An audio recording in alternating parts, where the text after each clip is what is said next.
Chapter 27, Shifeng's Improved Party.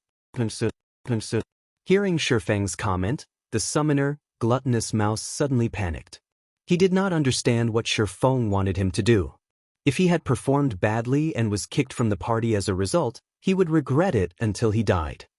It was hard to find a good party during this time, not to mention a party with an expert leading it. It was impossible to join such a party, even if you begged. Relax, I won't let you do anything dangerous. You just have to summon out a flame sprite and follow my instructions. You don't have to do anything else, Shifeng said with a smile, trying to ease the nerves of Gluttonous Mouse a little. Currently, summoners were not strong, mainly due to the incapability of their skills. A summoner's method of attack mainly relied on their summoned creatures, whereas their normal attack was the low-damage magic bullet. However, a summoner with awesome skills could become a one-man army. It was especially true for summoners who could call out powerful elemental creatures. They could kill elite monsters as if they were just playing around. Party leader, rest assured I'll definitely do it, Gluttonous Mouse loudly said, his tone filled with respect. He was like a student who had met his teacher. Everyone else, distance yourselves from that rock. 20 yards away from it would be the best. Pay attention not to lure the other monsters. Shifeng turned around and said to the other party members. Yes, party leader. The other party members loudly replied. Their current attitudes were completely different from before. Shifeng was slightly shocked by everyone's performance. Why was each and every one of them so obedient all of a sudden? However, Shifeng did not know that the single stone he threw just now had completely shocked every one of them. They were filled with admiration towards Shifeng's stone-throwing technique. Such skill and accuracy were definitely not something a normal person could do. Professional players might not even be able to do so. Worshipping the strong was a common sight within a game. These level 1 noobs were no exception. At this moment, the gaze everyone used to look at Shifeng was completely different. Before, they merely felt that Shifeng was a good commander. Now, however, Shifeng was a strong person they worshipped. They had faintly grown a sense of reverence for Shifeng. Standing to the side, Blackie clapped Lonely Snow's shoulders, proudly saying, "How is it? Following Brother Feng isn't bad, right?" Lonely Snow silently nodded his head, rejoicing for the decision he made to follow after Shifeng. Shifeng was definitely a beta tester expert. Without sufficient experience and practice, such techniques were impossible to accomplish. Only a beta tester could possibly do it. What do you plan to do in the future? Blackie suddenly asked. He started to hatch ideas towards Lonely Snow. Blackie wanted to poach Lonely Snow for their workshop, even though the workshop was still non-existent. There was a 100% chance for Cola to join them, but Lonely Snow still did not have any plans to move in such a direction. The future? Lonely Snow had never considered it before. He was but an average player. He did not have any big ambitions, only wanting to earn some cash from playing games. He said honestly, "I have never considered it before. I see that your techniques are quite good. Why don't you join us for now?" Blackie nonchalantly asked. Really? Lonely Snow had anxiety about his future after Blackie's question. He did not know where he wanted to go. If he could party with an expert, then it could not get any better. Of course. However, we still need to look at your future performance. We don't just simply accept people, Blackie proudly said, pretending to be an expert. Thank you, Brother Black. Lonely Snow happily responded. He never imagined his luck would be so great as to be noticed by an expert. Seeing Lonely Snow agree, Blackie released a sigh of relief. Currently, Blackie was just a fox pretending to be a tiger. He couldn't help out Shifeng much in God's domain, but he could still help out in regards to administration. There wasn't even a shadow of their workshop as of this moment. There was also the debt of 16,000 credits. The workshop's members consisted of only Shifeng and himself. It was definitely the poorest workshop in history. If this was found out by the others, they would definitely turn around and leave. Now, Blackie could only fake being an expert to lure people to join their workshop. At this moment, Shifeng was currently explaining the contents of the operation to the summoner. The operation was to let Gluttonous Mouse lure the remaining 6 night rabbits by controlling his flame sprite. Because the night rabbit that was closest to the boss was no more, luring the other night rabbits would not attract the boss. They could lure the monsters with ease. The flame sprite was extremely weak. Its HP was only a pitiful 15 points, and it would die in a single hit. However, its movement speed was extremely quick. Adding to its very small size, trying to hit it would be a difficult task. Start the operation. Mouse, remember to maintain a distance of 4 yards or above while circling around the rock, Shifeng reminded once more. Gluttonous Mouse nodded his head. Carefully, he controlled the flame sprite to lure the 6 night rabbits.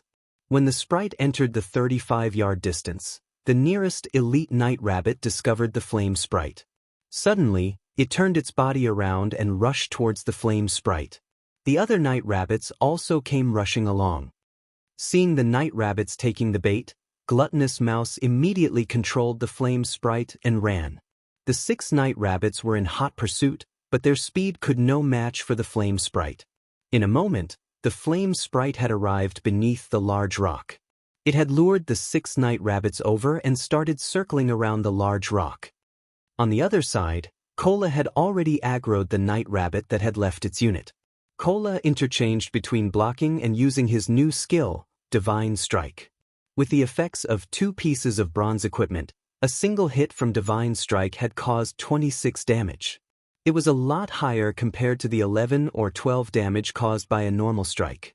Also, Divine Strike had the added effect of increasing hatred. It became a lot easier to hold aggro. The night rabbit was killed off within a short moment. It dropped 5 coppers. After this night rabbit was handled, only the 6 night rabbits that kept on circling around the large rock remained. Allure the night rabbits. Cola, pay attention to pull the monster. Shifeng picked up another small stone, throwing it at the night rabbit that ran at the rear. The night rabbit rubbed its cranium after being struck on it. The rabbit turned around, discovering Shifeng that had thrown the stone. The night rabbit suddenly became enraged. It madly hopped towards Shifeng with its powerful legs. As for the other night rabbits, they were still excitedly chasing after the flame sprite, failing to notice the disappearance of one of their companions. Receive it. Seeing the night rabbit was only 20 yards away from the party, Shifeng commanded. Cola rushed ahead, sending a divine strike towards the night rabbit's head. The night rabbit's target immediately changed, extending its claws towards Cola's cranium. However, Cola had reacted quickly by dodging his body sideways. After avoiding the attack, Cola continued by using punishment. The skill had once more strengthened the night rabbit's hatred to Cola. Everyone focus fire. Shifeng inwardly applauded after seeing Cola's performance. He had never imagined Cola's ability to learn would be this great. He had already found out about the night rabbit's attack patterns after going through slightly more than 10 battles. No wonder he was the core MT of a first-rate guild, 10 years later. His potential was limitless. The night rabbit in front of Cola had fallen within 20 seconds. It had even dropped a skill book for swordsman, Double Chop. Shifeng immediately learned it without reservations. Double Chop, action type. Requires, sword. Level 1. Proficiency 0/300. Rapidly deals damage twice. Every slash of the sword deals 120% plus 15 damage, also increasing bleeding effect by 20%. Duration of 10 seconds. Stacks up to a maximum of 5 times. Cooldown, 8 seconds. This skill book had greatly increased Shifeng's explosive power. As for the problem of getting used to the skill, it was non-existent for Shifeng. After playing for 10 years as a swordsman, the skills belonging to the job were deeply ingrained into Shifeng's bones. As long as Shifeng got a hold of these skills, he would be able to utilize them to their greatest potential. Shifeng had also lured the remaining 5 night rabbits over, one after another. The party had killed the rabbits one by one, and following the death of the final night rabbit, a golden glow appeared around Shifeng's body. He had risen to level 2. At the same time, the 5 night rabbits had contributed to the party a piece of bronze plate armor for guardian knights. The equipment increased Cola's HP to 390 points and his defense to 56. It had also increased Cola's ability to resist against the Night Rabbit Chieftain Willy. Chapter 28: The Horror of Hell Mode. With the elites that were on guard all dead, only the boss, Willy, remained on the open field. At this moment, Willy was laying on the ground, sleeping. It would scratch its back from time to time, completely unaware of its missing henchmen. Everyone recover for now. I'll explain the method to raid Willy in a moment. Shifeng wanted everyone to ease up first. It would not be easy to face off against Willy. The fight would require a high degree of concentration because a single mistake would cause everyone to be buried together. Hearing Shifeng's command, everyone sat down to recuperate. They ate and drank to recover to their best state. Shifeng's finger waved and shook as he called up his attribute panel. He had recently reached level 2. Because of the Abyssal Blade, the free attribute points he obtained exceeded other players by 2 points. The choices he could make with his points were slightly more than the average player. In the initial period, it was sufficient for the agility of a swordsman to reach 20 points. However, Shifeng increased his to 30 points. There would be a fixed increase in the body's flexibility when agility reached 30 points. Subsequently, Shifeng added the remaining points into strength, making it easier for him to contend with the boss. Shifeng had on him 3 pieces of bronze equipment, a mysterious iron ring, and a magic weapon. Shifeng attributes had basically reached his own requirements. Character: Yifeng Human. Affiliated Kingdom: Star Moon. Title: Might of 1000. Job: Swordsman. Level: 2. HP: 520/520. Attack Power: 88. Defense Power: 39. Attack Speed: 15. Movement Speed: 13. Attributes: Strength 32, Agility 30, Endurance 24, Intelligence 13, Vitality 13. With such attributes, Shifeng had more confidence dealing with Willy. Seeing everyone recovered, Shifeng started explaining, Willy has 2 skills. One of them is Killing Feast. When used, Willy will ignore hatred and randomly attack the nearest players. Blackie and Lonely, you two have to pay attention to your positioning. The other skill is Death Claws. Cola, you have to distance yourself from the boss before this skill is used.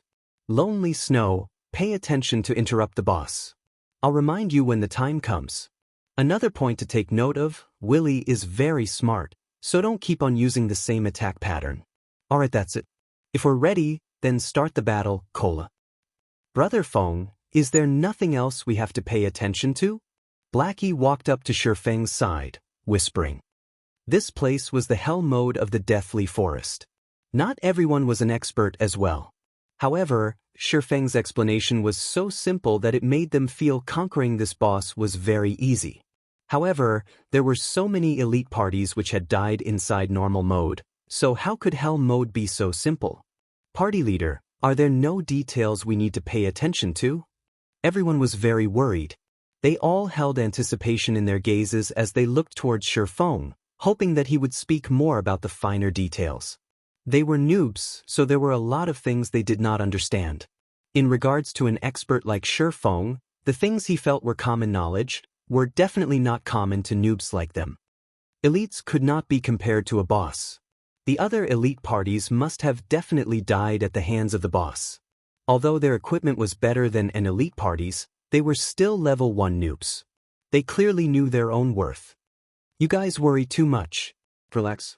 When the time comes, I'll tell you what you should do and when you should do it, so don't worry about it. Cola, start the fight and remember to dodge more often. A single healer will not be able to match up to the boss damage, Shifeng smiled.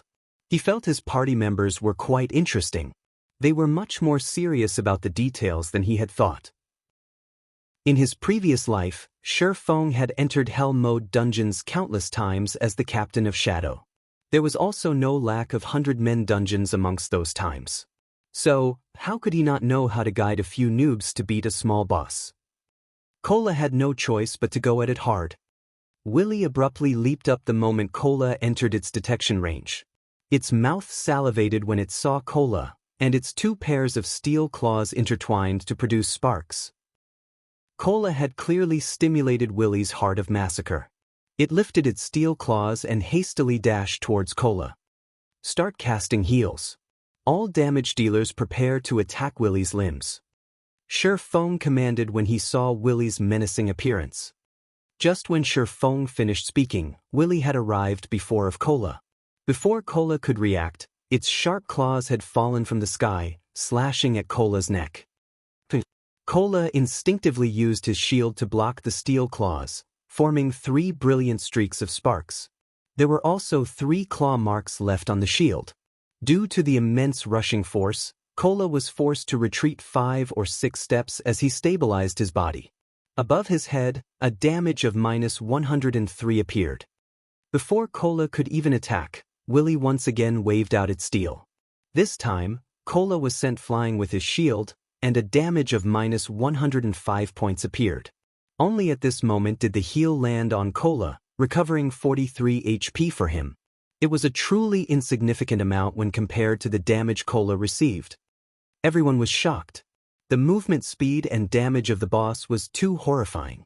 If Cola did not possess 2 pieces of bronze equipment, or if he did not block the attacks with his shield, he would have simply died from these 2 strikes. Lonely Snow, use charge on Willy. Blackie, use evil whip. Shi Feng had long since expected such a situation. He quickly instructed Blackie to use a binding skill. Lonely Snow reacted by using a charge to block Willy's next attack and saved Cola's life. However, Lonely Snow's attack had only caused -11 damage to Willy. He became dumbfounded by it. He had added most of his attribute points into strength, and he even had 2 pieces of bronze equipment on him. Yet, he had dealt such a small amount of damage. It should be known that the boss in front of him had 6,000 HP.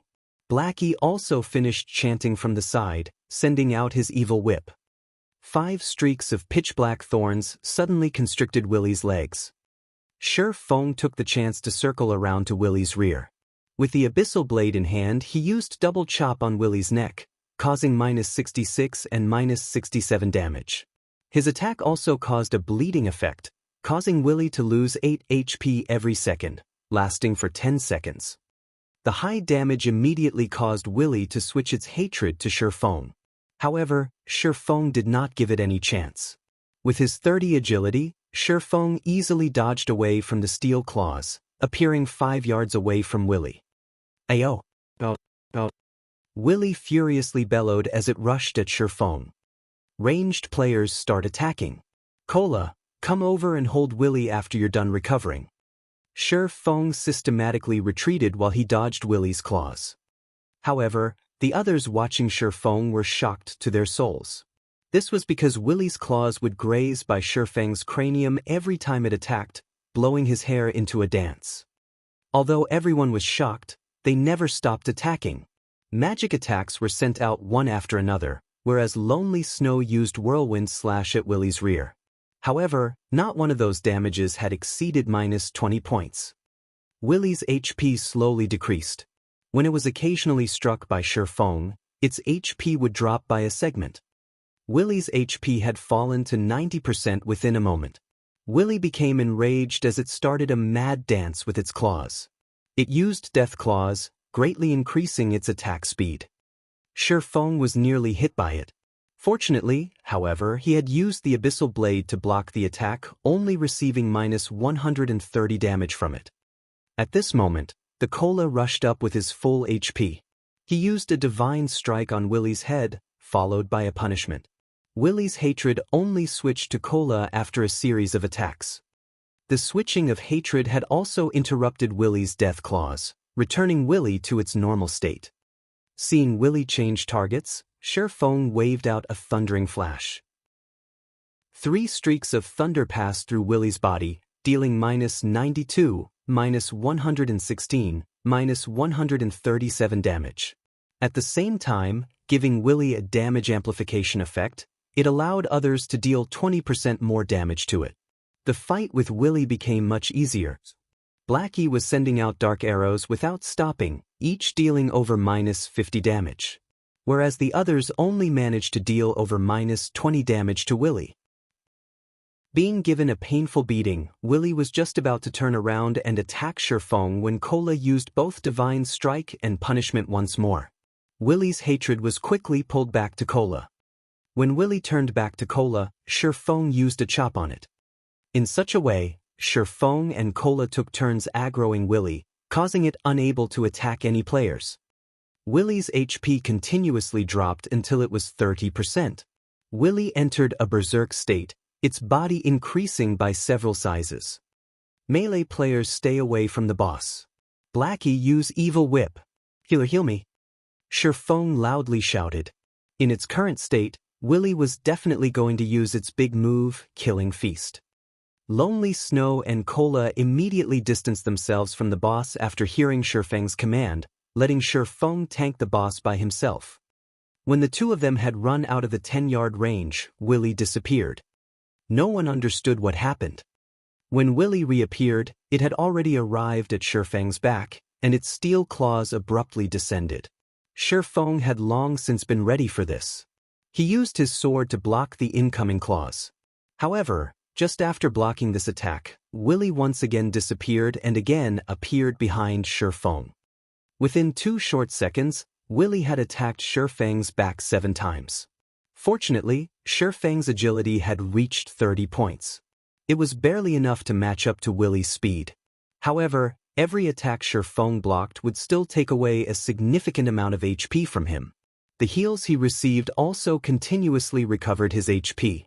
-96, -97, +46, -96, -97, +48, +32, -96, -97, +46.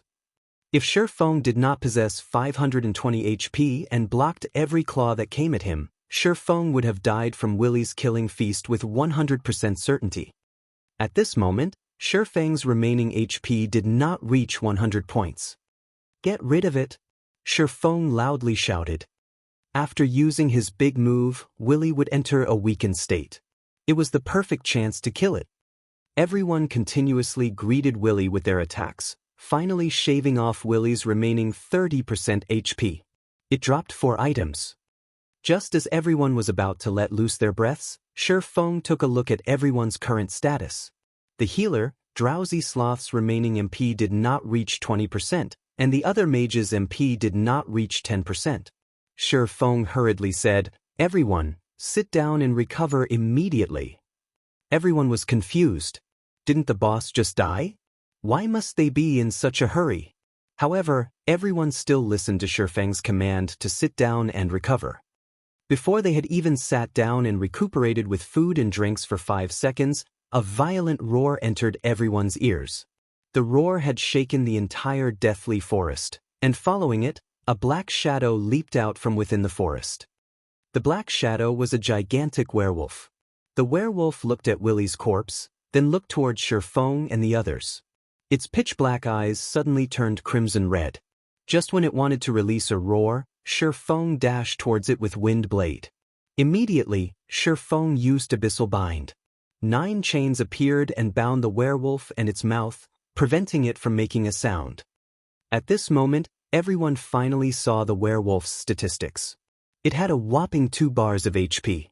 Werewolf felt Lord rank. Level 3. HP 12,000/12,000. Crap, why is there a Lord boss? Blackie cursed. They had barely rested just after killing a boss, and now there was a Lord in front of them. Lords were a rank higher than chieftains. The game was literally trying to kill them. Everyone remember, absolutely do not let Werewolf felt let out another roar. Shifeng continuously reminded everyone. However, the others were clearly frightened.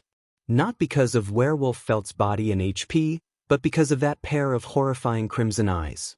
They gave off an intimidating feeling to everyone that made it hard to move. Chapter 29, Extraordinary State. In front of the dungeon of the Deathly Forest, the numbers of level 2 players gathering were increasing. There was also an endless stream of players diving down into the dungeon.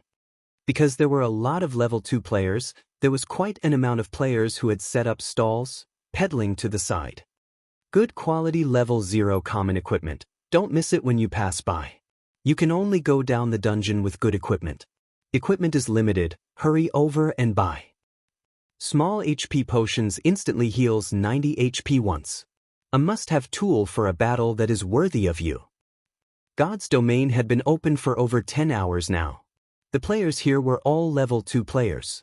After over 10 hours of battling, they had gathered quite a few items. Many level 2 players had intended to sell the items which they had no use for, switching them for something they could use. Such a situation had caused business to flourish at the Deathly Forest. Although the number of players in front of the Deathly Forest continued to increase, the number of parties entering the dungeon kept on decreasing. Only those parties that were unaware would enter the Deathly Forest. However, after those players had been properly nurtured by the Deathly Forest, they suddenly discovered their previous beliefs to be very naive. Hence, they obediently stood in front of the dungeon. They talked about life with other parties while watching new parties enter the dungeon with a smile. They had also investigated reports of the Deathly Forest together with the experienced parties, mutually improving their strategies to conquer the dungeon. Following wave after wave of players entering and dying out of the dungeon, the Deathly Forest had finally become the sore point of every player in Red Leaf Town. Every player who entered the Deathly Forest only had one impression of the dungeon. It was extremely horrifying. Currently, in the resurrection graveyard of the Deathly Forest, 6 streaks of white light flashed into existence, following which, 6 figures revealed themselves from within. There is just no way to clear this dungeon. Snow, I think we would be better off grinding monsters or doing quests. Just after reviving, Zhao Yueru stamped her delicate feet, her chest heaving up and down. The cuteness of her enraged, yet delicate appearance instantly attracted the attention of a crowd of male players. Gentle Snow shook her head, saying in contemplation, "Our gains inside the Deathly Forest are relatively good, so we can't just easily give up. But the forest inside the Deathly Forest is too large. Adding in the great number of small paths, we would easily become lost without a map. However, I believe that amongst the numerous pathways, there must be a few that lead to the boss location. The other paths are only there as a trap to confuse us. That is why we are always being ambushed by the night rabbits. The more we fight, the more night rabbits will come. For now, let's investigate for some information and see if we can complete a map for the Deathly Forest." Everyone felt that Gentle Snow's speculation made sense, especially about the part where they attacked the night rabbits. Occasionally, a chilling arrow aimed at the cleric, Xiao Yuer, would appear from within the forest. If it wasn't for Xiao Yuer's skill at dodging, they would have long since party wiped. Also, the deeper they went into the forest, the more numerous the night rabbits became. In the end, the night rabbits became too overwhelming in numbers. They were unable to shoulder all of the rabbits, which resulted in their return through death. If they could find the correct path, they might have already cleared the dungeon by now. Zhao Yueru could only nod her head in agreement. The party's leader was, in fact, Gentle Snow, and Gentle Snow's speculations were always very accurate. Zhao Yueru could not help but believe in her. Going with the suggestion, Gentle Snow and Zhao Yueru nonchalantly shouted a few times, stating that they wanted to trade information about the Deathly Forest. It couldn't be denied, the striking effect created by 2 great beauties calling out. Suddenly, the atmosphere in the Deathly Forest started to boil as players rushed over, one after another. Every one of them wanted to be the first in position. Too many of the male players, this was a great chance for them to talk to a goddess. Who knew, if the goddess had looked upon them, they might be able to live a blessed life in the future. Meanwhile, inside the hell mode of the Deathly Forest, the sky within the dungeon had already darkened. Thousands of birds soared to the skies, leaving the forest in a deadly silence. Werewolf felt was not any common monster. It was a very famous werewolf. In the past, it massacred countless in Red Leaf Town, nearly turning Red Leaf Town into a town of death. In a fit of rage, the Star Moon Kingdom had sent out its army to surround Felt. In the end, after being heavily wounded by the great swordmaster, Hilton, Felt had escaped into the Deathly Forest to treat its wounds. It was the reason why the dungeon of the Deathly Forest existed. In Hell mode, Felt had 3 absolute skills. The first one was Death Stare. Enemies who Felt stared at would have their attack speed and movement speed greatly reduced. If one had a weak willpower, they might not even be able to move. Presently, only Shi Feng had 30 points in agility. After he had activated the 3 hidden basic skills he possessed, he gained a certain amount of resistance towards the Death Stare. As for the other people, their reactions would become very sluggish. That was why Shi Feng remained the one to keep Werewolf Felt in check, whereas Drowsy Sloth continuously healed Shi Feng. However, Drowsy Sloth's casting speed had slowed by half. As for the melee players, they were no help whatsoever. However, it was not because they did not want to help, but it was because they had no way of helping at all. Werewolf Felt's attack speed was just too fast. It was to the degree where they couldn't react to its attacks. It was as if they were facing off against an expert that came straight out from a wuxia novel. Normal people had no chance to interfere whatsoever. They would only be creating more trouble if they had rushed up to the battle. So, it was still better to just watch from the side. Currently, only the ranged mages dealt damage. However, the damage caused was just too low. Even Blackie's dark arrows were only dealing -24 damage each. Lonely interrupt the roar. Seeing Felt abruptly inhaling, Shi Feng immediately shouted. Lonely Snow had long since prepared for this moment. Immediately he went forward and used charge, causing Felt to enter a 1-second fainted state. Then he quickly retreated.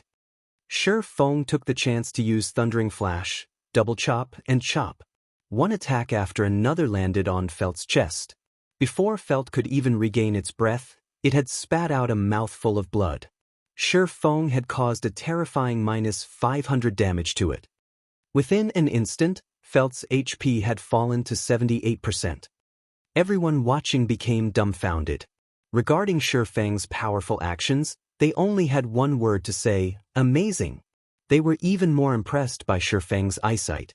He had actually discovered such a weakness on Felt's body. Now, everyone was further reassured that Shi Feng was not as simple as he seemed. However, Shi Feng did not display any great excitement.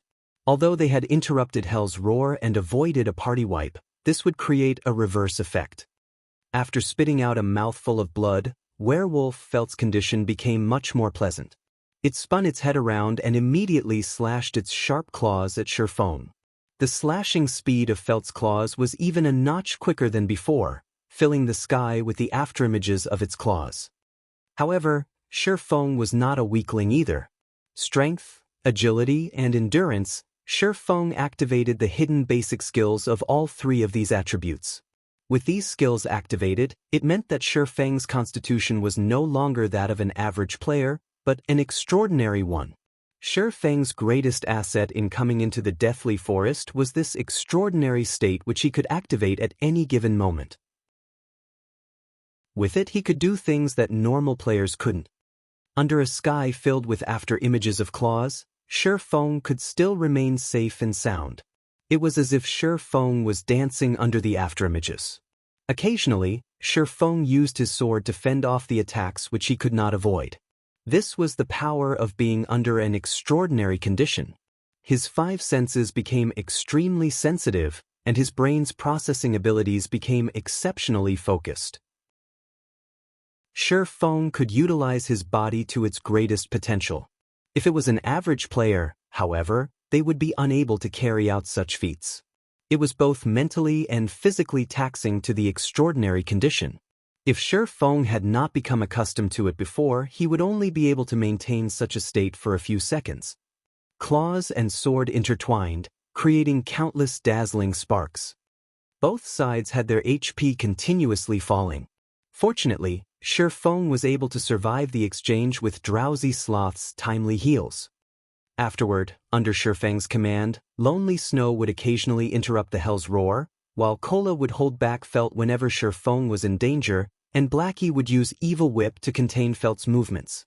In such a way, Werewolf felt's HP continuously decreased, 70%, 60%, 30%.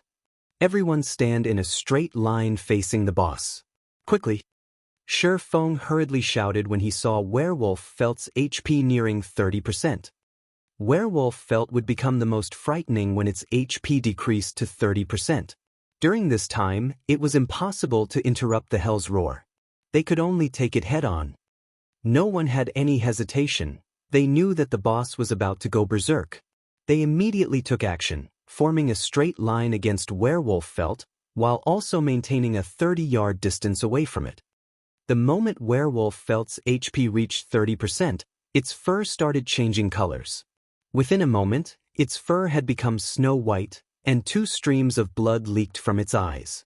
Its chest also started to quickly expand, as if it was a swelled-up frog. Shi Feng immediately activated gravity liberation, quickly arriving in front of everyone else. "Cola, use protection blessing on me," Shi Feng loudly shouted. Protection blessing was able to reduce the damage taken by a party member by 50% for a duration of 6 seconds. It was a life-saving skill with a 5-minute cooldown, and right now was the perfect moment to use it. Protection Blessing of Guardian Knights and Shield Wall of Shield Warriors. These 2 skills had a high drop rate inside the Hell mode of the Deathly Forest. Before, the reason why Shi Feng had wasted time on clearing out some unnecessary night rabbits was all to obtain this skill, Protection Blessing. Chapter 30 Crimson Blade. Cola had long since been ready for this moment. The instant Shi Feng let out the command, his mouth began chanting divine texts. Streaks of golden divine texts rushed at Shi Feng. Protection Blessing. Suddenly, Shi Feng was surrounded by countless golden divine texts, giving off a dazzling golden glow. At the same time, Drowsy Sloth, at the rear of the line, continuously cast Recover and Life Prayer, pulling Shi Feng's HP back up to full and returning him to his best condition. Prepare for a battering attack. Absolutely do not leave from my back. Seeing Werewolf felt's line of sight shifting towards them, Shi Feng held the abyssal blade across his chest as he commanded. Hearing Shi Feng's words, everyone started to tense up. Their hearts were not courageous, to begin with. Now, their hearts started to madly beat. They were being covered in a cold sweat even before Werewolf felt used its skill. Suddenly, Werewolf felt moved. Its expanded chest started moving upwards, moving past its throat and to its mouth. Oh! Within an instant, everyone aside from Shi Feng felt their hearts stop beating. It was as if the world had turned gray and silent. The soaring birds in the sky had also turned motionless. Everyone could clearly see the multitude of gray-colored waves being emitted from Werewolf felt's body. Streak after streak, it continuously expanded. The dark gray ripples quickly arrived in front of everyone. However, they could not move even a muscle. It was not because they did not wish to move, but because their bodies could not keep up with the speed of their thoughts. Everyone could feel that time was moving by at an exceptionally slow pace. However, everyone understood that although the movement of time appeared slow, in reality, it was moving at the pinnacle of speed. Just like absolute experts crossing swords, the moment the exchange happened, time would move exceptionally slowly. At this moment, only Shi Feng slightly moved. Phantom Kill. The instant the dark gray ripples arrived in front of Shi Feng, his doppelganger had blocked in front of him. At the same time, the doppelganger used parry. Subsequently, the gray ripples made contact with the doppelganger. However, they were blocked by the doppelganger's parry, whereas the doppelganger himself retreated a step back. He only stabilized his body after colliding with Shi Feng. Just after the doppelganger stabilized himself, another wave of ripples came smashing. The ripples passed through the doppelganger's body this time, causing his HP to instantly decrease by 300 points. Behind him, Shi Feng had also received -30 damage, while the others behind Shi Feng received -20 damage. However, the ripples did not stop with just one wave. When the third wave of ripples passed through the doppelganger, his body had instantly disintegrated. A damage of -100 points also appeared above Shi Feng's head. Subsequently, wave after wave of dark gray ripples followed. -100, -100, -100, -100. Shi Feng's HP fell time and time again until only 90 points remained. When the final wave of ripples was about to get rid of Shi Feng, he used parry. Shi Feng retreated a big step backward. However, he did not receive any damage. The people behind him were also unharmed. However, their HP after going through several waves of attacks did not exceed 50%. At this moment, Drowsy Sloth's recover had only landed on Shi Feng's body, pulling Shi Feng's HP back to 140. Following which he used life payment, recovering 130 HP for Shi Feng. Within a moment, Shi Feng's HP had returned to over 50%. This roar really is powerful. I even thought we were finished. Blackie wiped off the cold sweat from his forehead. If Shi Feng had not blocked in front of them, they would all be goners by now. When he thought back to how Shi Feng nearly died, Blackie's heart started beating rapidly, reaching 180 beats per minute. If Shi Feng died, then they would die as well. There was nobody else in the party who could pin down Werewolf Felt for a long period of time. At this moment, everyone looked at Shi Feng as if they were looking at a monster. Never would they have imagined that Shi Feng would ingeniously use his doppelganger to block 2 of those onslaughts. He had also used parry on the final attack. The way Shi Feng had calculated both damage and HP was absolutely brilliant. Such a technique definitely belonged to the realm of gods. Stop daydreaming, all of you. Quickly attack the boss. It's in a weakened state right now. Shi Feng only shrugged his shoulders at his party's reaction. Such a technique could be done by many experts in a few more years. However, Shi Feng had yet to relax. The thing he had to pay attention to the most right now was the boss. Only he knew how hard it was to deal with Werewolf Felt. Windblade. With gravity liberation activated, Shi Feng instantly arrived in front of Felt. He tightly gripped the abyssal blade, continuously sending attacks towards Felt's chest. Thundering Flash. Double Chop. Chop. Damage that exceeded -100 appeared above Werewolf Felt's head, one after another. The other party members were also able to deal damage of over -20 with each attack. Very quickly, they had reduced Werewolf Felt's HP down to 15%. When they saw that Felt was about to die, everyone revealed smiles of excitement. Don't be careless. Blackie, use your evil whip. Lonely Snow, prepare to interrupt with charge. Shi Feng commanded as he dodged Werewolf Felt's attack. Being told what to do in such a way, everyone's hearts suddenly constricted. A death stare and a hell's roar was already unimaginably terrifying. If it was any other party here, they would have long since revived back at the graveyard. Could Werewolf Felt actually have another powerful skill? How horrifying was this hell mode? Shi Feng constantly paid attention to Werewolf Felt's HP. Just when Felt's HP fell down to 10%, its third big move finally came. Death Berserk. This move would increase Werewolf Felt's attack speed by 100%, its movement speed by 40%, and its attack power by 100% until it died. It was precisely this move that had caused countless elite parties to curse out in madness. After activating Death Berserk, Werewolf Felt's fur started turning red. In a moment, it had become blood red in color. Adding in its crimson red eyes and sharp fangs, Felt looked remarkably like a blood fiend. Its terrifying appearance had caused everyone to inadvertently retreat a step backward. They could clearly feel the air of danger given off by Felt. Shi Feng used another double chop, stacking the bleeding effect to 5 layers. Afterward, he spun around and ran.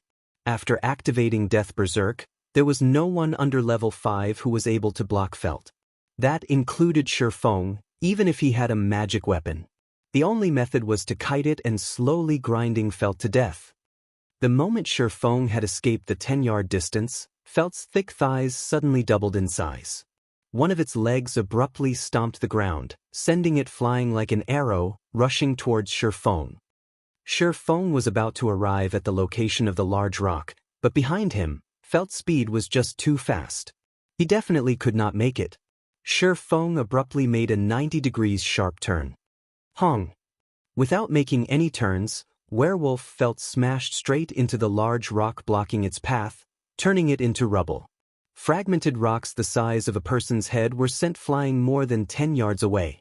Seeing such horrifying strength, even a fierce man such as Kola had his heart trembling. If he were struck by those claws, then he would definitely become meat paste. At this moment, Shi Feng had already distanced himself over 20 yards from Felt. Meanwhile, the attacks from the mages never stopped. They continuously ground away Felt's HP. Shi Feng's plan to kite Felt was a success. Every time Werewolf Felt was about to catch up, Lonely Snow would charge at it. He then followed it up with a bone crusher, greatly reducing Felt's speed. Afterward, he pulled away from Felt once more. When Lonely Snow's skills were on cooldown, Blackie would use Evil Whip to constrict Felt once more. The skills of the two of them had a quick cooldown.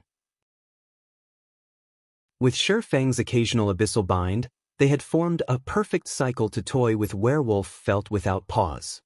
7%, 6%, 5%, 3%. Finally, when Felt only had 1% HP remaining, Shi Feng abruptly turned around. Windblade. Thundering Flash. Double Chop. Shi Feng's single sword slashed at Werewolf Felt's chest, taking away its final 1% HP. System. Your party is the first to clear a Hell Mode dungeon.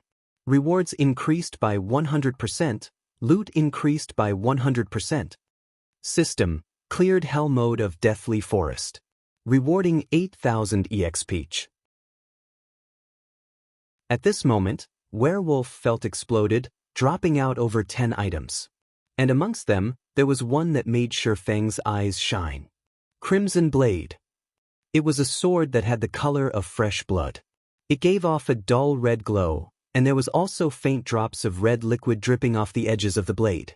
The entire sword revealed a dense killing aura. Shi Feng never imagined that the item with an abysmal drop rate would actually appear in front of him. Chapter 31, Hell's Book. Shi Feng walked over without hesitation. He quickly picked up the one-handed sword filled with killing intent. The Crimson Blade was one of the rarest drops within the Hell Mode of the Deathly Forest. It was also the best sword for a swordsman below level 6. Crimson Blade, Secret Silver Rank, One-Handed Sword. Level 3. Equipment Requirement, Strength 12. Attack Power plus 21. Strength plus 5, Agility plus 6, Endurance plus 3. Durability 30/30. Its attack power alone could rival a level 5 two-handed bronze axe. With the 6 extra points in agility, it could increase the attack speed of a swordsman by quite a lot. The Crimson Blade was definitely a precious weapon for swordsmen. Unfortunately, Shi Feng could not equip it yet. His experience was currently at 69% of level 2. There was still quite an amount before he could reach level 3. Moreover, he wouldn't be able to equip it even if he had reached level 3. This was because swordsmen would only activate the dual-wielding talent after they reached level 5. At that time, Shi Feng would be able to wield 2 one-handed swords. By the time Shi Feng was level 5, he would be able to wield the Abyssal Blade on his main arm and the Crimson Blade on his subarm. His attack power would be invincible amongst level 5 players. Shi Feng felt great just thinking about such a future. Brother Feng, hurry up and pick up the equipment. I'm dying of anxiety here. Blackie urged. That's right, party leader. You can't just enjoy it by yourself. At least let us have a look at what equipment dropped. The loot on the ground had nearly blinded everyone's eyes. The anxiety burning in their hearts had even caused them to forget their joy of reaching level 2. They all wished to take a look at the drops of the 2 Hell Mode bosses. As for rushing over to snatch the loot, there was nobody present who would do such a thing. Even if the items on the ground were valuable, they still wouldn't do it. If they had done such a thing, although they could feel great for the moment, they would instead regret their actions for the rest of their lives. This was because Shi Feng was the true treasure here. Even if Shi Feng wanted all of the equipment, there would not be a single person who would refuse him. After all, The only reason they could make it to this point was all because of Feng.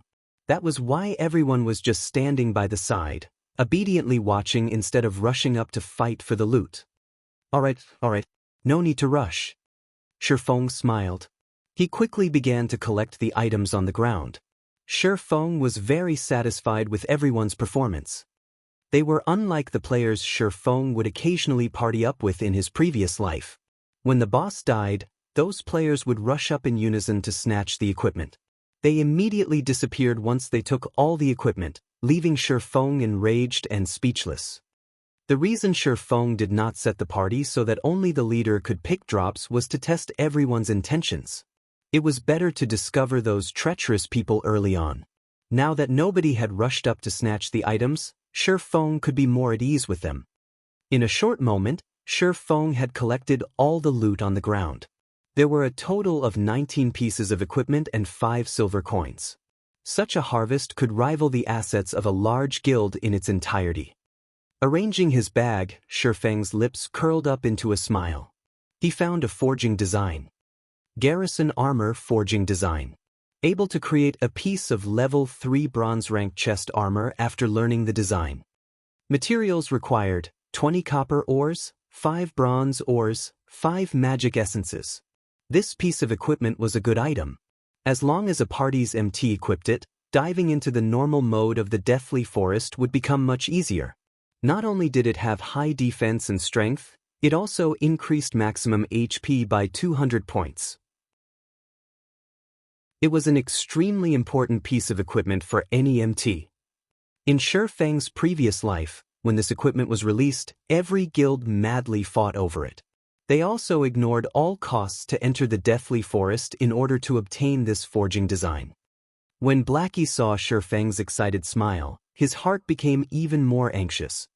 It was needless to say for the other people, if a person's sight could kill, Feng probably would have died over hundreds or thousands of times by now. The items are not bad. Here, you guys have a look. Feng did not waste any more time. He immediately displayed the attributes of all the equipment. There were a total of 15 pieces of equipment. Amongst them, there was only a single secret silver equipment, which was the Crimson Blade. There were also 5 pieces of mysterious iron equipment and 9 pieces of bronze equipment. The bronze equipment dropped by the bosses of Hell mode were all of the highest quality. The bronze equipment dropped by elites were far from comparable. Amongst all the equipment, after the Crimson Blade, the most valuable items were the pieces of mysterious iron equipment. Out of the 3 modes of the Deathly Forest, only Hell mode dropped mysterious iron equipment, whereas normal and difficult only dropped bronze equipment. Blackie's luck had always been good. Amongst the 5 pieces of mysterious iron equipment, there were 2 pieces of the dark color set meant for Cursemancers. The dark color set was definitely the set equipment for Cursemancers below level 5. There were a total of 5 pieces in the dark color set: head, chest, legs, shoes, arm guards. This time around, the parts that dropped were the chest and shoes. These 2 items had placed a wide smile on Blackie's face. Brother Feng, I really love coming down to Hell. Let's come here once every day. That way, I can complete the dark color set, and if anyone dares look down upon us at that time, I'll blast him to pieces. Blackie showed off the dark color set in his hands. After wearing the dark color set, Blackie felt himself becoming closer to an expert. His magic attack was increased to 66. A single level 3 dark arrow could take away more than half the HP of a level 1 shield warrior. If he could complete the dark color set, then a single dark arrow could one-shot a shield warrior. He put on the suit of ash-gray fur robes, coupled with glistening pitch-black boots. Everyone could tell they were pieces of a set with just a glance. The others drooled when they saw the black luster of the dark color set. Their hearts were filled with hatred and envy for Blackie. They had never imagined entering Hell would be such a great experience. They truly hoped they could enter Hell a few more times in the future. The remaining 3 pieces of mysterious iron equipment were the set pieces for Guardian Knight, Shield Warrior, and Elementalist. Amongst those present, only Cola was a Guardian Knight. Thus, Feng gave the piece of equipment to Cola and stored the others. As for the remaining bronze equipment, Cola received a shield and Lonely Snow received a greatsword. Both pieces of level 2 equipment had the best attributes possible on them. Drowsy Sloth and Gluttonous Mouse also received a piece of bronze equipment each. Quite a few pieces of Shifeng's equipment were also replaced. Amongst the bronze equipment, there were 3 pieces that belonged to swordsmen.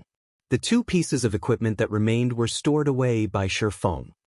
When everyone had changed their equipment, it was as if the entire party had a makeover. Every piece of their equipment was incomparably brilliant. Just a glance was enough to tell that they didn't just have common equipment. The entire party had also risen to level 2. Blackie's experience was even at 98% of level 2, just a tad bit short of level 3. The other 4 items were a forging design, a potion recipe, a rare skill for Cursemancers, and a notebook. The rare skill for Cursemancers overjoyed Blackie. It was an AoE skill called Hellflame. Hellflame deals 150% flame damage to an 8 by 8 yard area. Duration of 5 seconds. Cooldown, 36 seconds. It was a godly skill for grinding monsters during the early periods of the game. What is this thing for? Shifeng looked at the old notebook in his hand. He could not recall the hell mode of the Deathly Forest dropping such an item. Taking a look inside, Shifeng discovered words which he could not understand. However, Shifeng knew these words belonged to the ancient language of the elves. Within God's domain, any items which had a relationship with the elven language were definitely not common items. Just like the Ring of Gravity, there was a string of elvish words carved onto it. They had allowed the ring to possess unimaginable powers. It seems I have to make a trip to the library. Shifeng felt this notebook was not as simple as it seemed. In his previous life, he entered the hell mode of the Deathly Forest tens of times. However, he had never seen such an item drop before. There was no such news from the other teams in the guild as well. The likelihood of the notebook dropping only on the first kill was high. If Shifeng wanted to make heads with the situation, he had to translate its contents at the library. Brother Feng, what are we going to do afterward? Grinding mobs? Blackie was eager to try out the new skill he learned. That's fine as well. We'll grind and do quests in Dark Moon Valley. The monsters there drop quite a lot of, or Shifeng said after some thought. With the forging design in hand, all that was left was to obtain the materials. However, Shifeng needed a lot of materials. Now that Blackie had Hellflame, it should be a lot quicker to kill kobolds and gnomes. Furthermore, Shifeng knew of a few good locations where it would be suitable to use Hellflame. Shifeng turned to look at the others, saying, "Will you guys follow us or do quests on your own?" Big Brother Feng, how could you leave me out of grinding mobs? I've already planned to follow Big Brother Feng in the future. Cola smiled like a fool as he gently caressed his new shield. Big Brother Feng, can we join as well? Drowsy Sloth and Gluttonous Mouse were both high schoolers. Currently, they had their heads lowered in embarrassment. However, they did not wish to give up such a chance. Shifeng was a great expert. They would reap endless benefits if they could learn a thing or two by staying by his side. Shifeng said, smiling, "Of course you are all welcome to join." Suddenly, the two of them revealed excited expressions, both their hands clenched up in excitement. Since nobody is opposed to it, then we will go grind in Dark Moon Valley. After finishing his piece, Shifeng called out the system panel. He selected the dungeon's party teleportation, parting with the Deathly Forest.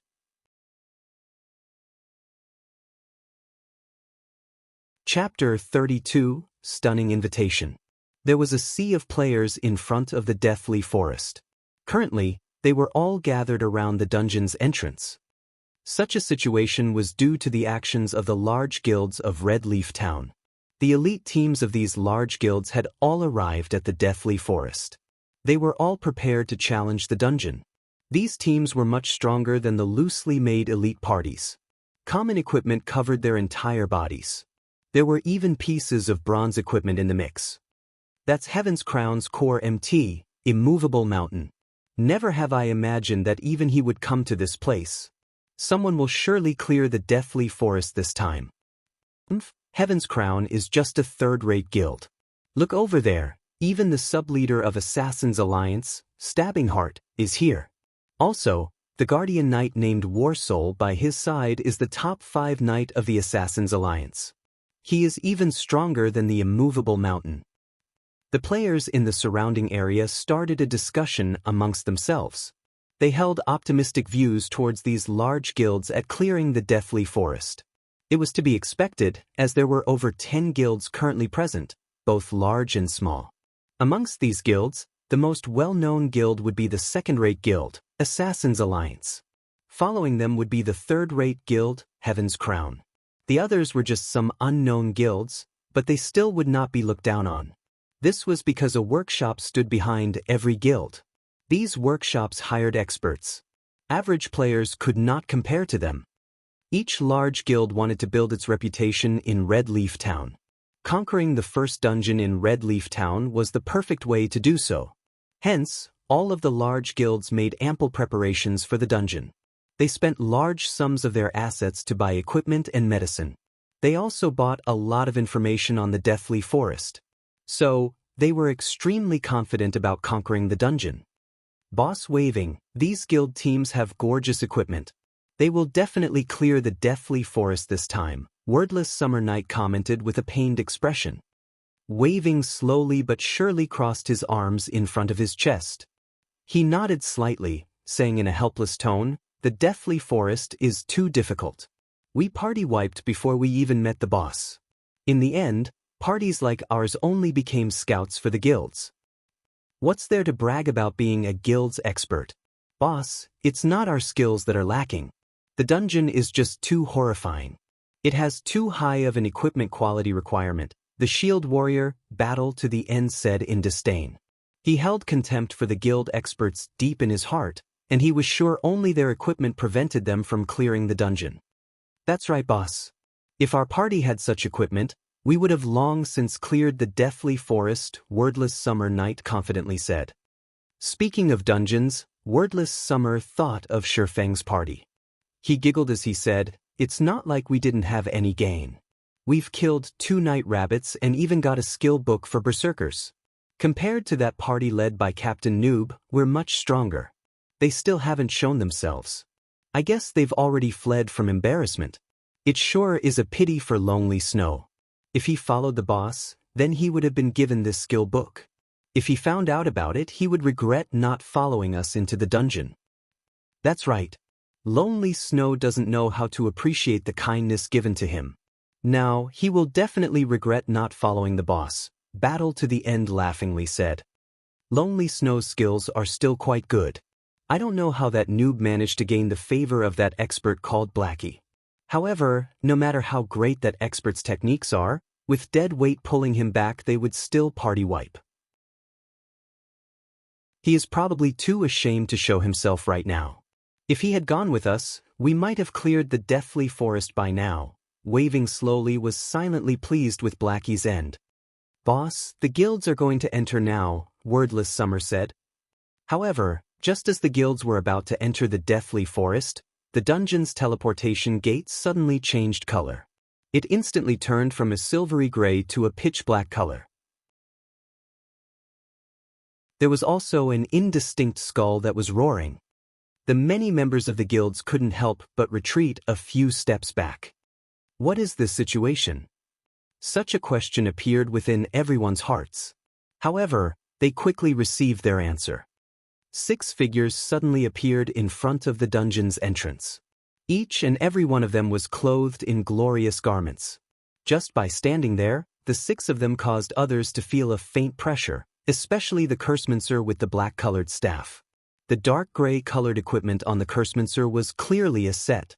A single glance was enough to tell they were not common goods. The materials it was made of were much better than bronze equipment. Why are there so many people? Shifeng took a look at his surroundings, discovering these people were the elite teams of large guilds. He was slightly confused as to why all these people were blocking the dungeon's entrance. Shifeng's party members also started to panic. The pressure from being watched by so many people was no weaker than facing off against a boss monster. Boss waving, "Look, isn't that the noob?" Wordless Summer pointed towards Shifeng. Waving slowly knitted his brows. Shifeng was not the only person he spotted, there was also Lonely Snow. He curiously asked, how could they be here? Didn't they run away long ago? In my view, I think they did not even enter the forest of the dungeon. They knew they could not clear the dungeon, but they were also afraid of embarrassing themselves. So, they stayed in there until now. Battle to the End laughed, but now they just happened to get caught after leaving the dungeon. Just look at how ugly Lonely Snow's expression is. Ah, as expected of a noob, he doesn't even have the courage to enter the dungeon. Waving slowly but surely felt Wordless Summer Night's words made sense. If not, how could Shifeng's party have returned safely? Waving slowly and the other party members experienced the horrendousness of the deathly forest. After entering the forest of the dungeon, there were only two possible results. Either they cleared the dungeon, or they party wiped. There was no possibility of a third option. Now that Shifeng's party had returned safely, there was only one possibility: they never entered the forest. It was impossible that they cleared the deathly forest. During the time Waving slowly and company started laughing at Shifeng's party, the players surrounding Shifeng had already laughed themselves into madness. Such a scene confused Waving slowly and party. Why were these people laughing at Shifeng's party? Were they actually famous? What Waving Slowly's party did not know was that Shifeng's party had already become famous throughout the entire Deathly Forest.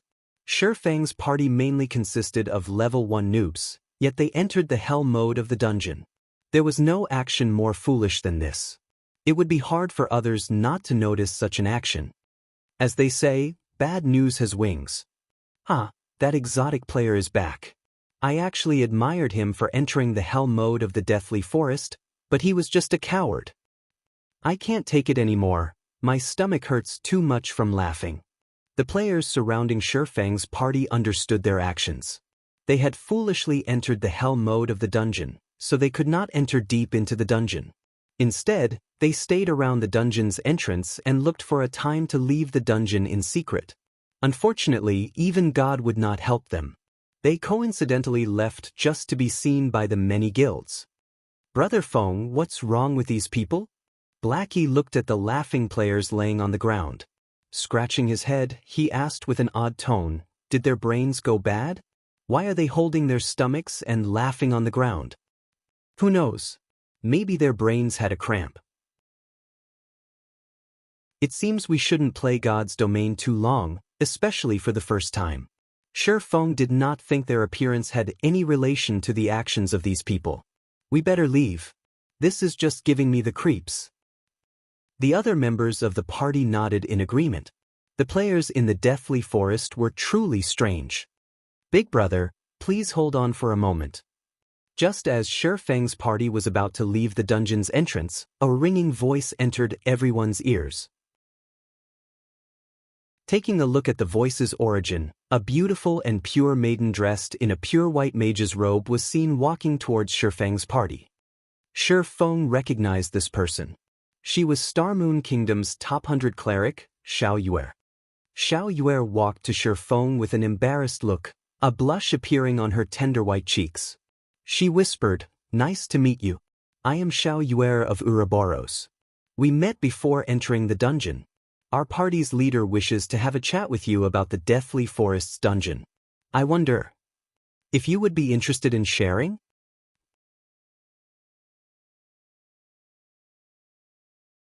Chapter 33, Changing from Arrogance to Humility, 1. Xiao Yue's appearance shocked everyone present. Every player present knew who Xiao Yue was. After all, she was the goddess party mate. Coupled with Xiao Yue's beauty and purity, she was firmly implanted in everyone's memories. However, why would such a pure maiden invite a noob? Furthermore, what was harder to imagine was the person who invited the noob was not Xiao Yue, but the goddess, Gentle Snow. Who was Gentle Snow? She was the publicly acknowledged snow goddess in the virtual gaming world. There were countless Mr. Perfects who wanted to approach her. There was even a trust fund baby who had offered 10 million credits just to have a meal with Gentle Snow. However, That person did not even receive a word from her. Scram. That trust fund baby was naturally enraged. Thus, he sought to get revenge and turn gentle Snow into his possession. Yet, a few days later, this trust fund baby was dumbfounded. His father, a self-made wealthy man, suddenly became a poor pauper. All of his father's properties had, within a night, become someone else's possession. When the trust fund baby's father found the cause, he nearly beat his son to death.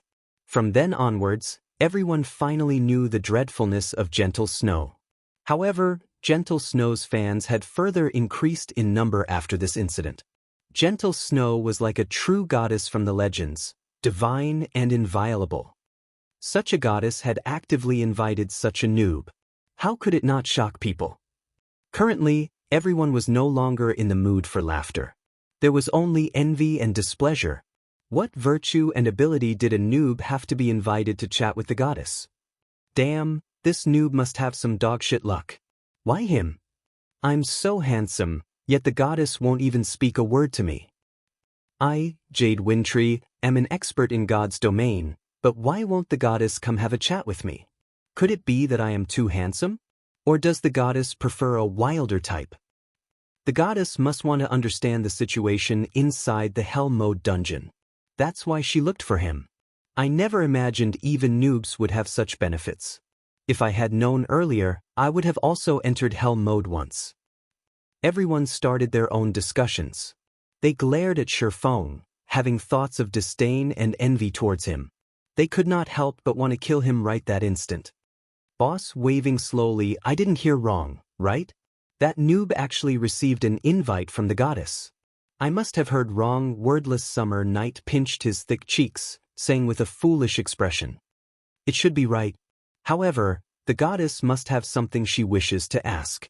He was only lucky, that's all. The prideful waving slowly deemed Shifeng being able to chat with the goddess was all just due to his luck. Battle to the End nodded his head to the side, agreeing to waving slowly but surely's opinion. Gentle Snow was an existence they had looked up to. They were people of completely different worlds. Not to mention having a chat with her, they had already felt incredibly lucky just by being in the deathly forest with Gentle Snow. Just when everyone thought Shifeng would smugly agree to the invitation, Shifeng had instead given a contradictory answer. Not interested.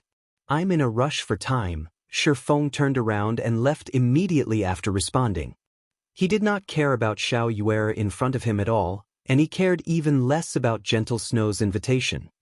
Now that the forging design was in his hands, he only lacked ore.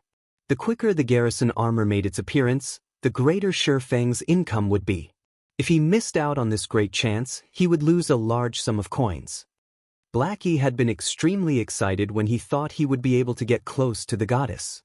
Shifeng's answer, however, nearly drove him to madness. There must be a mispositioned nerve inside Shifeng's brain to reject the invitation. It was not just Blackie who was dumbfounded, even Xiao Yuer was shocked motionless. It was the first time she met a man who actually rejected Sister Snow's invitation. Many men begged for such an invitation, yet all of them remained empty-handed. Could this man be a fool? Let's go. What are you daydreaming about? He turned and asked his motionless party members when Shifeng discovered nobody following him. Brother Feng, that's an invitation from the snow goddess. Won't you think about it some more? Blackie requested. His mind was bordering insanity right now. At the same time, his heart continually prayed for Shifeng to agree quickly. Such a great chance would be impossible to come by in the future. I've already said I don't have the time, Shifeng responded with a smile. Shifeng became speechless when he looked at Blackie's prayerful eyes. No matter what, Blackie's reverence for the snow goddess would not change one little bit. Currently, Gentle Snow and Xiao Yueru walked over. Clad in a silvery white plate armor, Gentle Snow was undoubtedly the focus of the entire deathly forest. Everyone's eyes were glued to her perfectly curved body, their mouths drooling. Nobody had imagined Gentle Snow would personally make an appearance. Everyone's envy and hatred for Shifeng grew even more. You can be at ease. I will not waste too much of your time. This piece of bronze equipment can be your compensation. Gentle Snow carefully watched Shi Feng. She discovered Shi Feng was indeed different from other people. Although Shi Feng had a typical appearance, his body gave off a calm and steady feeling. There was also a faint murderous aura radiating from his body. Such temperament could only be honed after experiencing countless life-or-death battles. Snow? Zhao Yueru was shocked. She never thought Gentle Snow would think so highly of Shi Feng. Her beautiful eyes unwillingly turned toward Shi Feng. Her brows slightly creased, and she said in a contemptible tone, "I don't think this fellow is worth a piece of bronze equipment. A piece of gray equipment at best." They had already been respectful by inviting Shi Feng over for a chat. However, not only did Shi Feng not appreciate their kindness, he even rejected them immediately. If someone else received such an invite, they would have long since come running over to fawn over them. It was the first time Zhao Yueru met such an unattractive man who took such an action. She firmly believed Shi Feng had some scheme in his mind and there was nothing good about him. No need for the bronze equipment. I have those things myself. Shi Feng waved his hand, saying in an uncaring tone. He never tried to flatter the witch to begin with, but he never imagined she would speak of him in such a way. However, he was not a poor ghost. He did not need any charity. Zhao Yueru's beautiful eyes measured up Shi Feng. She couldn't help but let loose a faint laughter, playfully saying, "Such an unyielding spirit. You clearly want it, yet you're refusing to admit it. Snow, this fellow is really insincere." Gentle Snow impatiently sent Zhao Yueru a glance, hinting her not to overdo it. To begin with, they were the ones who took the initiative to send the invite. It would not be proper to look down on others now. Zhao Yueru pouted. She shot a glance toward Shi Feng, puffing out her prideful twin peaks as she helplessly turned her head away. She did not think a poor fellow like Shi Feng would have anything they wanted. "Sorry, please receive this piece of equipment as an apology." Gentle Snow took out a level 0 bronze belt meant for a swordsman and traded it to Shi Feng. She wanted to put an end to this matter. Shi Feng did not reject the offer after seeing Gentle Snow's sincerity. If he rejected it, it would only show how petty of a man he was. At the same time, he would cause Gentle Snow to think he did not wish to reconcile. He couldn't just keep on refusing the kindness of others. Besides, he was indeed missing a bronze belt. Hee, and here I thought you had some great ability. In the end, you still need it, Zhao Yueru said in disdain. She inwardly felt unfortunate to lose a piece of bronze equipment. They obtained this piece of equipment after killing a rare elite with much difficulty. It was an absolute waste now that their efforts were benefiting Shi Feng. Shi Feng slightly wrinkled his brows. Not even a man would be able to stand being mocked and ridiculed in such a way, not to mention a reincarnated person like Shi Feng. Since Miss Snow gave me a piece of bronze equipment, it is only proper for me to reciprocate in kind. Let this item be the return gift.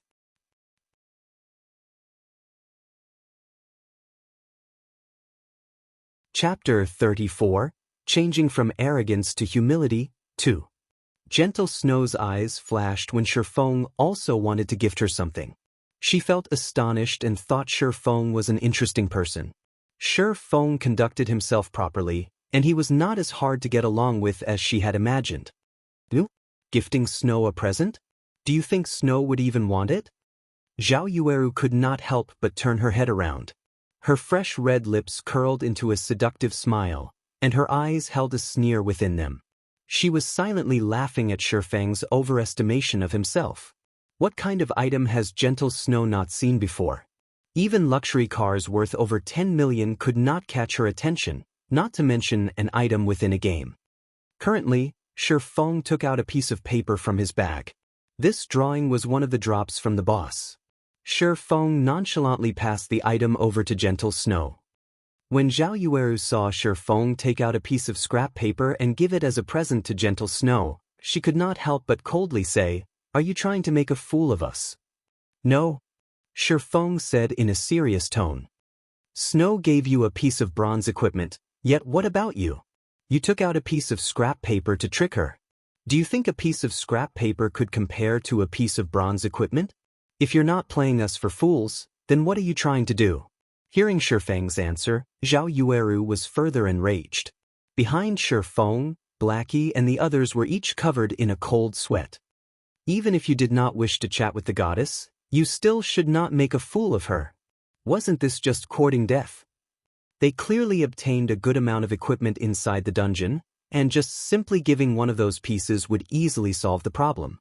If Shifeng's actions angered the goddess, even if the goddess herself did not take action, the players surrounding them would surely kill them off for her. Seeing a mishap about to occur, Blackie thought of giving away the bronze staff he held. However, Gentle Snow gladly received the scrap paper Shifeng gave her. Suddenly, Blackie and everyone else's mouths formed a 0H shape. The goddess accepted it? What kind of situation was this? Thank you for your present, I like it very much. Now, can we go somewhere with fewer people to have our chat? Gentle Snow smiled in appreciation. Shifeng also smiled and nodded in agreement. Looking at Gentle Snow's faint smile was like watching a dazzling sun that warmed a person's heart. It would be hard to forget such a smile, even after a lifetime. Snow, you're going to forgive his rude actions just like that? Zhao Yueru asked in a puzzled tone. It's all right, I like this item very much. Gentle Snow turned around after commenting, letting Shifeng lead the way. Zhao Yueru was stunned. She just could not understand what kind of drug Shifeng had given Gentle Snow. Was a piece of scrap paper enough? Just what was this piece of scrap paper? Snow, just what did that fellow give you? Zhao Yueru whispered. Just by seeing the fire poker on Shifeng's waist, she could tell Shifeng would not be able to give anything valuable. However, Gentle Snow still happily received it. Such a result puzzled Zhao Yueru significantly. A potion recipe for the basic strength potion. When consumed, it will increase a player's strength by 6 points for half an hour, Gentle Snow calmly replied. What? Zhao Yueru leaped up in shock. How could he have such a precious recipe? Potion making was very hard to learn. The recipes needed were famed for being rare drops. Even the current Ouroboros only had a few normal recipes, not to mention rare recipes. A recipe that was capable of increasing the strength of a player by 6 points was unheard of until now. If the current level 2 players could have an extra 6 points in strength, that would equate to an additional 12 attack power. Such a potion would have a significant effect when they dove into a dungeon. Regarding guilds who frequently conquered dungeons, the value of this recipe far surpassed that of tens of pieces of bronze equipment. As long as the basic strength potion were for sale, the supply would never be able to meet the demand. Yet, Shifeng gifted such a recipe away. Did Shifeng not know the value of this recipe? However, Zhao Yueru shook her head, denying this assumption. Before, she had seen the confident expression on Shifeng's face. He knew the immense value it had towards their guild. Currently, Zhao Yueru turned her head once more towards Shifeng. A tinge of red appeared on her cheeks when she thought back to what she said before. She felt humiliated. She actually called a rare recipe a scrap paper. When she thought of Shifeng's smile, he was definitely laughing at her lack of knowledge. He was such a hateful bastard. Now you finally know. I've already said he wasn't simple. Gentle Snow smiled at Zhao Yueru. Even after Gentle Snow and Shifeng left the scene, the surrounding players had yet to recover themselves. What kind of situation was this? A noob actually received the attention of the goddess. Was this person really a noob? Boss waving slowly, that noob left with the goddess? Wordless Summer Night was very upset. After watching the goddess being very courteous with Shifeng, even an idiot could tell Shifeng was not that simple. Don't mind it. I've heard from others that the noob entered the hell mode of the Deathly Forest. The snow goddess must have intentionally invited him to learn about the difficulty of hell mode. Waving slowly did not believe that he would misjudge a person. Shifeng was definitely a noob. He must have just been incredibly fortunate. Before, he managed to gain the favor of an expert. Now, he also somehow managed to obtain the favor of the goddess. In a rock pit over 200 yards south of the Deathly Forest, Gentle Snow and Shifeng sat facing each other. Surrounding them was a beautiful scenery and gurgling streams. As for the others, they stood to the sides. None of them tried to eavesdrop on the conversation between Shifeng and Gentle Snow. They comfortably sat down and started chatting amongst themselves. I wonder what business Miss Snow has for me. The Deathly Forest. Gentle Snow openly said, I want the strategy for the Deathly Forest. State your price. Hee, I'm afraid Miss Snow is overthinking things. How could I have the strategy to the Deathly Forest?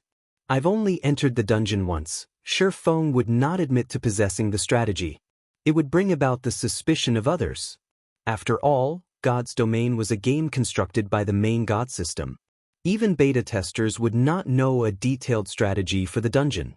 It was still possible to trick amateurs such as Blackie, but it was impossible to trick Gentle Snow. Troubles would arise if Shifeng were to generously share his strategy. Gentle Snow smiled sweetly. Her eyes swept once across Shifeng's party members before calmly saying, If I'm not mistaken, the equipment your party members are wearing all came from the Hell mode of the Deathly Forest. Although your party has 1 or 2 players with proper techniques, everyone knows you had invited 3 level 1 noobs as temporary members. Such a party was able to enter Hell mode, and even came out with quite a lot of equipment.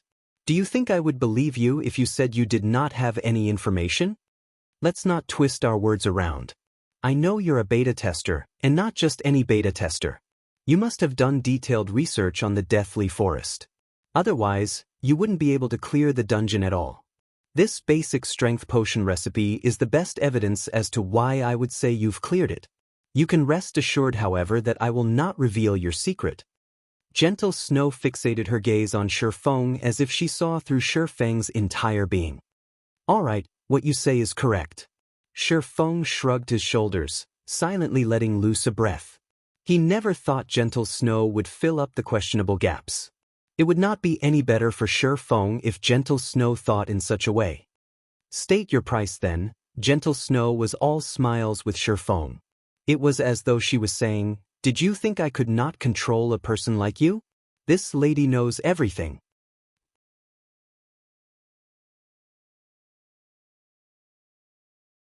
Chapter 35. Changing from Arrogance to Humility, 3. Seeing Gentle Snow smile with confidence, Shifeng was already snickering in silence. Sheep's wool comes from a sheep. If you wish to earn money, it was natural to obtain it from a wealthy person. A first-rate guild like Ouroboros was unquestionably an appropriate target. According to Shifeng's knowledge, the guild, Ouroboros, had already conquered over 10 virtual reality games.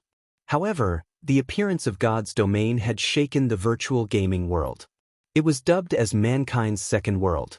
It caused the collapse of many other virtual reality games.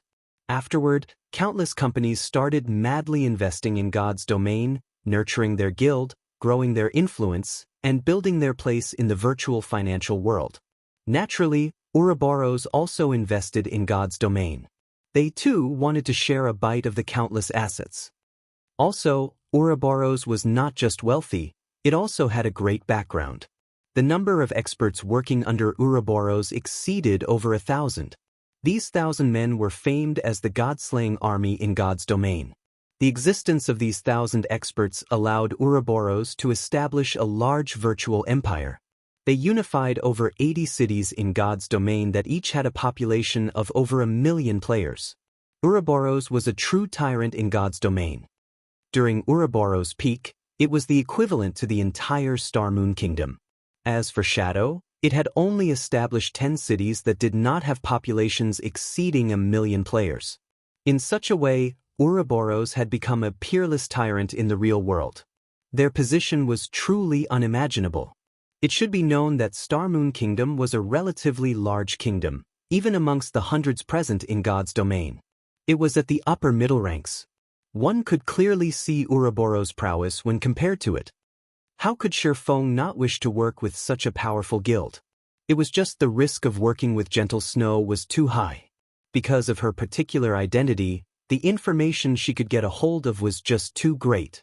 Shifeng could not help but be cautious of her. It was why he intentionally revealed some hints, especially with the recipe for the basic strength potion. He wanted to see Gentle Snow's reaction. If she behaved in a bad way, Feng would naturally act ignorant and push all responsibility away. However, the present situation was undoubtedly the one Feng looked forward to the most. Since you've already explained, my asking price isn't high. 20 silver coins.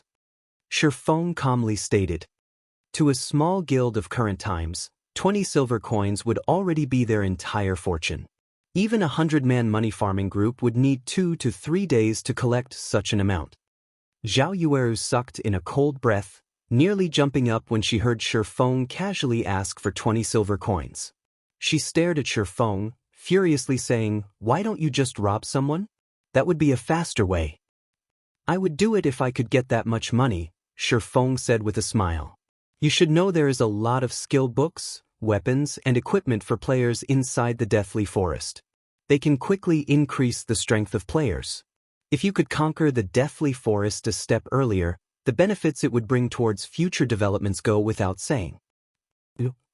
Can't you make it a little cheaper? 20 silvers? Even we, Ouroboros, can't simply take out that much money." Zhao Yueru thoroughly disliked Feng now. However, when she thought about the importance of the Deathly Forest, she still used a softer tone to speak to Feng. "Sorry, but no negotiations. If you don't agree to it, then I can only consider working with some other guild." Feng remained firm with his decision. He had been very sincere in dealing with Gentle Snow. If it was still not possible, he could only consider the Assassin's Alliance. The Assassin's Alliance was wealthy and imposing. Before, they spent over 20 silvers to buy Feng's level 5 bronze shield. "I understand. 20 silvers then. However, we need some time to collect the money. After all, our Ouroboros area of influence isn't in White River City, but at the capital, Star Moon City. There are only a few Ouroboros members close to White River City. Give me a day's time, take these 7 silvers as a deposit. I will compensate you with 15 silvers a day later." Gentle Snow had never imagined Feng's appetite would be so great. 20 silvers was still a lot to her. However, the importance of clearing the Deathly Forest was too great. They had to grasp it as soon as possible.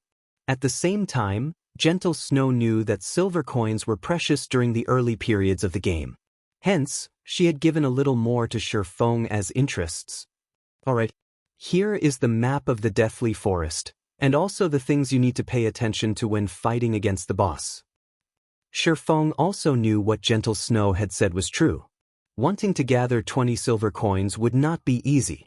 Ouroboros did not have as great of influence in White River City as the Assassin's Alliance did. Feng sent mail to Gentle Snow containing detailed introductions to the Deathly Forest. With Gentle Snow's abilities, they should be able to clear normal mode easily. Gentle Snow looked at the strategy she received for the Deathly Forest. Her heart slightly shook only after a slight glance. She never imagined the Deathly Forest would be so horrifying. Just the number of paths available already numbered 36. 33 of them were dead ends. There was even a Night Ranger who moved based on opportunity. There was also a detailed description of the boss and when it would cast its skills. She definitely got more than 20 silvers worth of information. If she sent others to explore the paths bit by bit, the cost would exceed 20 silvers. Suddenly, another change occurred to Gentle Snow's perception of Feng. She felt Feng was not as simple as he seemed to be. He was certainly an expert. Only an expert could have such a profound understanding of the dungeon. However, Gentle Snow had no recollection of an expert swordsman like Feng. In 3 days, Ouroboros is planning to enter the first level 5, 20-man dungeon, the Dark Moon Graveyard. I wonder if you will be interested in joining? Gentle Snow's beautiful eyes looked towards Feng as she invited him to the team dungeon. She already acknowledged Feng's strength. If Feng was with them, entering the team dungeon, they might have an easier time in it. From aside, Blackie looked at Feng with dumbstruck eyes.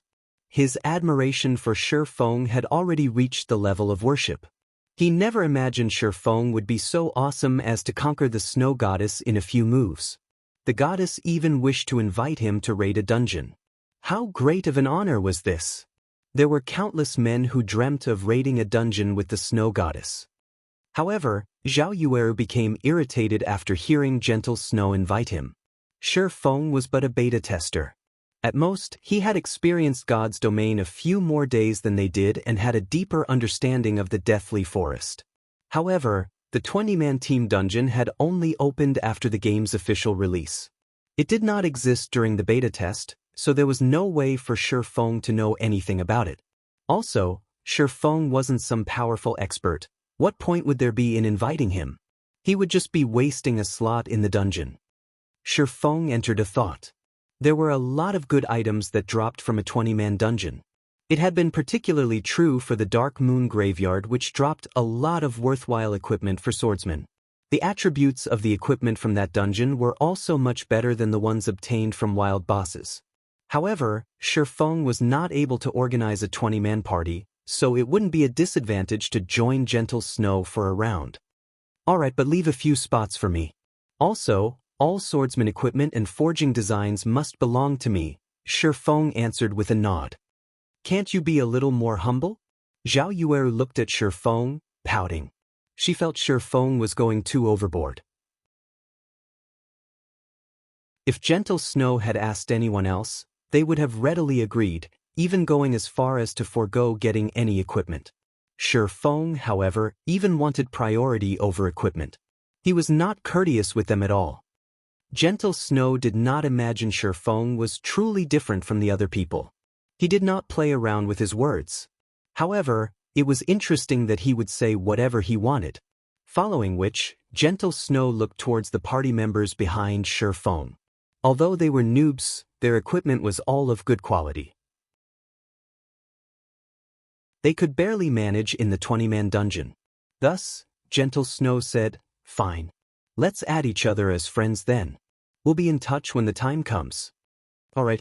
You can just contact me a few hours before raiding the dungeon. I'll arrive on time." Shi Feng accepted Gentle Snow's friend request. Subsequently, Shi Feng and his party members left the small rock pit, heading towards Dark Moon Valley.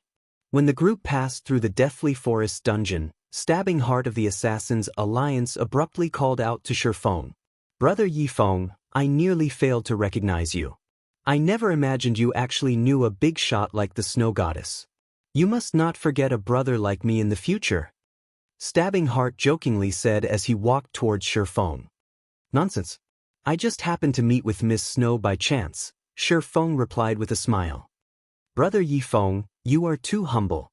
Based on your strength, you are absolutely worthy of becoming friends with the Snow Goddess. After all, both of you are experts of the same level." Stabbing Heart thought Shi Feng was very humble. It was no wonder he was such a great expert. The way he conducted himself was different than ordinary people. Stabbing Heart wanted to befriend Shi Feng even more now. "Our Assassin's Alliance is preparing to enter the dungeon. I wonder if Brother Yi Feng would be interested in joining us? Of course, you can pick any of the equipment that you want." "You are too courteous, Brother Stabbing Heart. However, I still have some things to attend to. I will definitely join if there is another chance in the future." Shi Feng politely rejected the offer. Stabbing Heart spoke in a loud voice. Surrounding players clearly heard his words. At first, everyone thought of Shi Feng as just a noob. His being called upon by the Snow Goddess was just due to luck. Even now, Stabbing Heart of the Assassins Alliance wished to befriend Shi Feng. Just what sort of situation was this? The Assassins Alliance was a large guild that was famous throughout White River City. As the sub-leader of the guild's elite group, Stabbing Heart would not need to interact with normal players at all. However, he tried to befriend Shi Feng. Shi Feng had actually rejected him. Shi Feng was just too domineering. If someone were to call Shi Feng a noob, nobody would believe them. There was something strange about the situation. Everyone guessed that Shi Feng must be a hidden expert that normal players did not know of. Otherwise, why would big shots try to meet Shi Feng one after the other? Boss waving, that Stabbing Heart actually tried to befriend that noob. I'm not dreaming, right? Wordless Summer Night was shocked. Was this Shi Feng really the noob they met before? Waving slowly but surely was currently upset in his heart. Initially, his heart still held hope that Shifeng was just a noob. Now, however, that hope was utterly destroyed by Stabbing Heart. Shifeng was not a noob. He was definitely an expert, just like Lonely Snow had said.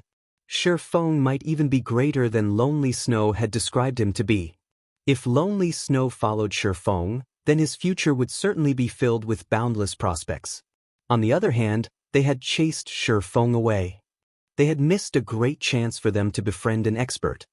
"Boss, why don't we go over and apologize? An expert is a magnanimous person. Who knows, he might even forgive us. At that time, we too could gain the favor of an expert," Battle to the End suggested. Wordless Summer Night nodded his head in complete agreement. Just as Shifeng's party was about to leave the deathly forest, waving slowly but surely, and the others came running over. "Big Brother Expert, we've had some misunderstandings before, so we're here to apologize to you. We hope you can forgive our ignorance.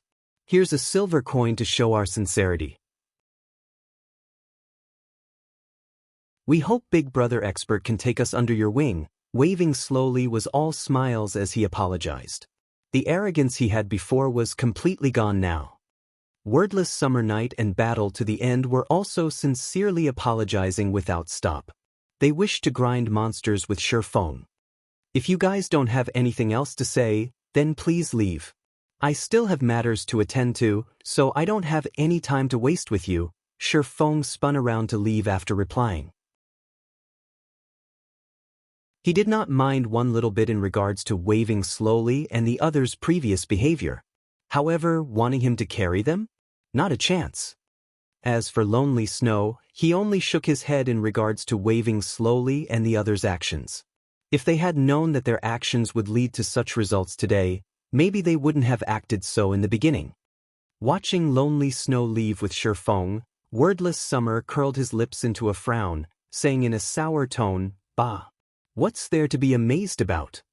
In the future, I too will become an expert." However, only waving slowly knew Lonely Snow would become successful in the future. He was already in a different world than them.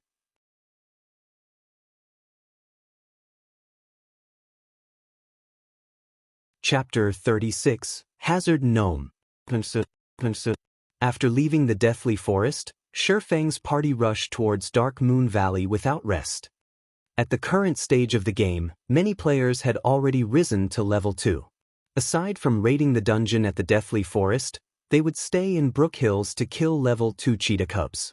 Only a few experts would go to the level 4 area, Dark Moon Valley, to level up. However, along with the increase in player levels, it wouldn't be long before Dark Moon Valley would become occupied. After spending over half an hour returning to Dark Moon Valley, the scene they met with was the same as what Shifeng expected. A few elite parties who were uninterested in the dungeon were currently killing level 4 kobolds that were wandering around the outer parts of the valley. These elite parties were quite skilled. They lured 2 or 3 monsters each time, with the shield warrior tanking in front and preventing the kobolds from closing in on their mage and healer. The healer was continuously healing from behind, barely maintaining the shield warrior's HP. Although it was taxing to grind in such a way, the gains from the fight were equally good. The 3 kobolds had dropped 2 coppers and some stone materials. In God's domain, only monsters level 3 and above would drop skill books and bronze equipment. Although the chance was only 10,000 to 1, it was still enough to cause players to go on wild goose chases. Currently, bronze equipment was very valuable, even more so were skill books. With these enticements here, there would be many experts who would come forth, even if there was some danger involved. After taking a few glances, Shifeng turned and left towards the inner parts of the Dark Moon Valley. The other party members who were new to the Dark Moon Valley were very nervous. It was especially true when they saw the level 4 monsters scattered throughout the entire area. Their breaths became slightly hurried. However, Blackie was extremely calm when he saw these level 4 kobolds. After all, he had previously killed hundreds of them. He did not seem panicked, unlike the other party members. He simply followed Shifeng, entering the deeper regions of the valley. As for the elite parties, they could not help but be shocked when they saw Shifeng's party enter deep into the valley. They had never imagined the newcomer party would have such courage. There were very few players currently present in Dark Moon Valley. It had yet to be completely developed, so there were a lot of kobolds in the middle of the valley. The deeper one headed towards the center, the greater the number of kobolds. There would even be groups that consisted of 10 or more kobolds. Grinding monsters there was just too dangerous. The lowest number of kobolds they had to face was at least 4 or 5. It was not worth risking an unwarranted death. Unfortunately, these people did not know Shifeng was more insane than they previously thought. Shifeng did not just enter the deeper regions of the valley. Instead, he went towards the core of the Dark Moon Valley. There was a good location to grind monsters there. Not only was there a large number of monsters, but their respawn rate was quick as well. Most importantly, the drop rate therefore was high. Regarding understanding, Shifeng was like the local god of the area when it came to the Dark Moon Valley. Be it the location of the monsters, the number of monsters available, or their respawn time, Shifeng had spent countless hours researching in his previous life. His goal at that time was to increase the grinding speed of his party, all to improve his position within Shadow. Life was truly fascinating. Shifeng's sacrifice towards Shadow in his previous life had currently turned around to help himself instead. It could increase his own party's level more quickly, while at the same time guaranteeing him a steady supply of ore. Moving along the path of broken rocks, groups of 4 or 5 level 4 kobolds would occasionally appear. However, it was just a small matter with the equipment of Shifeng's party. Looking at the party's guardian knight, Kola, be it with HP or defense, he could easily tank 4 kobolds at the same time. The healer, Drowsy Sloth, could maintain Kola's HP above 80% without wasting much effort. If Kola had let a monster past, then Lonely Snow would go up and push it back. As for the others, they would fervently deal damage. A simple sword strike from Shifeng could already deal over 100 damage, whereas Blackie's dark arrows could each deal 88 damage. The fight could not get any easier than this. Within moments, the 5 kobolds were all dealt with. Compared to the elite party outside, Shifeng's party was stronger by several folds. Shifeng simply picked up the stone materials or that dropped, then continuing deeper into the Dark Moon Valley. After spending over an hour moving forward, Shifeng's party had finally arrived in front of a mountain. The massive mountain was hundreds of meters in height. Kobolds no longer filled the area surrounding the mountain. Wandering gnomes had replaced them. These wandering gnomes each held a small shovel in their hands, using it to dig into the rock wall of the mountain. There were also quite a few gnome overseers that inspected the surrounding areas with a whip in hand. Brother Feng, the monsters here are just too numerous. Are we really going to grind here? Blackie's heart shook slightly when he took a look around. He discovered hundreds of wandering gnomes around the vast mountain. There was even a few level 5 gnome overseers. Compared to the groups of over 10 kobolds outside, this place was a literal battlefield. Kola also gulped down a mouthful of saliva, worriedly saying, "Party leader, I'm not trying to boast, but tanking 6 or 7 of them is my limit. I really can't manage this many monsters." It wasn't just Blackie or Kola. The others, as well, were apprehensive. Wandering gnomes occupied the entire mountain, and these gnomes were very close to each other. As long as they made a mistake while luring, then they would have to face off against hundreds of level 4 monsters. Such a large number of monsters was much scarier than the Lord rank felt. I know you guys can't fend all of them off. However, whoever said about letting any of you tank hundreds of gnomes? Shifeng rolled his eyes at his party members. He was extremely clear regarding the party's standards. Facing off against 10 gnomes at the same time was nearly their limit, so how could they deal with hundreds at the same time? Even a level 10 player would be finished when met with hundreds if level 4 monsters. However, wasn't there a good saying that stated, if you can't outfight them, outrun them? Shifeng's agility had reached 30 points. Including the bronze shoes he had, his movement speed had exceeded the wandering gnomes by at least 4 points. He could easily kite the gnomes and let Blackie use the AoE skill, Hell Flame. The efficiency of grinding in such a way was several times greater than that of killing individually. Following which, Shi Feng told everyone about his plan. He needed Blackie to get the timing right, maximizing the effect of Hell Flame. As for the others, they were responsible for taking out the gnomes with low HP. When Shi Feng had chosen his position, he grabbed a handful of stones and rushed towards the nearby gnome overseer. Just as Shi Feng approached the 20-yard distance, the overseer had started yelling loudly. Its screams attracted the attention of many of the surrounding wandering gnomes. Shi Feng waited first for a moment, avoiding the whip of the gnome overseer and allowing the wandering gnomes to continuously gather. When about 30 gnomes had gathered, Shi Feng turned around and ran in the opposite direction. Afterward, he threw a small stone that struck another gnome overseer. The overseer who was struck loudly bellowed, bringing along over 20 of its brethren and rushing at Shi Feng. Within moments, Shi Feng had lured over 60 monsters. However, Shi Feng was not yet satisfied. He started circling the mountain as he lured monsters, and within 5 minutes, there were hundreds of wandering gnomes and more than 10 gnome overseers chasing behind him with all their might. Unfortunately for them, Shi Feng's equipment was just too good. His speed was 30% greater when compared to the gnomes. Including Shi Feng's extraordinary techniques and control over his body, he was able to toy with the gnomes whichever way he wanted. Blackie, get ready to cast, Shi Feng reminded. All right. Blackie was extremely excited. This was his first time using AoE magic, so he did not know what kind of effects it would have. Subsequently, Blackie's fingers started gesturing in midair.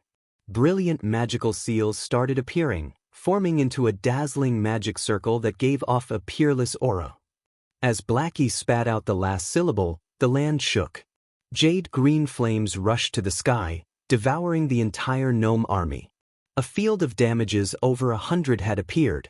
Within 5 seconds, every gnome chasing after Shi Feng received over 200 damage, their remaining HP less than half. However, the target of these gnomes had also changed.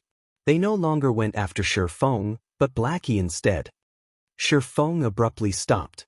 He pulled out the abyssal blade and rushed forward. Thundering Flash.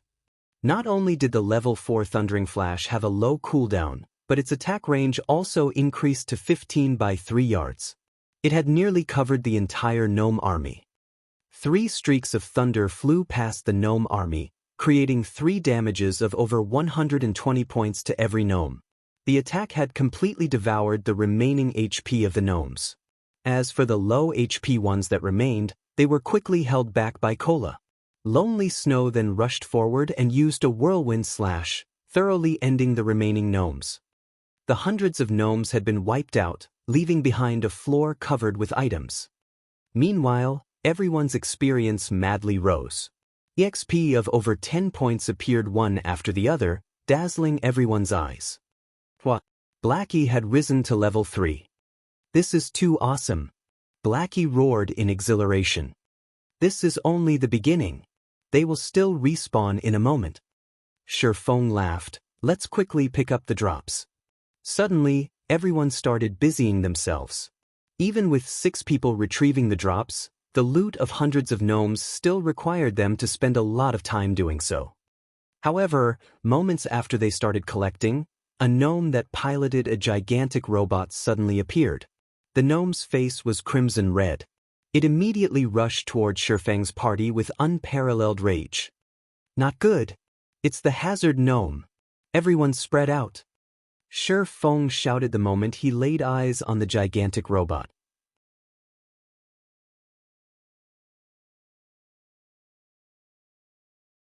Chapter 37, Rocket Boots.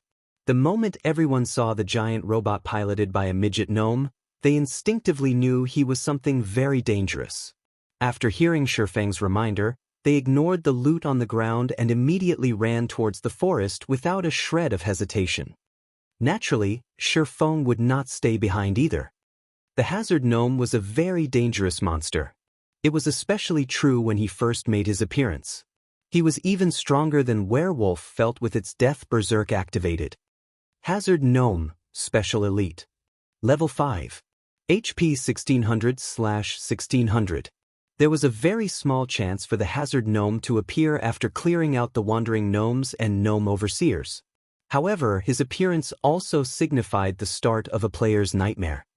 There was a saying in God's domain that warns people not to look down on gnomes just because they were midgets. If they were enraged, they could easily extinguish your life at any given moment. In his previous life, Shi Feng met the Hazard Gnome once before. At that time, he was with an elite party who was grinding for ore. After killing the gnomes, the Hazard Gnome appeared. They did not imagine they would meet a special elite, so they had all excitedly rushed at him. However, the situation ended up in a tragedy for the 20-man party. The Hazard Gnome's 1600 HP must not be taken lightly. His defense was an abnormality, capable of reducing 80% of the damage he received. A level 4 berserker using an axe could only take 2 HP from the gnome. On the other hand, the Hazard Gnome's attacks were even more powerful. Everyone would get a free trip back to the city after he fired a burst of bullets. Although Shi Feng's party had tried their best to run away, the Hazard Gnome's hatred for their evil deeds was clearly implacable. The rockets on the robot's backs suddenly ignited. The steel machine that was over 3 meters tall rushed at high speed towards Shi Feng's party. While being chased, Blackie attacked with his dark arrow as he ran. Although the arrow had struck the Hazard Gnome, it had only caused a meager -4 damage. Blackie's eyes widened when he saw the damage. He said in a dumbstruck manner, "Disgusting. If the robot wasn't protecting this gnome, I could one-shot him anytime. Don't mind it for now and focus on running. Pay attention to dodging the bullets. As long as we are 1,200 yards away from the mountain, the Hazard Gnome will return." Shi Feng never thought, just after a lecture from him, Blackie's skill would improve to the degree of being able to hit his target while moving. However, fighting head-on with the Hazard Gnome would be very foolish. Blackie understood Shi Feng's intentions. He turned around and started chanting Evil Whip, binding the pursuing Hazard Gnome with 5 thorns and greatly reducing the gnome's speed. With this, everyone managed to gain quite a distance from the gnome. When the Hazard Gnome broke free from the 5 thorns, high damages of -23, -24, -23, -23, -24 suddenly appeared on his head. His HP had turned to 1479 within an instant. The damage caused by the Evil Whip was just ridiculous. Blackie was shocked. Before, his level 3 Dark Arrow had only dealt -4 damage. On the other hand, the Evil Whip had caused over 100 damage total. The difference between them was just too great. Did the Hazard Gnome have that kind of fetish? Shi Feng saw hope when the Hazard Gnome's HP suddenly fell by a portion. The Hazard Gnome did not have any immunity towards plant-based attacks. Shi Feng immediately commanded, "Everybody stop running. Cola, get the Hazard Gnome's hatred and let his back face toward the group. The others attack and mind your positions. As long as the Hazard Gnome lifts up his gun, immediately dodge the muzzle. Blackie, attack immediately after Evil Whip's CD finishes. We have a chance to get rid of him." Whether they would live or die before they ran out of the 1,200-yard mark was an uncertainty. So why not fight it out? Who knows, they might even be able to get rid of this Hazard Gnome. In Shi Feng's previous life, there were no players who killed the Hazard Gnome before. If they were to kill him now, something good might drop. Currently, the Hazard Gnome's hatred was targeted towards Blackie. However, Lonely Snow was a step ahead of the gnome, using charge on him. He used a whirlwind slash on the gnome, causing 3 points of damage. Although the damage was low, the momentary fainted state it caused gave Cola a chance to use Divine Strike, followed by Punishment. The 2 attacks caused -3, -2 damage, and the additional hatred they attracted had the Hazard Gnome locked onto Cola. The Hazard Gnome extended the electric saw on the robot's right arm, violently slashing at Cola. Cola blocked the attack with his shield. His body retreated 3 steps backward and a damage of -147 appearing above his head. Cola was shocked. When the next attack from the electric saw came, He hurriedly dodged and rolled to the side, avoiding the attack completely. Drowsy Sloth immediately healed Cola twice, returning close to 100 HP to Cola. Such fierce damage, Lonely Snow was shocked as well. He no longer dared to stay, turning around and running more than 10 yards away from the gnome. He would definitely die, even if he were only struck once by the electric saw. On the other hand, Shi Feng was not afraid of him. He immediately arrived at the hazard gnome's back, using out a series of skills: Thundering Flash, Double Chop, and Chop. The occasional critical hit would also cause -16 damage. Compared to the others, Shi Feng's damage was already very high. However, the hazard gnome only gave a look of contempt towards Shi Feng's attacks. He continued using his electric saw to attack Cola. A series of fierce attacks had forced Cola to constantly retreat backward. His HP was continuously falling as well. Behind, Drowsy Sloth's healing could not keep up with the damage Cola was receiving. He could only watch as Cola inched closer to death. At the most crucial moment, Shi Feng used Abyssal Bind. 9 pitch-black chains bound the hazard gnome, giving Cola a breather. Within the 3 seconds, the hazard gnome had only lost 7% of his HP after being barraged by everyone's attacks. The total damage the party dealt was not even the equivalent of a single evil whip from Blackie. When the 3 seconds had ended, the hazard gnome regained his freedom. The green-skinned gnome revealed a mocking smile on his face, his tiny hands moving around and manipulating buttons. The robot's arm holding the electric saw made a roundabout slash, creating a beautiful arc. Shi Feng's entire person was sent flying. He smashed into a tree and lost 286 HP. Cola rushed up in a hurry, his HP having recovered by more than half. He used Divine Strike and Punishment once again, trying to pull back the hazard gnome's hatred. However, the hazard gnome had actually ignored Cola. Instead, he lifted the gun in his left hand, aimed it and fired a burst of bullets at Shi Feng. A barrage of densely packed bullets flew towards Shi Feng. However, Shi Feng had yet to land after being sent flying, so it was impossible to dodge the bullets. Phantom Kill. Shi Feng's doppelganger instantly appeared before him. The doppelganger waved his blade, continuously blocking the bullets. Meanwhile, Shi Feng had already activated Gravity Liberation. He jumped up to a treetop, avoiding the attack range of the hazard gnome. However, his doppelganger had already been killed. After finishing a cartridge of bullets, the hazard gnome started changing magazines. Afterward, he continued to rush at Shi Feng. Everyone else could only continue attacking, shaving away the hazard gnome's HP bit by bit. However, Shi Feng was not easy to hit after he activated Gravity Liberation. Shi Feng also used the trees for protection. He was barely dodging the flying bullets as he continued kiting the gnome. As for Blackie, he would immediately use Evil Whip as soon as it was ready. The hazard gnome's HP continuously fell, 64%, 50%, 30%, 20%, 10%. When only 10% of the hazard gnome's HP remained, the gnome suddenly jumped out of the metallic machine. He wore a pair of rocket boots and started to escape. Can't be. Monsters can actually escape? Blackie watched as the hazard gnome ran, with extreme speed, to a location without people. The others were also shocked. They never imagined the gnome would have such a high intelligence. He ran the moment he knew he could not win the fight. We can't let him escape. We will have fought for nothing otherwise. Cola immediately chased after the gnome.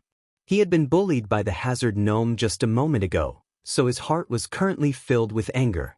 How could he let the hazard gnome escape after having taken advantage of them? You want to escape? Not a chance. Shi Feng chased after him with Wind Blade. However, the hazard gnome was unperturbed. He sent Shi Feng a mocking expression before pressing a button on his waist. The rocket boots spewed out large amounts of flames, ready to fly away.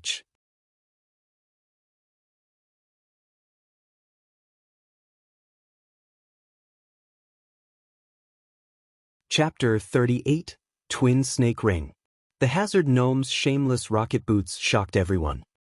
They had never seen a monster that was so good at escaping before. Its human-like expressions and actions were completely different from NPCs. The hazard gnome was like a person pretending to be an NPC. 2 streaks of crimson flame flared, slowly lifting the hazard gnome into the air. Unwillingness filled everyone's hearts. However, they could no longer stop it, but only watch the hazard gnome flee with their own eyes. The mages in the party were over 40 yards away from the hazard gnome. Lonely Snow as well was over 30 yards apart from it. It was not within the range of charge. Also, the faint effect of charge would become ineffective because the target was floating in midair. Only the movement speed increase would take effect. Currently, only Shifeng was close to the hazard gnome. He was only 15 yards away from it. However, Shifeng did not have any range attacks. Even if he chased after it, the hazard gnome would raise over 20 yards from the ground by the time he arrived. In the end, Shifeng would only watch the hazard gnome escape. 9 dragons slash. Shifeng knew he could not catch up. He waved the abyssal blade, shrouded in black mist, in his hand. Within an instant, 9 streaks of black mist shot towards the hazard gnome. Shifeng was not willing to allow such a smart hazard gnome leave. Initially, Shifeng only thought of the hazard gnome as an average special elite. He had never imagined the gnome to be so much like a player. Throughout his 10 years of playing God's Domain, Shifeng rarely saw such intelligent gnomes. The main god system wouldn't simply bestow a small monster with high intelligence. Such bestowals usually had a deeper meaning behind them. For example, those human heroes or legendary beings were all great characters. Their existences caused people to shudder. Although the intelligence of this hazard gnome did not reach the level of those heroes or legendary beings, he was still much smarter than a boss monster. There might even be unimaginable gains by killing it. Currently, the hazard gnome's displayed information changed. He suddenly became Arcus Maddox. Arcus Maddox, Lord rank. Level 5. HP 600/600. Shifeng felt a sense of familiarity when he saw this name. It seems that he had heard of it before, yet he could not recall anything about it. However, the gnome only had 600 HP. Shifeng was confident he could kill the gnome with the 9 dragon slash. Just when the 9 sword shadows were about to pierce Arcus Maddox, the gnome took out a few steel balls from his small bag. He threw the balls at the phantoms of the abyssal blade. Brilliant sparks flared up the moment the 2 attacks came into contact. A series of explosions forced the phantoms of the abyssal blade back. Just when the phantoms were prepared to attack Arcus Maddox once more, he immediately flew over 30 yards away. Meanwhile, the 9 phantoms of the abyssal blade could only attack targets within 30 yards of its reach. Shifeng could only watch helplessly as Arcus Maddox escaped. Crap! How could there be such a monster? His escaping ability is just a bug. Blackie stared at the fleeing Arcus Maddox as he cursed. Cola was grinding his teeth in hatred as well, sending a few punches towards a nearby tree. The other party members felt displeasure also. Everyone fought long and hard against this elite monster. However, just when they were about to reap the rewards of their efforts, their prize grew wings and flew away. Was there anything more depressing? Brother Feng, let's continue chasing it. Blackie discovered that the gnome's movement speed was not fast. Also, there should be a limited amount of fuel powering that pair of boots. Who knows, the gnome might land just after a while. Forget it. Let's continue grinding gnomes. Shifeng shook his head. If they could chase the gnome, Shifeng would have long since chased after it. However, the gnome's rocket boots were just too powerful. It was titled as one of God's Domain's godly escape tools. Currently, the boots had just been activated. Its speed would abruptly increase in a moment, and the gnome would disappear in the blink of an eye. It would be an impossible task if they wished to find the gnome. As expected, the flames gushing out from the rocket boots greatly increased after a moment. Shio! Arcus Maddox disappeared from the air, unable to be seen anymore. Best not let us meet again. You can dream of escaping the next time. Blackie said in an unfortunate tone as he looked towards the spot where Archismatics had disappeared. In his heart, Shi Feng felt that it was a pity to let the gnome go. However, it would no longer be dangerous when they grinded on wandering gnomes from now on. After this experience, the hazard gnome most likely would not show himself ever again. Let's go, continue grinding on the wandering gnomes. Shi Feng turned around and said to his party. Brother Feng, you're still the best. How could I not think of it? If we killed all of this bastard's kinsmen, we'll see if he doesn't show up again. Blackie laughingly said. Shi Feng was speechless. He turned around and left, no longer paying any attention to the fantasizing Blackie. Suddenly, Shi Feng stopped his feet in shock. Damn, our luck really is too poor. I never thought that Archismatics would actually appear here, and he was also a level 5 hazard gnome. Shi Feng tightly clenched his fists, his brows wrinkled. It was the first time he became so enraged. When everyone looked at Shi Feng's wrathful expression, they could faintly feel the surroundings become chilly. They could not help but retreat a step, their foreheads covered in a cold sweat. Before, they felt Shi Feng was a calm and easygoing person. Never would they have imagined Shi Feng would become so terrifying after becoming angry. The forest around them no longer seemed lively but more like a frozen hell, silent, cold, and dark. Brother Feng, are you all right? Blackie carefully asked. He was shocked. Shi Feng was completely different from when he was mad or arguing with others. It was the first time Blackie saw Shi Feng enraged to such a degree. Oh, it's nothing. Shi Feng reacted, replying with a smile. He stored back the dense killing intent into his heart. Such killing intent was slowly honed throughout the years Shi Feng had played God's domain. Compared to the tyrant bear Cola of 10 years in the future, there was nothing special about Shi Feng's killing intent. However, at present, it was considered unbearable for Blackie and the others. Shi Feng finally recalled the name of Archismatics. Archismatics was a famous Grandmaster engineer within God's domain. 3 years after Archismatics shocked the nation by creating the Sky Fortress, Twin Snake Ring, he had gone on to establish the Gnome Empire. With it, the new update Emergence of the New World also activated. At that time, countless superguilds started expeditions towards the fortress, Twin Snake Ring. However, all of them were annihilated, and Archismatics was the cause of such a result. On the other hand, Shi Feng was completely unaware of a great character had appeared right before his eyes. He also lost the chance to kill Archismatics, so how could Shi Feng not be enraged? Party leader, there's a box here. Did it drop from Archismatics during the explosions? Gluttonous Mouse, who had been silent all this while, asked as he picked up a small metallic box from the grass. Shi Feng received the box and took a look at it. He discovered the words Archismatics carved onto the metallic box. Shortly after Shi Feng opened the box, he said suddenly with a laugh, "Great. Good job, Mouse. With this, we didn't fight for nothing after all."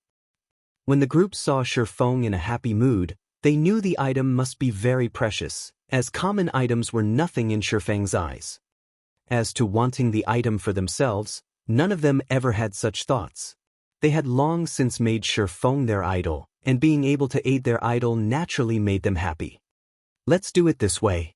You guys stay here to grind and level up. I still have something that needs to be done. Notify me when you have all reached level 4. Shi Feng kept the metallic box and hastily made the arrangements. Nobody could help him with the following matter. Only Shi Feng was able to proceed. Everyone felt reluctant when they heard Shi Feng's command. However, hearing Shi Feng have plans for them after they reached level 4, their anticipation grew as they abided Shi Feng's arrangements. Subsequently, Shi Feng left the deeper regions of the Dark Moon Valley. The party had Blackie's AoE skill. Killing 7 or 8 gnomes at a time was no problem at all, and their leveling speed was at least 2 or 3 times faster than the other parties.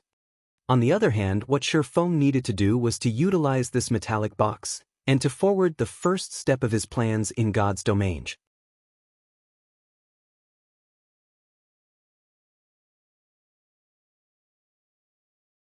Chapter 39, Philosopher's Stone. After leaving the Dark Moon Valley, Shifeng rushed towards Scarlet Lake. He had also activated gravity liberation to save more time. The players on their way to the Dark Moon Valley saw Shifeng speeding past them like a gale of wind. His speed was shockingly fast, and his figure was just a blur. Who is that person? Which assassin is he? His speed is so fast. No, look at his waist. That's a sword hanging there, not a dagger. He should be a swordsman. Crap. Are the current swordsmen that OP? The widely spread rumor on the forums stated that a mysterious swordsman killed the mayor of Red Leaf Town. There was also a powerful swordsman at the Deathly Forest that received an invitation from the Snow Goddess. I would have played as a swordsman if I had known about this earlier. Say, do you think they're the same person? Definitely not. I saw the swordsman that killed the mayor. That male swordsman was as big as a black bear. His arms alone were thicker than our thighs. He had forcefully killed that level 15 mayor. The players passing by started a discussion as they watched Shifeng depart. They were inwardly speechless towards the swordsman job. They should have played as swordsmen if there was such a powerful job. However, it was too late now. Shifeng might have laughed it off if he had known their thoughts. There was no strongest job in God's domain, only the strongest player. Shifeng ran for over 2 hours through the vast plains. He activated gravity liberation over tens of times, escaping the pursuit of high-leveled monsters. He passed through the level 6 map, Wolfman's Ruins, and the level 8 map, Oro Fort, before arriving in the level 10 area, Scarlet Lake. Scarlet Lake was the playground of level 10 water elementals and little fishmen. Watching from a high location, Shifeng could see groups of little fishmen patrolling.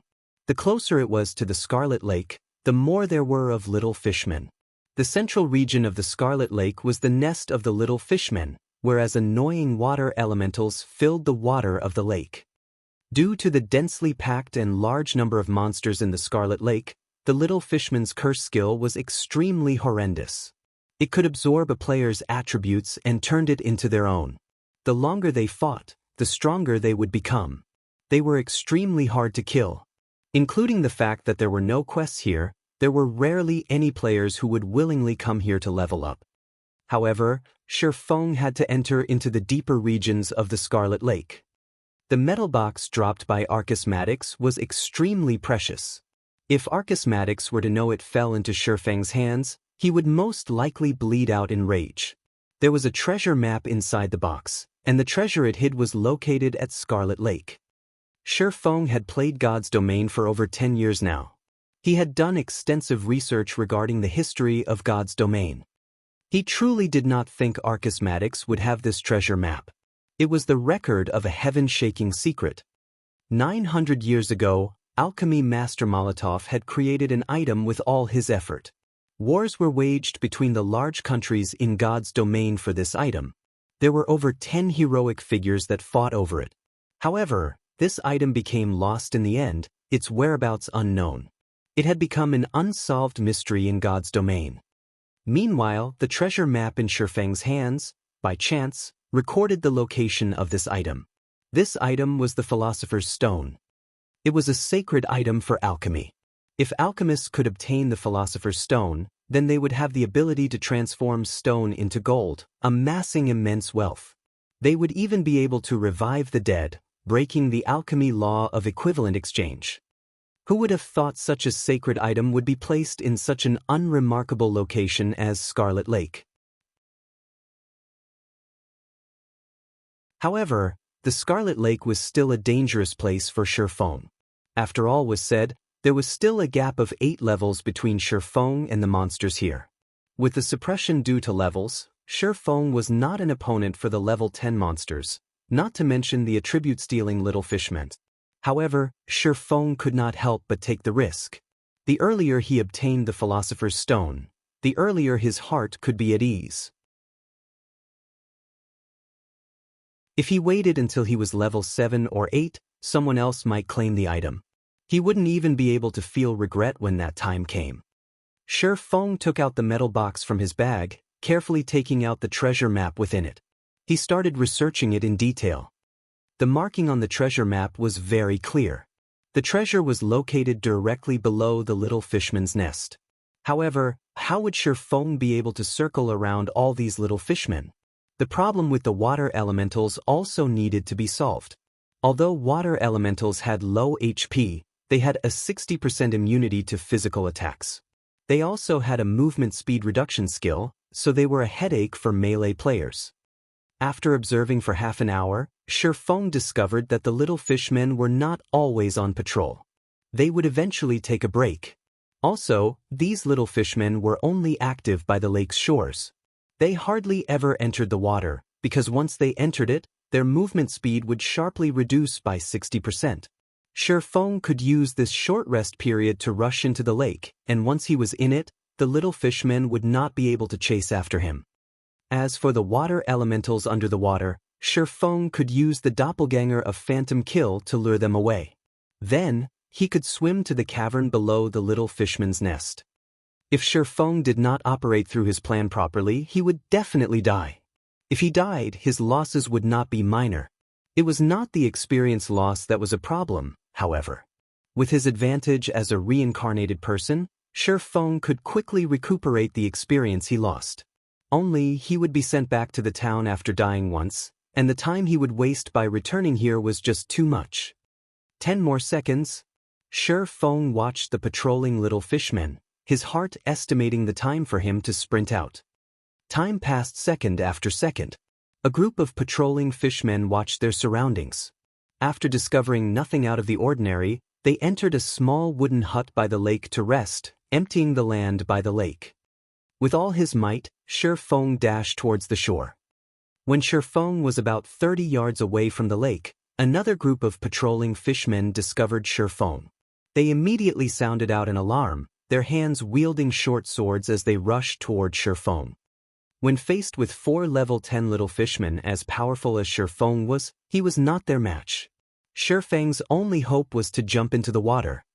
However, the little fishmen were very quick, taking only a short moment to catch up to Shifeng.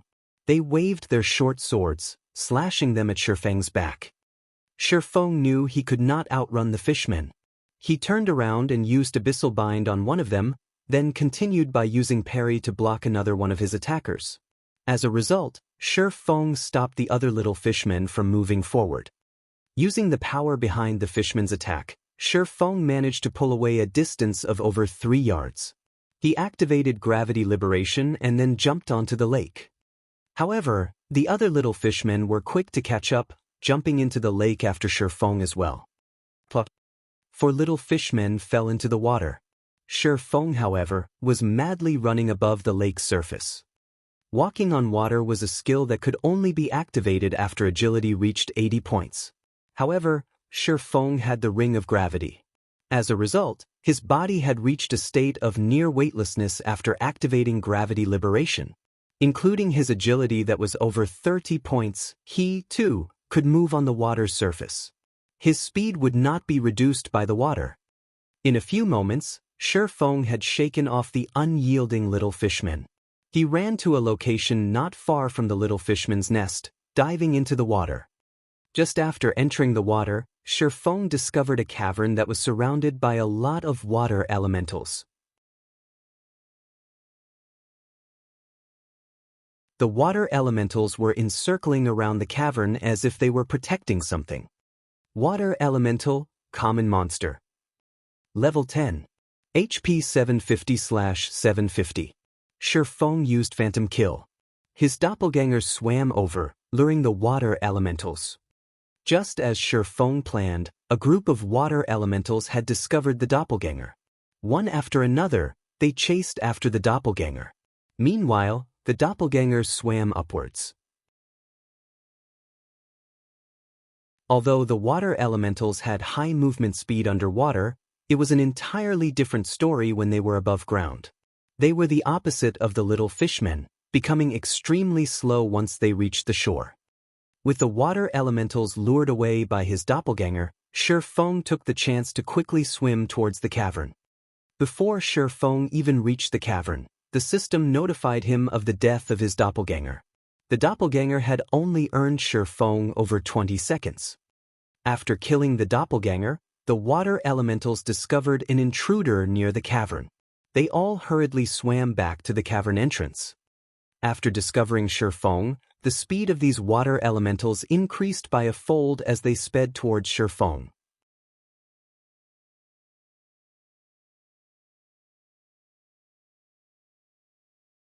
Chapter 40, Sun Temple.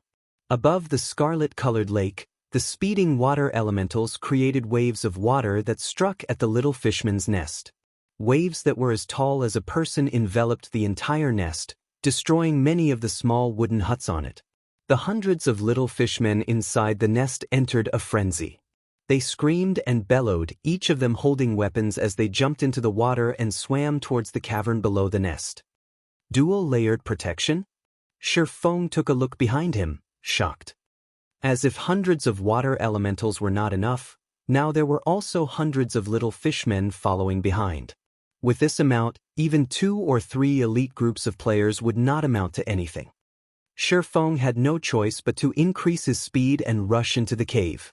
There was still a thread of hope for survival. However, Shifeng's speed underwater was very slow. It was incomparable to the druids who had their seal transformation, where their movement speed was increased by 50% when moving underwater. Instead, Shifeng's movement speed was reduced by 50%. Soon, Shifeng was just 50 yards away from the cavern's entrance. However, the enraged water elementals approached Shifeng as if they were flying, their distance between Shifeng shortening quickly. 42 yards, 20 yards, 20 yards, 10 yards. Just when Shifeng was only 5 yards away from the cavern entrance, the water elementals had caught up with Shifeng. They waved their gigantic icy fists towards Shifeng's head. The attacks from water elementals carried a freezing effect that reduced movement speed.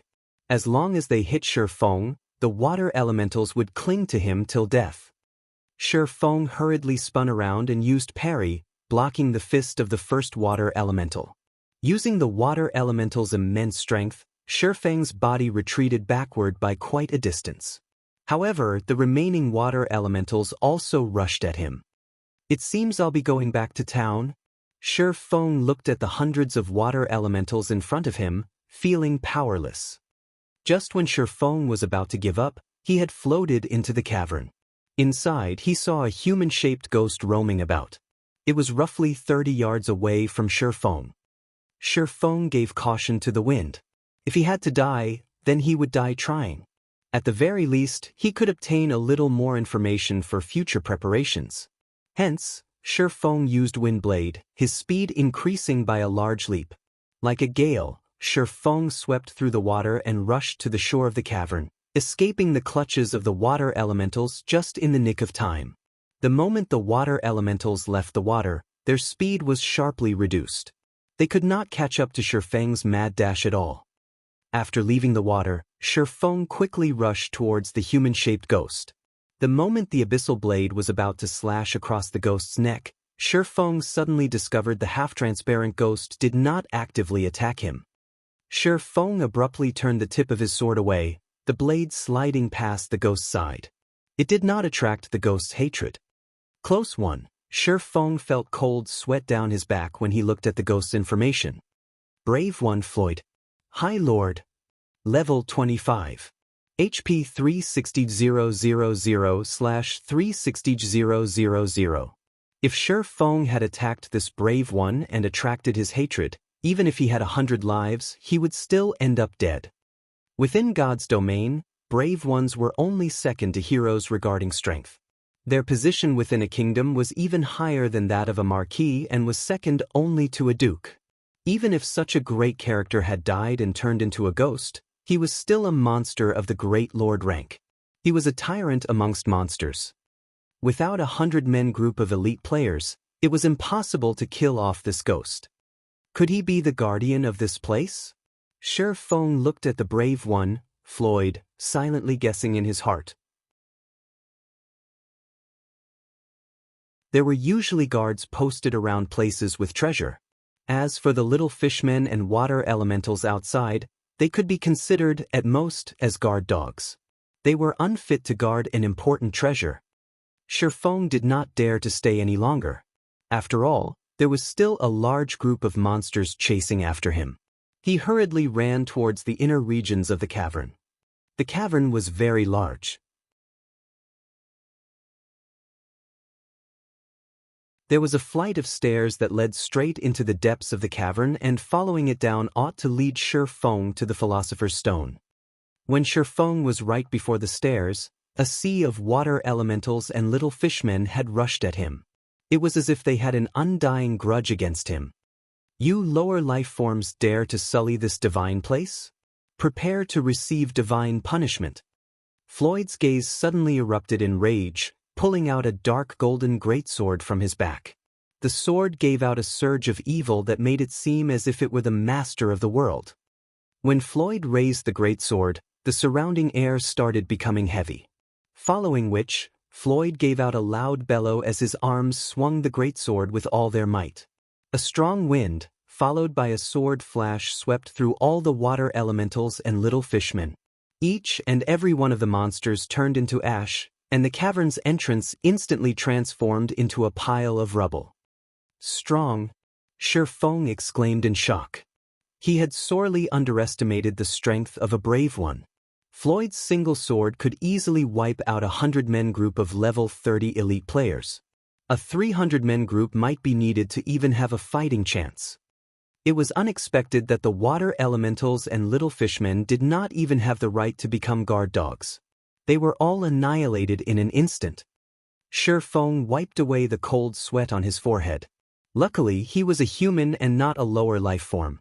Otherwise, his outcome would be similar to those water elementals and little fishmen. This place is truly vicious. I guess I can only go downward now. Shi Feng looked at the collapsed entrance. Not even an earthworm could find a way through the debris. The stairs that led down were spiral-shaped. The rocky walls surrounding it were also enchanted with a kind of light-based magic, brightening the entire stairwell. However, this stairwell was extremely long. Fortunately, there were no dangers here. After walking for an entire half an hour, Shi Feng finally arrived at the end of the stairwell, at the beginning of a wide and spacious hall. The hall was about the size of an entire football field, and it looked similar to a shrine of sorts. Made out of gold and jade, the two sides of the hall were carved with an abundance of illustrations and texts. There was also an altar at the deepest part of the shrine. Above the altar was a treasure chest made of pure gold. On each side of the treasure chest, there were two statues made of gold, both of them holding a greatsword in their hands. System: player has discovered the Sun Temple. Sun Temple? It was the first time Shi Feng had heard this name. In his previous life, there was no information on the Sun Temple. It might have been because no player had activated it before, so there was no information about it on the official website. However, looking at the situation, it should be very dangerous. However, Shi Feng couldn't care less about it as he walked towards the golden altar. His target was the Philosopher's Stone, and the golden chest before his eyes should be holding the item. The moment Shi Feng stepped onto the altar, he clearly felt a chill permeating his body. The chilliness came from the two gigantic golden statues. Shi Feng did not know what sort of consequences there would be if he continued onwards to retrieve the Philosopher's Stone. However, he no longer had any choice. The cavern's entrance had already been sealed off, so he could only decide after grabbing the Philosopher's Stone. Shi Feng slowly opened the golden treasure chest. Golden rays of light leaked out from the chest, illuminating the entire temple. Subsequently, the golden rays started to fade, revealing 3 items inside the chest. Shi Feng pocketed the items with zero hesitation. Crap, how could the Philosopher's Stone end up in such a state? Shi Feng looked at the thumb-sized blood-red stone, feeling extremely disappointed. Philosopher's Stone, damaged. Epic rank special item, dropped after death. A sacred item for alchemy, the Philosopher's Stone can be used to turn stone into gold, revive the dead, and has many more unfathomable uses. However, the Philosopher's Stone was damaged and broken into 5 pieces by the sword Emperor Knight. Nevertheless, the Philosopher's Stone possesses immense strength. As long as the 5 pieces are gathered, it will be able to recover all of its strength. Active effect. Due to being damaged, the Philosopher's Stone possesses less than 1/10 of its original strength. It is only possible to use it for alchemy conversion and elemental refinement. Although the effects were greatly reduced, Shi Feng was still satisfied with it. These 2 abilities would enable Shi Feng to accomplish a lot. As for the remaining 2 items, one of them was the Golden Greatsword, a level 10 fine gold weapon. The other item was an instantaneous movement magic scroll. A great treasure indeed. Shi Feng looked at the Golden Greatsword in his hands with extreme excitement. Aside from magic weapons, it was the best item a level 10 player could have. If a level 10 player were to equip this greatsword, they could definitely become invincible amongst players of the same level. At this moment the 2 statues by the side shook. Their eyes released a red glow, locking their sights on Shi Feng. Shi Feng used the instantaneous movement magic scroll without hesitation. Golden-colored magical seals suddenly wrapped around Shi Feng. The spell on the magic scroll had a cast time of 3 seconds, and it was capable of sending the player to a selected location. This magic scroll was extremely precious. Although there were only a few copies of it in the entire God's domain, dying in this place was a much greater loss to Shi Feng. Just as Shi Feng was about to be slashed by the golden statues, he vanished from the temple.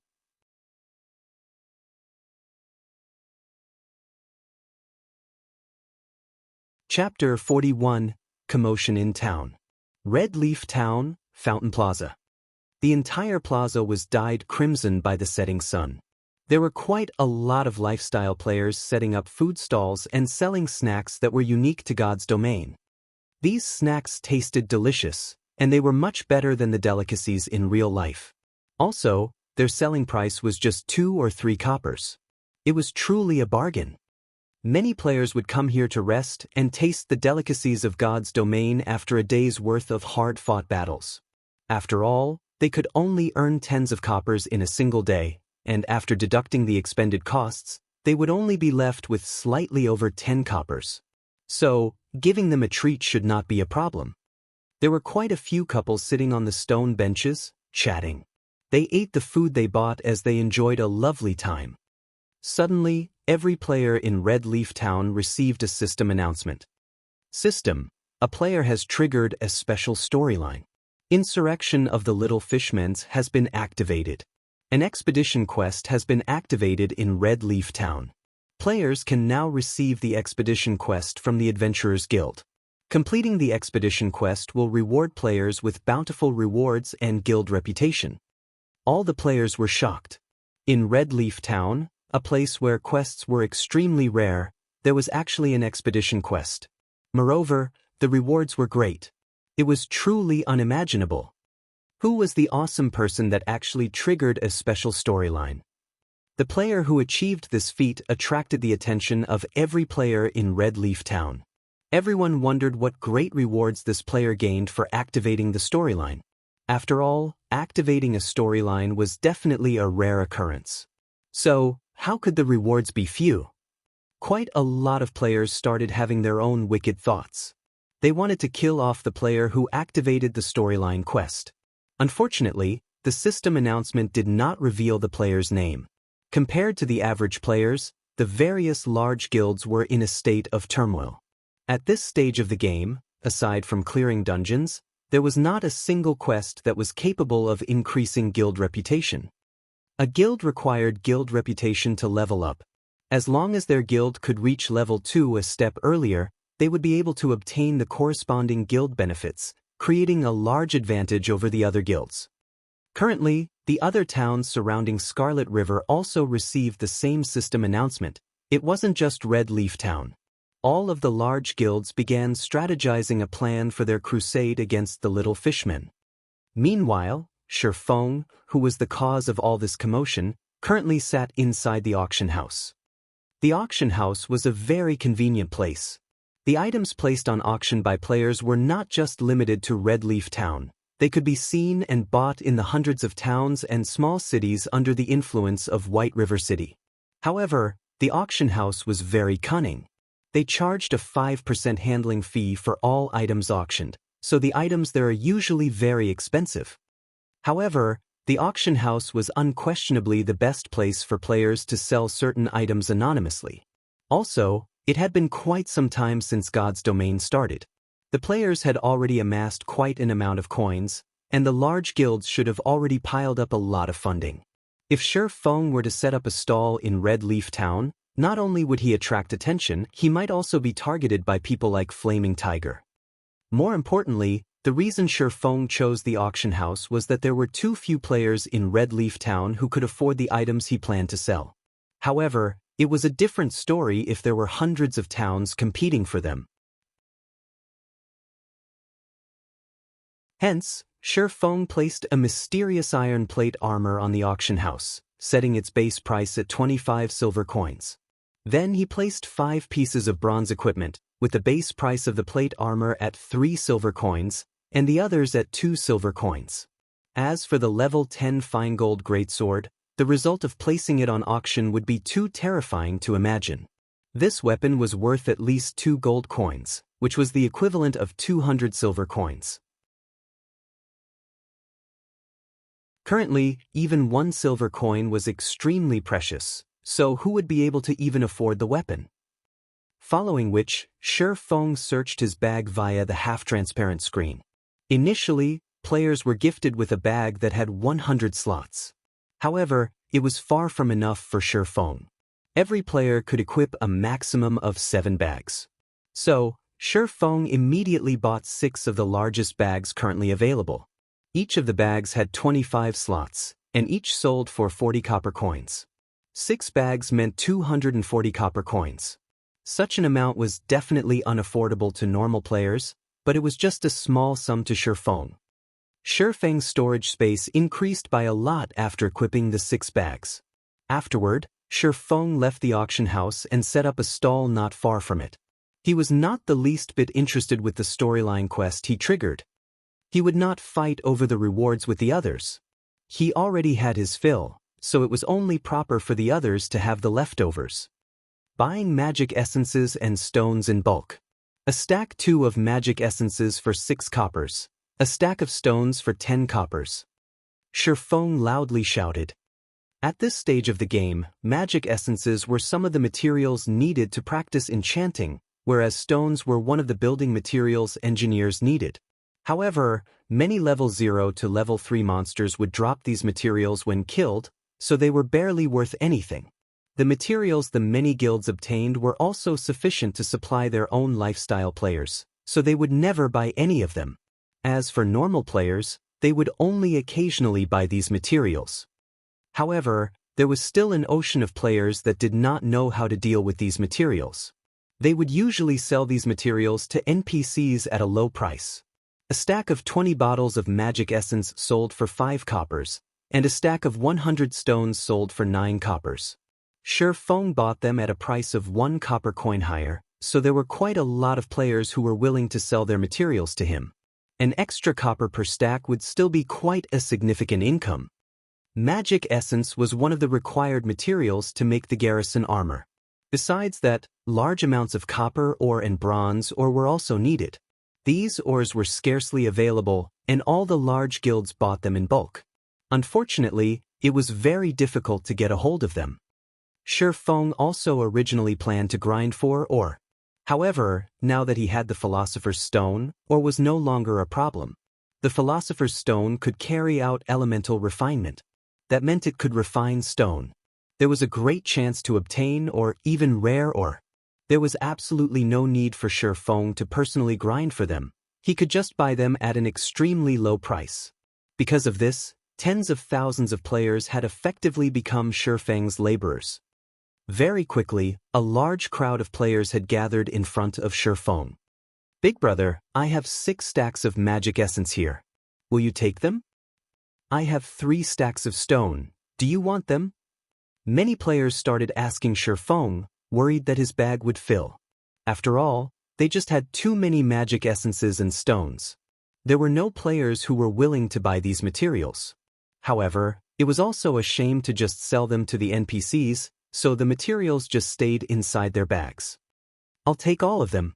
Just trade them over, Shifeng said. Before this, Shifeng amassed quite a bit of wealth.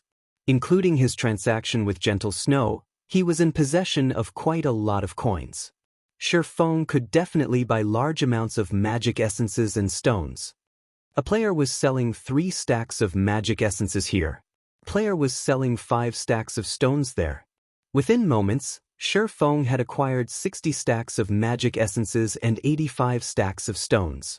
The money that remained in his pockets was less than 10 coppers now. Sorry, but I'm full, Shifeng packed up his stall after explaining. Suddenly, the many remaining players who came to sell off their magic essences and stones had faces filled with disappointment. Big brother, will you still buy them in the future? A player asked. I will.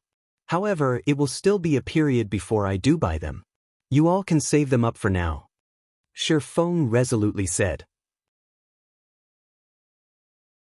The amount of magic essences and stones Shifeng just purchased was far from enough for him to become an advanced forging apprentice 3. After leaving the business street, Shifeng arrived at the Forging Association. He paid 5 coppers to rent a basic forging room for 1 hour. Inside the basic forging room, all the equipment needed for forging was provided. Players did not need to buy their own equipment. The intermediate ranked forging room was a lot better. It could increase the success rate of forging by 3%. However, it costs 1 silver per hour to use that room. As for advanced forging rooms, those were not available in small towns. They were only available in cities. However, their prices were extremely staggering.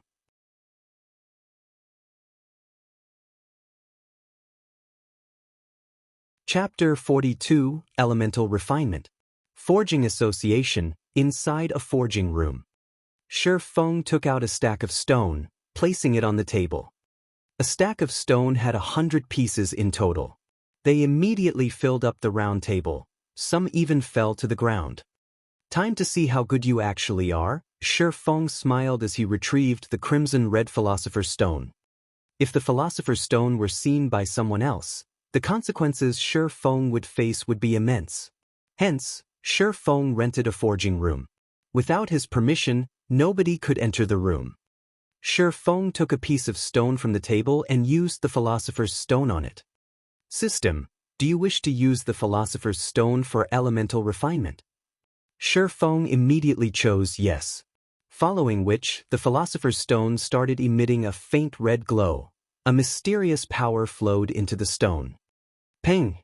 The stone the size of a fist suddenly turned into yellow sand, scattering to the ground.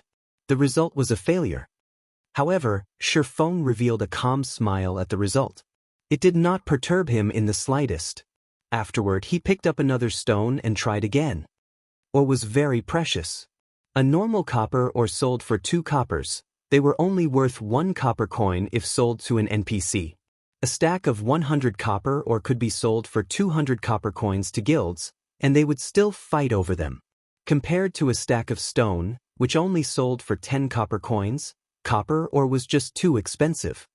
Elemental refinement extracted the metal element out of the stone. However, some stones did not possess any metal element. So, it was only natural that they turned to sand. Such failures were just too common. Ping. There was still no ore after 10 consecutive tries. Shifeng started becoming depressed. The success rate was just too low. Shifeng even started to suspect that these stones were picked from a desert to result in all the yellow sand. Relax, relax. There are still many stones left. Shifeng sucked in a deep breath, reassuring himself. He picked up another piece of stone, trying elemental refinement once more. Ping! This time, the stone still scattered into a pile of sand. However, in the middle of the yellow grains, there was a piece of metal that had a purplish-red luster. It was copper ore again. With the first piece of copper ore in his hands, Shifeng let out a relaxed breath. His hands started moving at a faster pace. All the stones above the stone table turned into yellow sand within moments. The stack of stones had yielded a total of 23 pieces of copper ore and 2 pieces of bronze ore again compared to copper ore. The price of bronze ore was 3 times that of copper ore. They were worth 3 copper coins when sold to NPCs. Due to the rarity of bronze ore, players would buy them at 7 copper coins apiece. Seeing the ores on the table, Shi Feng felt the Philosopher's Stone was truly a gold mine. Even if the Philosopher's Stone was currently damaged, it was still out of the ordinary. It was no wonder why many kingdoms were willing to muster up their armies and fight for the Philosopher's Stone. Having the Philosopher's Stone in hand was the equivalent of having a wealthy treasury. At that time, a kingdom would find it hard not to become prosperous. Shi Feng kept the ores on the table and brought out another stack of stones. Stack after stack of stones disappeared, whereas the amount of yellow sand had piled up into a small hill. Fortunately, the forging room could be cleaned of rubbish with just a click of a button. After pushing the clean button, the small hill of yellow sand vanished from sight. After spending an hour's time, Shi Feng had refined 40 stacks of stones. He had obtained a little over 7 stacks of copper ore and a little over 1 stack of bronze ore. They would be worth over 20 silver coins if Shi Feng sold them. Meanwhile, the cost of obtaining these ores were only 4 silver coins. The difference was 5 times the price. It was an absolute profit. Most importantly, ores dropped in very small numbers, so it was impossible to buy them in bulk. Shi Feng received a system notification the moment he had left the forging room. System: the violent bear armor you placed at the auction house has been sold. After deducting the procedural fees, 31 silvers 53 coppers have been placed in your bag. System: the dark star boots you placed at the auction house has been sold. After deducting the procedural fees, 3 silvers 21 coppers have been placed in your bag. A series of notifications from the auction house had caused Shi Feng's lips into a smile. As expected, the greater the competition, the higher the price would go. Shi Feng was very satisfied with the amount the items sold for. He never imagined that a mysterious iron plate armor for shield warriors could actually be sold for over 30 silver coins. It seems there were a lot of wealthy people within the area of influence of White River City. After selling the equipment, Shi Feng had suddenly become a wealthy tycoon. With over 50 silver coins in his pockets, even his confidence was different now. Currently, players would still be happy over having 20 to 30 copper coins on their person. Shi Feng already possessed more than 50 silver coins. Including the silver coins Gentle Snow owed him, if Shi Feng were to sell off the copper ore he had immediately, he would instantly become wealthy with gold. However, he would not sell the ores. These ores were the foundation for Shi Feng to earn big money. Following which, Shi Feng rented the forging room for another hour. He turned the remaining stones into ores. His luck was better this time around. From 45 stacks of stones, he obtained 10 stacks of copper ore and 2 stacks of bronze ore. With this, Shi Feng had a total of 17 stacks of copper ore and 3 stacks of bronze ore. It would be quite some time before Shi Feng could use them all up. With money in hand now, Shi Feng once more arrived at the central area of the Forging Association, at the administration area. Currently, there were quite a few forger players that were groomed by guilds, renting forging rooms. This is just evil. It actually costs 5 coppers for an hour. My guild just gave me 30 coppers. That's not enough at all. That's considered good already. At least the equipment is all there. Look at the forging equipment. Even the most common required a few silvers. An entire set would cost over 30 silver coins. It's just a blatant ripoff. You still haven't seen the intermediate forging room. It costs 1 silver an hour, but the room only increases your success rate by 3%.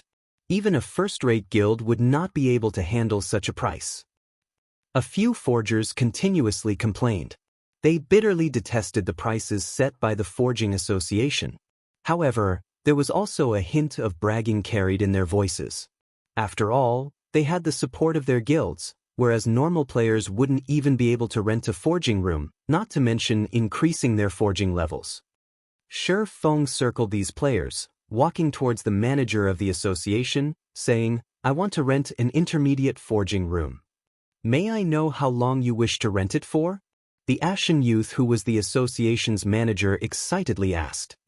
Currently, a majority of the adventurers were poor blokes. Every one of them only rented the basic forging rooms, and even then, they rented with unwillingness. So, a great change occurred to the manager's servicing attitude when he was able to see a rich adventurer like Shifeng. Looking at the time, it was currently morning in the real world. When using the virtual gaming helmet, a person could not stay within God's domain for too long. 2 hours then, Shifeng said after some thought. Alright, here is your key. That will be a total of 2 silver coins. The manager handed the key over to Shifeng, smiling. Shifeng took out 2 shiny silver coins, placing them on the table and turning around to leave. The players who had previously been discussing the deviousness of the Forging Association were all dumbstruck. They even thought they were hallucinating. However, they were indeed silver coins on the table and not the scarlet-yellow copper coins. Crap, Daikun, a male elementalist said in envy. Brother Tycoon, little sister knows how to warm beds. Another pretty and flirtatious female player winked at Shifeng, flattering him. Isn't it just some dirty money? I will definitely become an intermediate forging apprentice a step ahead of him, a male priest said in a sour tone, even though he knew it to be impossible. The facilities of the intermediate forging room were much better than the basic one. On the surface, the room itself only increased the success rate of forging by 3%. However, including the facilities that came with the room, the success rate was increased by at least 5%.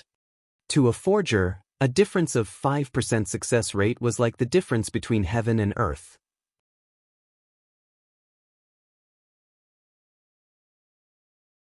Chapter 43, Book of Forging. Shifeng took the key to the intermediate forging room and went up the 2nd floor, ignoring the flirting young lady. The 1st floor of the Forging Association only had basic forging rooms, whereas intermediate forging rooms were located on the 2nd floor. When compared to the 1st floor, there were far fewer people on the 2nd floor. There were only NPCs walking around. Players would not come to this place at all. Also, there were only 20 intermediate forging rooms, unlike the basic rooms, which numbered at 50. Shifeng entered the intermediate forging room. The room was much larger and refined. The facilities available were also better than the basic room, especially the hammer and flame. These 2 items were not simple at all. Shifeng held up the silvery white hammer that was placed on the iron-woven felt. 100 refinement hammer, bronze rank.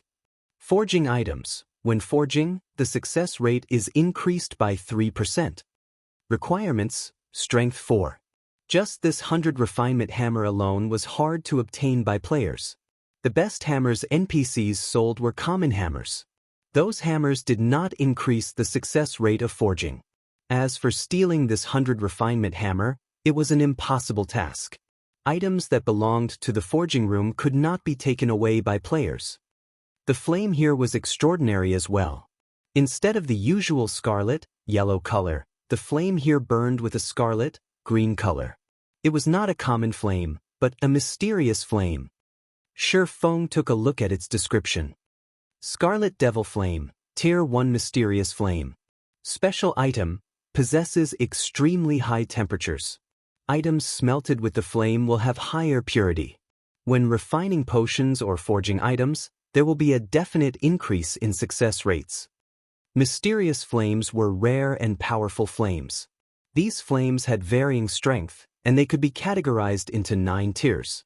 The 1st tier was the weakest, whereas the 9th tier was the strongest. However, even a 1st-tier mysterious flame was not something that could be easily obtained by players. Due to the mysterious flame's rarity, its price within God's domain was extremely high. Including the fact that both potion making and forging required mysterious flames, the prices of mysterious flames had become even more shocking. There was once a Tier 4 flame that caused tens of first-rate guilds to fight over it. After the death of millions of players, the flame finally ended up in the hands of the world dominators. Not long after, a master potion maker in world dominators rose to become a grandmaster potion maker, increasing the influence of the world dominators by a large leap. Shi Feng had a great yearning within him when he looked at the burning mysterious flame. It was the thirst of a forger. Just when Shi Feng was in deep thought, he suddenly recalled a matter.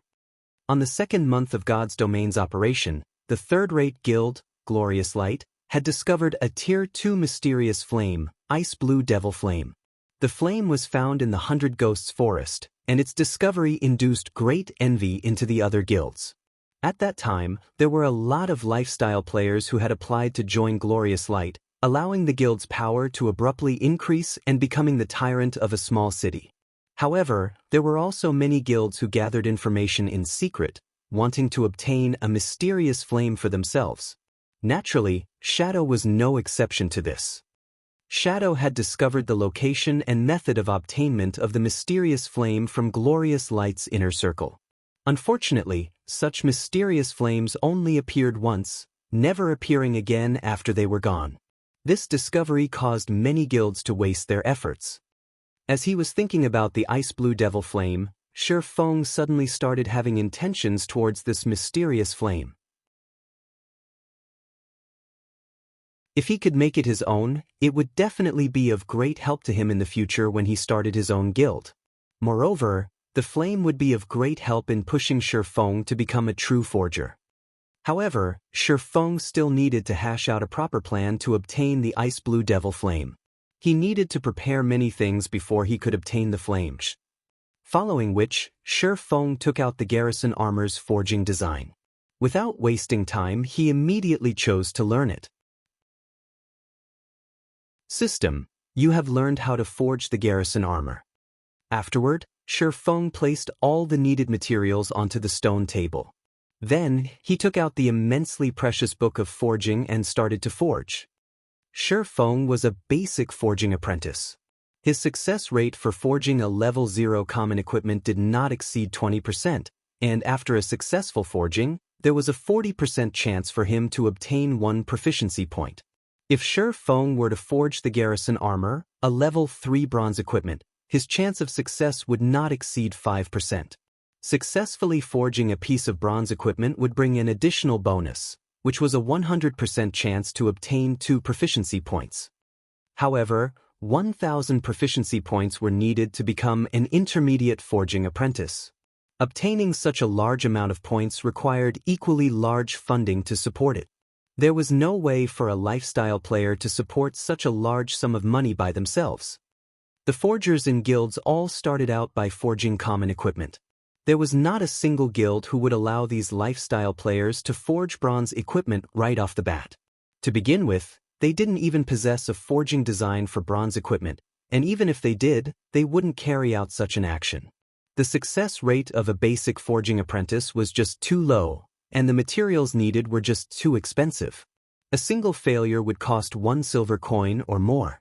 It was a loss that not even guilds could handle. Moreover, they couldn't even collect that many materials to make the equipment.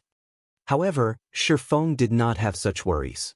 He had the Philosopher's Stone, so he did not lack in resources. Furthermore, the materials needed to make the garrison armor were cheaply priced. It only required 5 bottles of magic essences, 5 pieces of bronze ore, and 20 pieces of copper oregon. The cost of making the garrison armor was only 80 copper coins. When compared to the cost of making other bronze equipment, it was at least 20 coppers cheaper. The garrison armor also had very good attributes, so it was extremely welcomed. Shi Feng wouldn't have to be troubled over figuring out how to sell it. The most important thing was the Book of Forging. The Book of Forging could increase the success rate of forging common equipment by 70%, bronze equipment by 50%, mysterious iron equipment by 30%, secret silver equipment by 20%, fine gold equipment by 10%, dark gold equipment by 5%, and epic equipment by 1%. With such attributes, the Book of Forging could allow a player to become a master forger easily and unimpeded. Basic forging apprentices originally had a 20% success rate at forging common equipment. Including the 70% from the book, the success rate would become 90%. Further including the facilities of the intermediate forging room and removing the possibilities of mistakes, The success rate of making common equipment was 99% or higher. Unless the player was a pig too, failure was impossible. The Book of Forging's frightening abilities could clearly be seen from this. As for the garrison armor, Shi Feng had a 5% success rate for making it. Including the 50% from the book, the 3% from the room's facilities, and also the effects of the mysterious flame, Shi Feng now had a 60% success rate for making the garrison armor. Not to mention bronze equipment, even if common equipment had a 60% success rate, it would still drive forger players mad.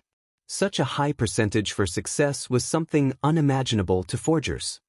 Following which, Shi Feng started slowly making the garrison armor according to the forging design's requirements. He first smelted the copper and bronze ore in the fire. After being in the fire for 5 minutes, the ores started to melt and form a lump.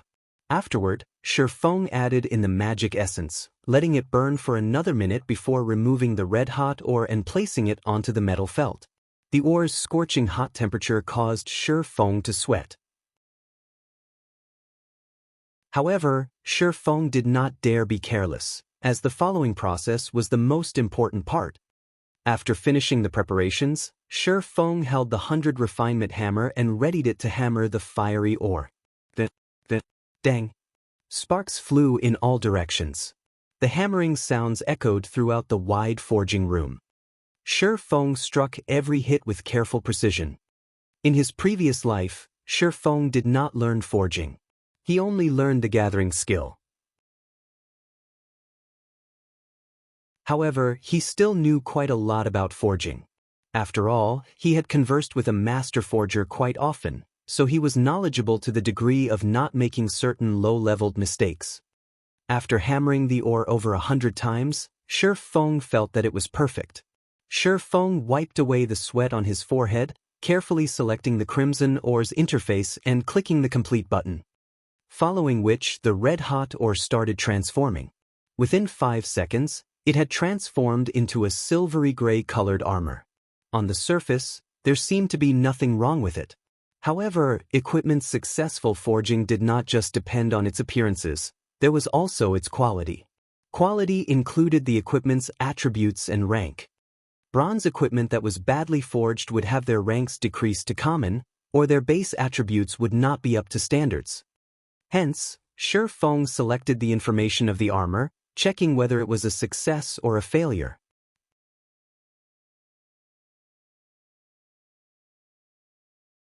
Chapter 44 Change. Although Shi Feng could handle failure, there was nobody who was willing to squander their money for no good reason. So, Shi Feng was more or less slightly nervous. After Shi Feng selected the option to check the armor's information, 3 words appeared on the panel: identification in progress. The red loading bar slowly increased. The system was currently determining the statistics of the equipment. After 3 seconds had passed, the system finished identifying the armor and revealed the armor's information. Garrison armor, bronze rank plate armor. Level 3. Equipment requirement, strength 10. Defense plus 22. Strength plus 2, endurance plus 2. HP plus 150. Durability 35/35. Additional ability. Defensive power, reduces damage taken by 3%. Restricted to shield warriors and guardian knights. System, garrison armor has been successfully forged. Forging proficiency increased by 2 points. Obtained 800 EXP. Great! It even has an additional ability, defensive power. Shi Feng was extremely happy when he saw the additional ability on the garrison armor. He never imagined his first try at forging a piece of bronze equipment would be a success. He even obtained so much EXP. It was no wonder why the master forgers in his previous life never went out to grind, but their levels were not a bit low. Not only had the garrison armor forged met the standard attribute values, but it also possessed an additional ability. Originally, the garrison armor did not possess defensive power. However, when the forger exhibited extraordinary skill, coupled with the presence of the mysterious flame, there was a chance for an additional ability to appear on the equipment. In such occurrences, the price of the equipment would be increased to another level. Shi Feng took his time sizing up the garrison armor, feeling the texture of the silvery gray metal and admiring its eye-catching design. The average piece of bronze equipment was absolutely no match for it. Shi Feng was very satisfied with his creation. Currently, common equipment was still the mainstream equipment for players. Even if players were to reach level 6 in the future, it would not be a surprise to find them wearing only common equipment. After all, it was too hard to obtain bronze equipment. As for the elite parties, just having 1 to 2 pieces of bronze equipment was considered being blessed. The garrison armor could be used by both shield warriors and guardian knights. If Shi Feng were to sell the armor, the elite parties would definitely welcome it. After all, the quality of an MT's equipment could ease the difficulty of conquering a dungeon a lot. Even if Shi Feng were to set the price at 4 silver coins, these parties would still buy the armor, regardless the cost. As for the defensive power of the garrison armor, its benefits towards a party's MT went without saying. Shi Feng would not accept anything lower than 5 silver coins for this armor. With his first experience at successful forging, Shi Feng continued forging garrison armors. However, Shi Feng took out the 100 refinement steel this time. He wanted to know what effects the steel would have when it was used to forge equipment. Within 10 minutes, the second garrison armor took form. However, the color on this garrison armor was different than the previous one. Instead of having a silvery gray color, it was pitch black now. After going through 3 seconds of identification, the system displayed the statistics to Shi Feng. Garrison heavy armor, bronze rank plate armor. Level 3. Equipment requirement, strength 14. Defense plus 25. Strength plus 2, endurance plus 4. HP plus 150. Durability 40/40. Additional ability. Defensive power, reduces damage taken by 5%. Restricted to shield warriors and guardian knights. System, garrison heavy armor has been successfully forged. Forging proficiency increased by 2 points. Obtained 1000 EXP. System, due to your forging genius, forging proficiency has been increased by an additional 2 points. Currently, Shi Feng had completely forgotten about the additional proficiency points that his forging talent gave him. Instead, his eyes were fixated on the garrison heavy armor. The attributes on the armor were already comparable to a piece of level 3 mysterious iron equipment. The price tag on it was at least 10 silver coins. Shi Feng never imagined that the 100 refinement steel would create such large changes. Shi Feng had no choice but to admit that the item given by a master forger was not ordinary. Unfortunately, Shi Feng only had 9 pieces of 100 refinement steel remaining.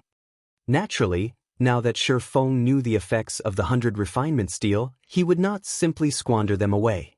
He would set them aside and use them when he had good equipment to forge. 2 hours quickly passed by. Shi Feng forged garrison armors without stopping during this time.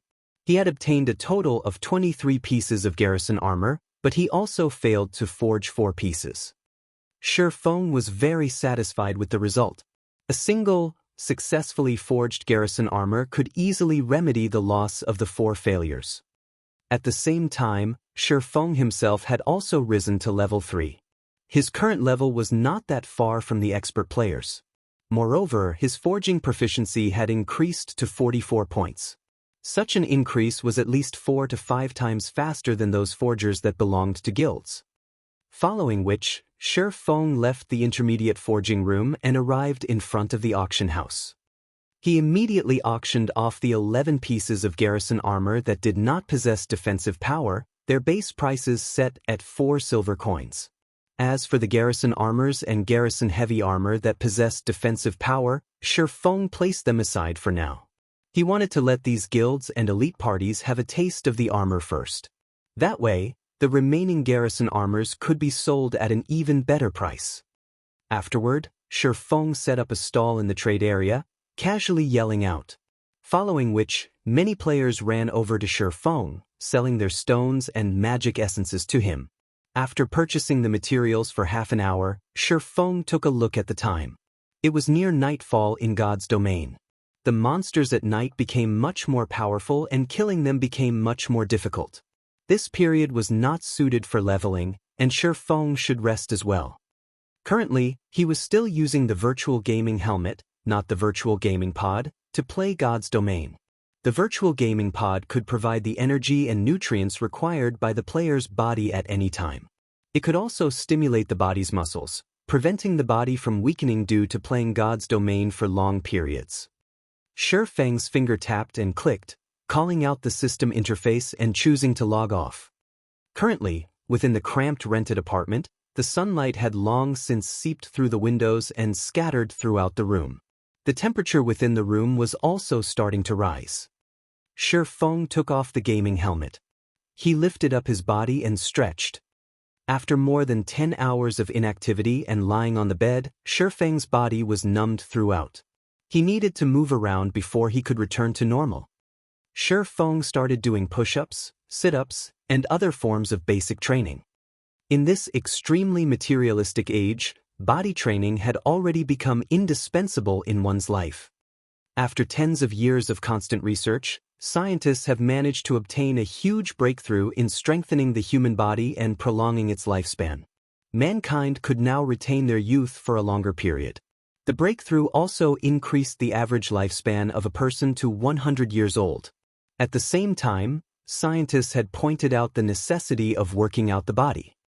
Henceforth, the age of exercise had arrived. In current times, sports tournaments and fighting competitions were the attention of the public eye. Just in the university alone, there were already plenty of sports societies and martial arts societies, and they were very welcomed by the students. In the current society, those who did not possess a trick up their sleeves would be looked down upon.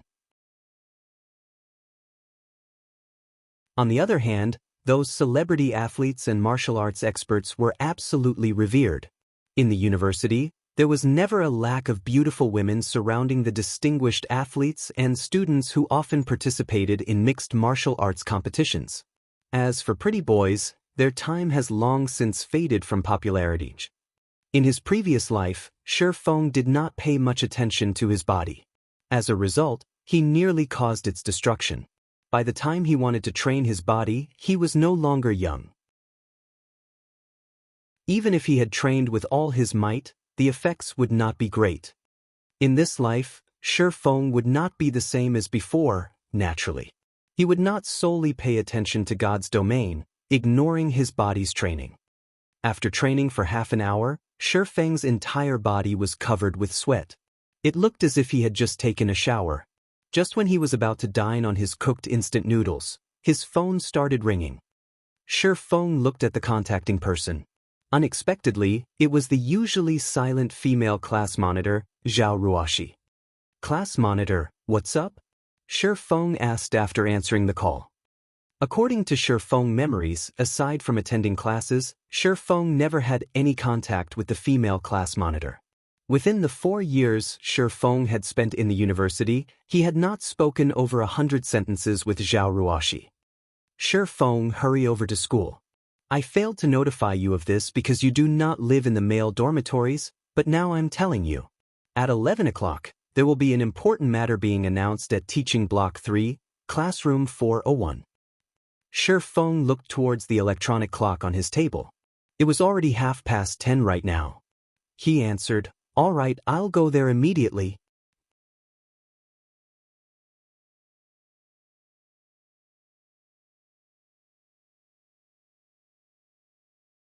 Chapter 45. The inferior student of the class. Cutting off the call, Shifeng immediately ate his instant noodles and hurried to school. When he was on the road, Shifeng finally recalled this incident. It was one of the reasons that caused his parents to fall gravely ill. In Shifeng's previous life, he and Blackie joined Shadow Workshop. When Zhao Ruoshi called him to go to the school, he chose to continue playing God's domain instead of going. He joined Shadow Workshop after much trouble. If he wanted to rise in position within Shadow, he needed to have a good performance. How could he have the time to care about small matters that happened in the classroom? As a result, his university recommendation became non-existent. Although it was just a recommendation, it could allow students to find better jobs. The stress levels of the current society were extremely powerful, and jobs were not easy to find. Such a recommendation would be a stepping stone towards the higher levels of a company. Shifeng's parents were deeply worried after they found out about this incident. It was also because of such worries that caused the mental stress on his parents to increase substantially. Only, Shifeng's parents never revealed it to him. Instead, they encouraged him. They didn't want him to worry about their household debts. As a result, they became both physically and mentally exhausted, falling gravely ill a year later. In this life, Shifeng did not wish to repeat such a disaster, even if the recommendation was absolutely useless to him. However, he also wished to know the reason that caused him to lose the recommendation.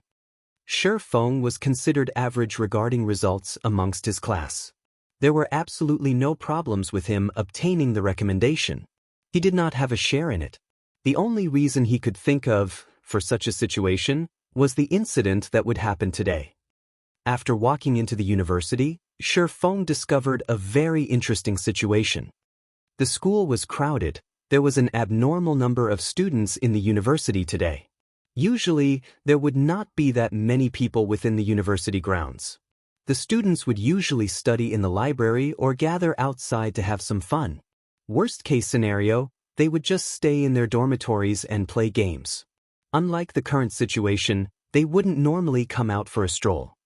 When Shifeng walked towards teaching block 3, he discovered that the normally empty classrooms were packed with people.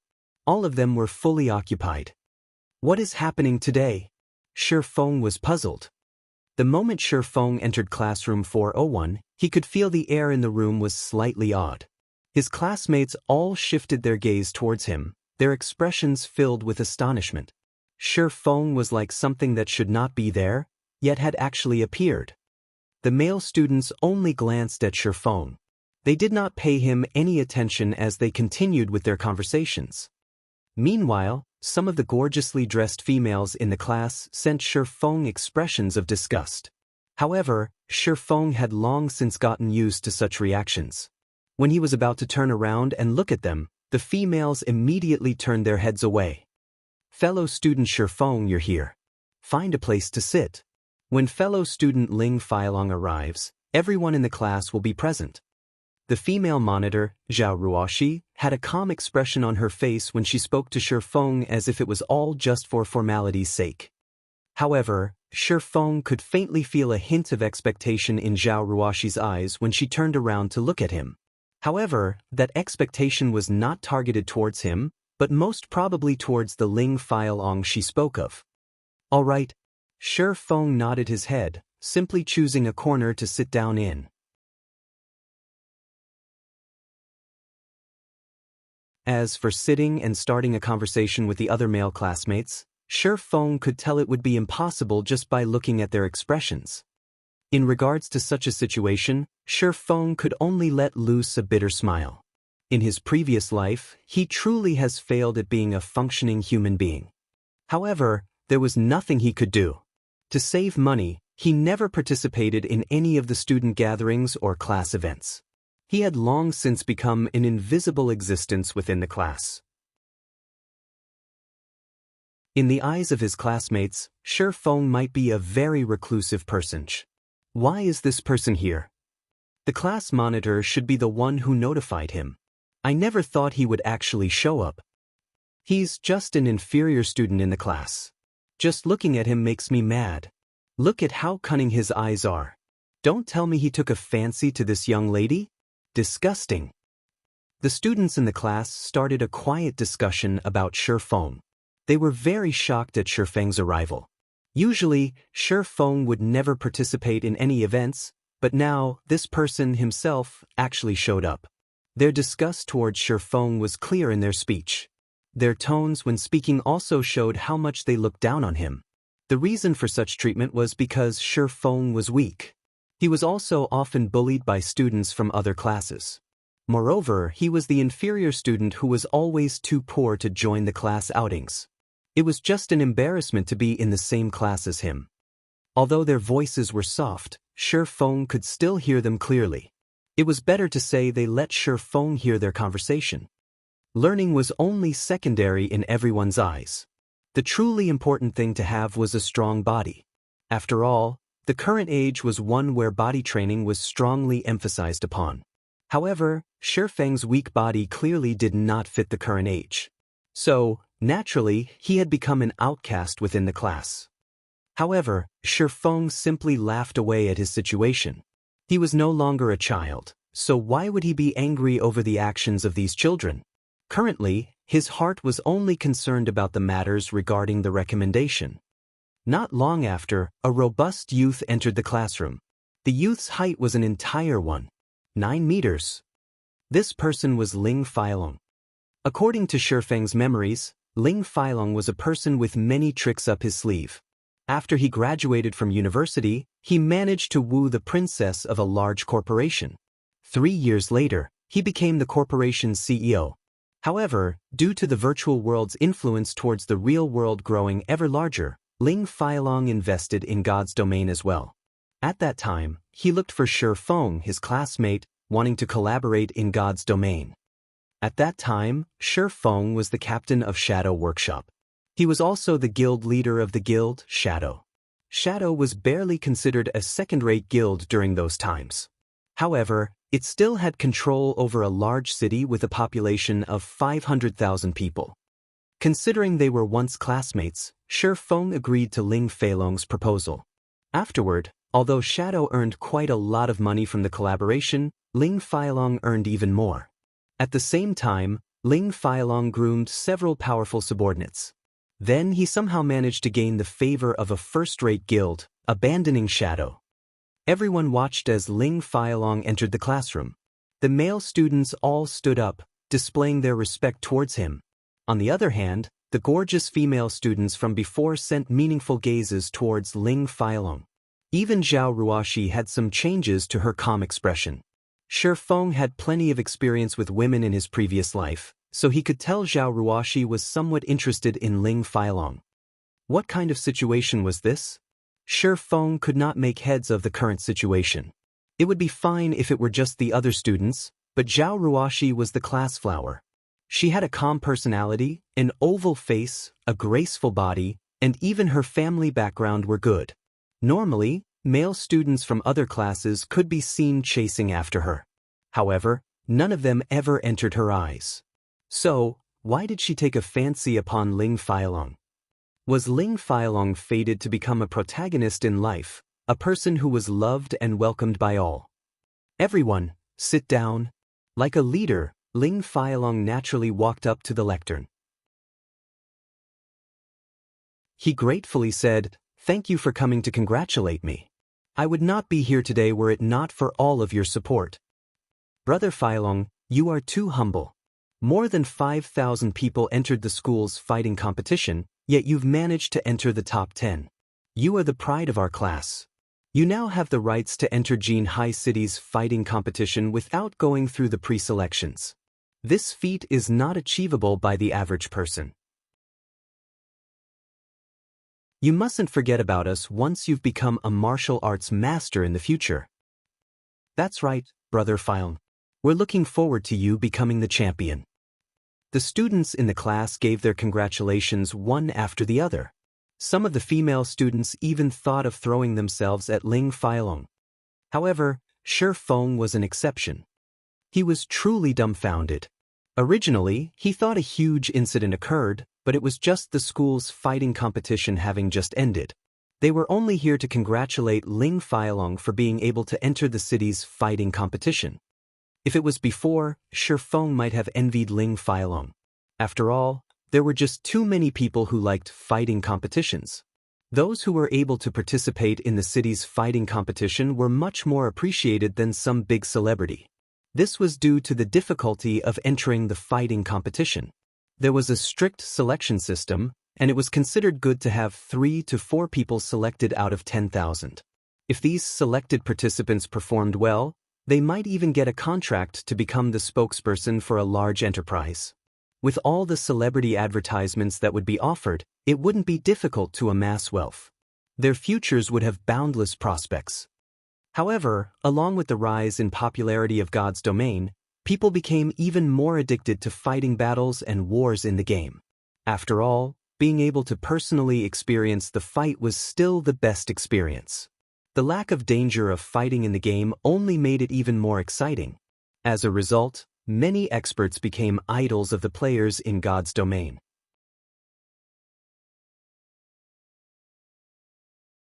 Chapter 46, Meeting an Acquaintance. As everyone was giving their congratulations to Ling Feilong, the person himself had his eyes swept over to a corner of the room, the corner where Shifeng sat. His eyes held a hint of dissatisfaction when he looked at Shifeng. He was the pride of the class and, even more so, a future celebrity. Yet, an inferior student like Shifeng actually did not intend to flatter him. After a round of flattery, Ling Feilong allowed the students to return to their seats. I thank everyone for your support. Please quiet down for a moment.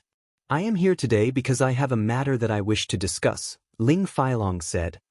Hearing Ling Feilong's announcement, everyone listened attentively. Only Shifeng remained uninterested towards Ling Feilong's matter. However, Shifeng could not help but pay attention after hearing Ling Feilong speak. It's something related to the school's recommendation. Ling Feilong calmly said, everyone knows how I am obsessed with fighting. However, my grades at school aren't that good, so it has caused some problems with my recommendation. So, I wish for someone here to give up a spot. The school has already agreed to this, so I am here to discuss this matter with everyone else. Brother Long, this is only a trivial matter. It is only a recommendation. As the pride of the class, as long as Brother Long requests it, there will definitely be someone in the class willing to give up their spot, a bootlicking male student said.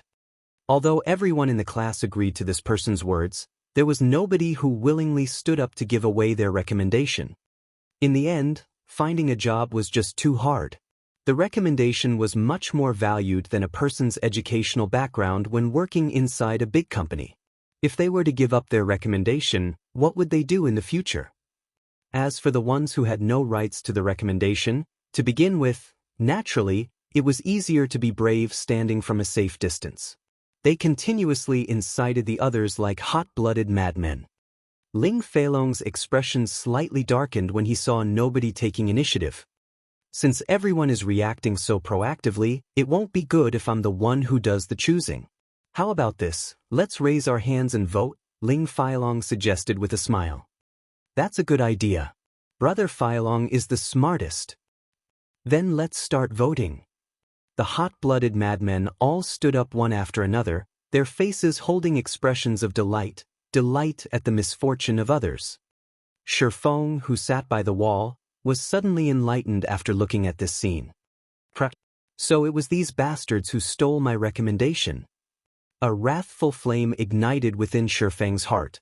He was truly a fool in his previous life for actually working with Ling Feilong. Not in this life, however. If Ling Feilong wished to cause trouble for him in this life, he couldn't be blamed for reacting in kind. Maybe it was a continuation of his previous life, but the voting results did not change in the slightest. The students immediately sat Shifeng on the throne. Fellow student Shifeng, you are really lucky. I'm slightly envious of you. You'll get to have Brother Long cover for you from now on. You should be grateful to us. Everyone in the class started congratulating Shifeng as if Shifeng had just won a 5 million credit lottery. Fellow student, Shifeng, thank you truly. After school is over today, I invite you to come with me for a drink at the Maple Leaf Bar. Ling Feilong smiled a hypocritical smile. He did not place Shifeng within his sights at all. There was not a hint of gratitude in his tone, only disdain. Following which, he turned to look at the other students, saying, of course, everyone else is also invited. Let us enjoy ourselves today. Hold on a moment, Shifeng suddenly said. Suddenly, everyone in the class turned their sights towards Shifeng. If Shifeng did not actively speak up, they might have long since forgotten about his existence. May I know if fellow student Shifeng has something he wishes to say? Ling Feilong looked towards Shifeng, asking with a smile. I will not agree with this.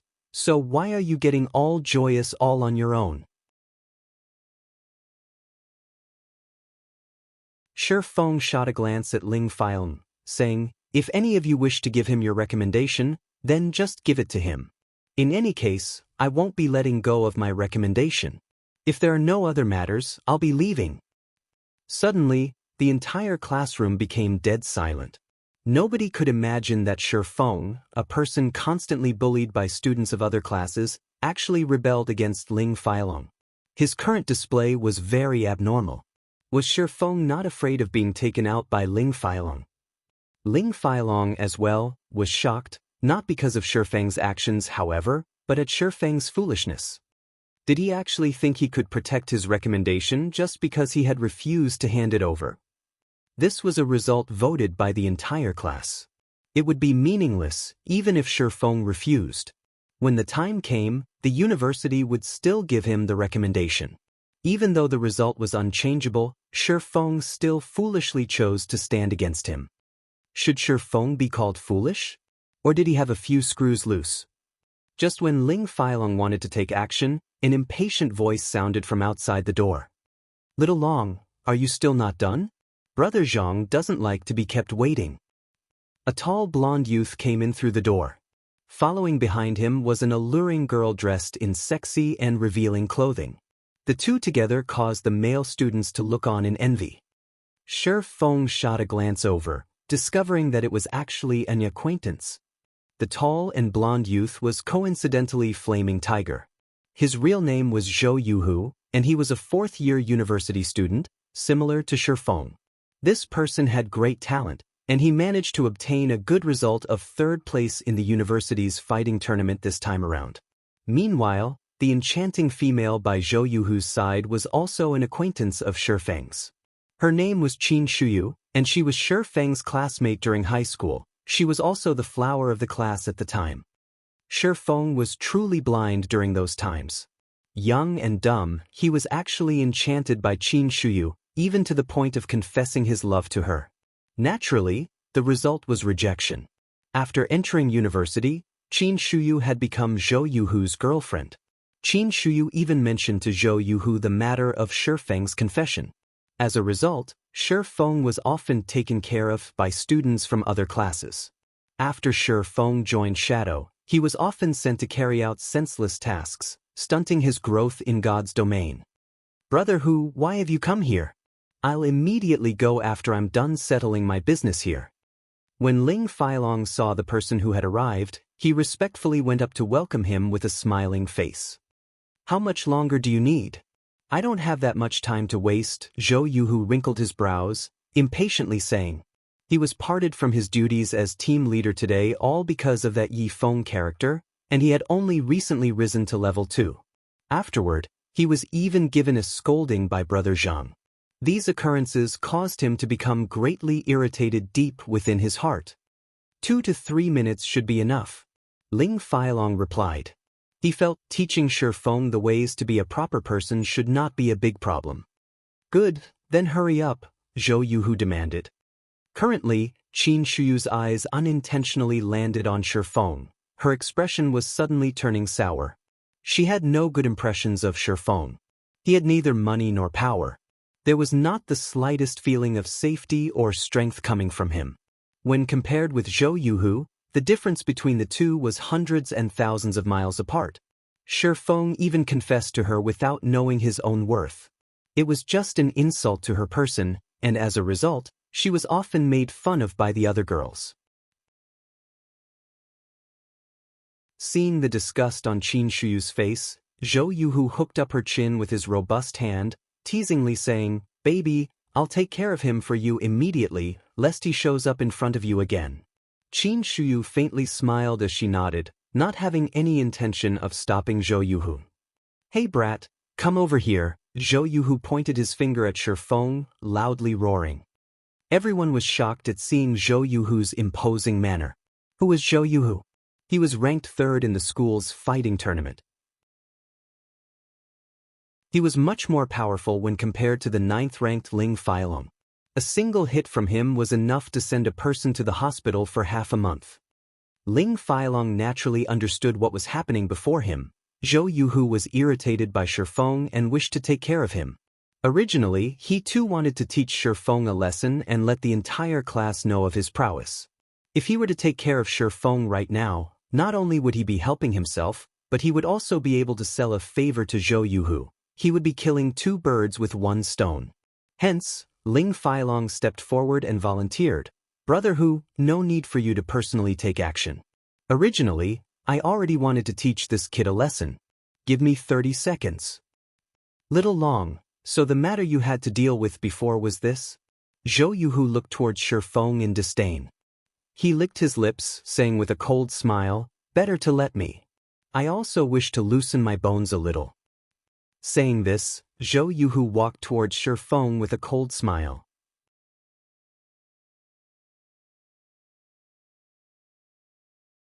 Chapter 47. I think highly of you. Zhou Yuhu walked towards Shifeng in an imposing manner. He wanted to personally teach Shifeng a good, hard lesson this time. On previous occasions he always sent others to handle it for him. However, Shifeng still did not learn to be good. Today, he wanted Shifeng to imprint this lesson onto his bones. The people present could all see the conclusion that was coming for Shifeng.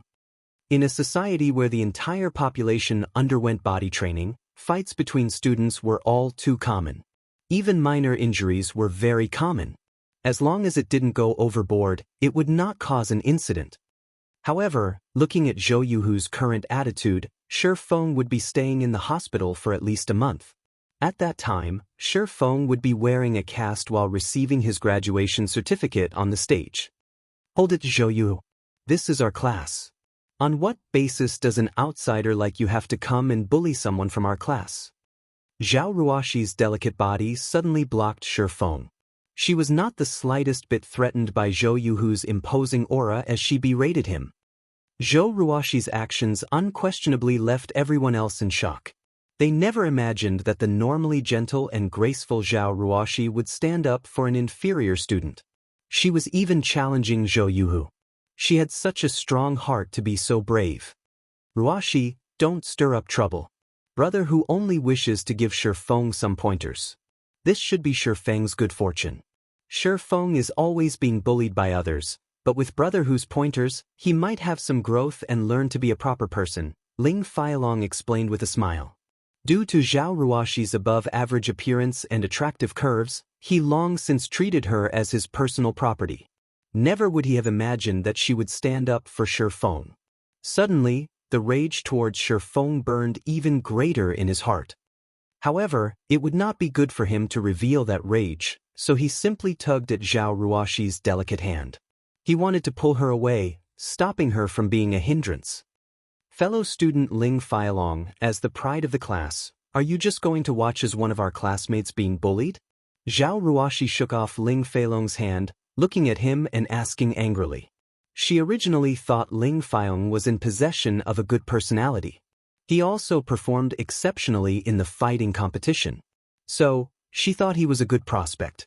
However, she didn't think that he was just a hypocrite. Ruoxi, how could you say such a thing about me? You are misunderstanding. It isn't my fault that Shifeng does not know how to be a proper person. Now that Brother Hu is going to teach him how to become one, it would be beneficial to him in the future, Ling Feilong said with a righteous expression as if everything occurring was for Shifeng's own good. Zhao Ruoxi was greatly angered by Ling Feilong. She promptly turned towards Shifeng, saying, hurry up and leave. I'll hold him off. This little girl is interesting and very sexy. I like it. Zhou Yuhu's eyes started sizing up Zhao Ruoxi, liking very much what he saw. His lips could not help but curl up into an evil grin as his hands stretched to caress Zhao Ruoxi's delicate face. He was no longer paying any attention to Shifeng. However, before his salty pig hand could touch Zhao Ruoxi, it was slapped away by another. Zhou Yuhu, since you wish to trade notes with me, I can agree. However, just trading notes would not have much meaning to it. How about we spice it up a little? Shifeng proposed with a calm smile. He took a step forwards, tugging on Zhao Ruoxi's jade-like arm and pulling her to a side. Zhao Ruoxi did not react to Shifeng's actions at all. Until she was dragged behind him, she only then began to look at Shifeng's average stature in stunning shock. When did Shi Feng become so manly? However, she also felt Shi Feng was very foolish. How could he trade pointers with Zhou Yuhu? Now, Zhou Yuhu would have an excuse to teach Shi Feng a lesson. Zhou Yuhu rubbed the reddened back of his hand, enraged. He glared at Shi Feng, suddenly discovering Shi Feng's current appearance was very calm and stable. It was as if Zhou Yuhu was looking at an entirely different person. Before, Shi Feng would easily be incited and get into fights with others. Now, however, not only was he not aroused, but he was also smiling happily. Was his brain damaged? Ling Feilong was deeply enraged when he saw Shi Feng's stretched arm actually touching Zhao Ruoxi. He could not help but wish he could take action immediately. However, he still held it in. He was prepared to put Shi Feng in his place in the future. Kid, you actually dare to challenge me. Truly interesting. Then I'll wager 1,000 credits. If you win, the 1,000 credits will be yours to keep. If you lose, then kneel and apologize to me, and also compensate me with 1,000 credits. How about it? Do you dare to agree? Zhou Yuhu furiously smiled. He never thought Shi Feng's brain was truly damaged, daring to even provoke him. Such a petty wager. Aren't you embarrassed from saying it out loud? Shi Feng shook his head and snorted in disdain. Your guts sure have grown after not meeting for a few days. Say it then, what kind of wager do you want? Zhou Yuhu was angered into a laugh. He knew Shi Feng was poor, and he could not even afford the 1,000 credits. Now though, he had actually dared to increase the bargaining chip. Was he complaining that he didn't have a quick enough death? It seems his brain was truly wedged between a door. Didn't you win a membership card for the Big Dipper Training Center from the school's fighting competition? Use that as the wager. If I lose, I'll pay 10,000 credits to you a month later. If you don't have the courage to wager, then forget it. Shi Feng provokingly said. In Shi Feng's previous life, Zhou Yuhu showed off this membership card in front of others. Now, Shi Feng could coincidentally use it to train his body. The Big Dipper Training Center was well known in Jinhai City. It had a great environment, and its training facilities were very thorough. The average person was not allowed to enter the training center at all, not to mention obtaining a VIP membership there. A normal membership was worth around 8,000 to 9,000 credits. Even if I wager this card, where would a poor wretch like you find that much money? I won't believe in empty words, Zhou Yuhu laughed coldly. Indeed, it was as Zhou Yuhu had said. Shi Feng had not a penny on him at the moment, not to mention 10,000 credits. Hence, why he had said he would pay a month later. However, Zhou Yuhu would clearly not believe him. Instead, Zhou Yuhu turned around to mock him. It would seem Shi Feng's plan was going to be dashed this time. Shi Feng, did you think I don't know about your living conditions? You are so poor you can't even afford to have a good meal, yet you're still pretending to be wealthy. Qin Shuyu shot Shi Feng a glance, commenting in disdain. I'll pay the 10,000 credits, Zhao Ruoxi abruptly said. Ling Feilong's eyes turned crimson when he saw Zhao Ruoxi standing up once again.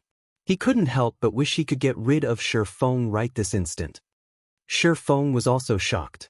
He looked towards Zhao Ruoxi, astonished. He did not understand how Zhao Ruoxi had that much money. He wasn't very clear of Zhao Ruoxi's family background either. Shi Feng only knew that her family was relatively well off. However, Zhao Ruoxi was actually so believing of him, even to the degree of betting her money on him. Shi Feng could not understand why she had done so.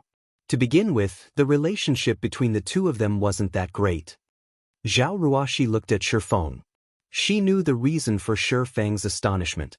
However, to not let him misunderstand, she quietly explained, I'm only lending you the money because I can't stand Zhou Yuhu's arrogant attitude. I think highly of you, so even if you lose, lose with dignity. Thank you. I will definitely return twice the amount to you, Shi Feng gratefully said. This money was very important to him. Now, Zhou Yuhu would definitely agree to the wager. After Shi Feng obtained the membership card, he would be able to regularly train his body. It was better to start training earlier, rather than later. The earlier Shi Feng could train his body, the larger the benefit it would have to his future. Zhao Ruoxi had helped him greatly this time. When he started earning money in God's domain, paying Zhao Ruoxi an extra 10,000 would even be considered too little. However, Zhao Ruoxi did not take Shifeng's words seriously. She only nodded with a smile. She did not think that Shifeng could return her money, not to mention double the amount. Ah, interesting. Then let's draw out the contract at the fighting arena. Zhou Yuhu licked his lips. He was even more interested in Zhao Ruoxi now. Although his luck in God's domain was bad today, his luck in real life was truly good. Not only had he found a good-looking girl, but he could also receive 10,000 credits for teaching Shifeng a lesson. It truly was a blessing in disguise. Following which, everyone arrived at the fighting arena built by the school. Shifeng and Zhou Yuhu signed a contract under the supervision of the central brain. Contracts acknowledged by the central brain were also recognized by the law. There was also a judge at the fighting arena. The judge was normally a teacher in the university who taught students how to fight. The judge also had good skills that would be used to promptly stop the fights to avoid any heavy injuries from occurring. The other students from the class stood below the fighting ring. They laughed at Shifeng's stupidity. Instead of being an invisible existence like usual, he actually went insane now. Not only did he oppose Ling Feilong, but he also angered Zhou Yuhu, who was even more terrifying. After today, Shifeng might never live a peaceful life ever again. Qin Shuyu looked above the ring, at the calm and steady Shifeng. The feeling he gave people was completely different from before. He currently radiated an indescribable sense of security. She even felt Shifeng's scrawny body had grown larger. Qin Shuyu quickly shook her head, mockingly saying, "How strong could a weakling, who doesn't even know a single fighting technique, be? He even dares challenge brother who now. He truly is reckless."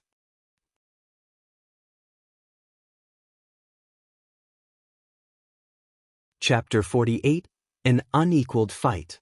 None of the students below the ring had refuted Qin Shuyu's words.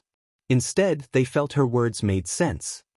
No matter what was said, Zhou Yuhu was ranked third in the university's fighting tournament. He was also highly praised by several teachers who taught fighting. They predicted Zhou Yuhu would be able to create a reputation for himself in the upcoming city's fighting tournament, not to mention teaching the weak and scrawny Shifeng a lesson. It was like using a butcher's knife to kill a chicken. Even though he remains unyielding right now, I guess Shifeng will kneel and beg for mercy in a moment. Does that even need to be mentioned? Why don't you look at who Zhou Yuhu is? My guess is Shifeng will be lying on the floor within 10 seconds.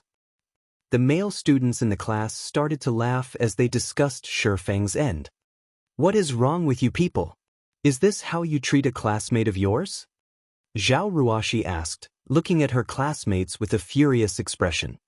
The students all turned silent. However, their eyes revealed a hint of disdain when they looked at Zhao Ruoxi.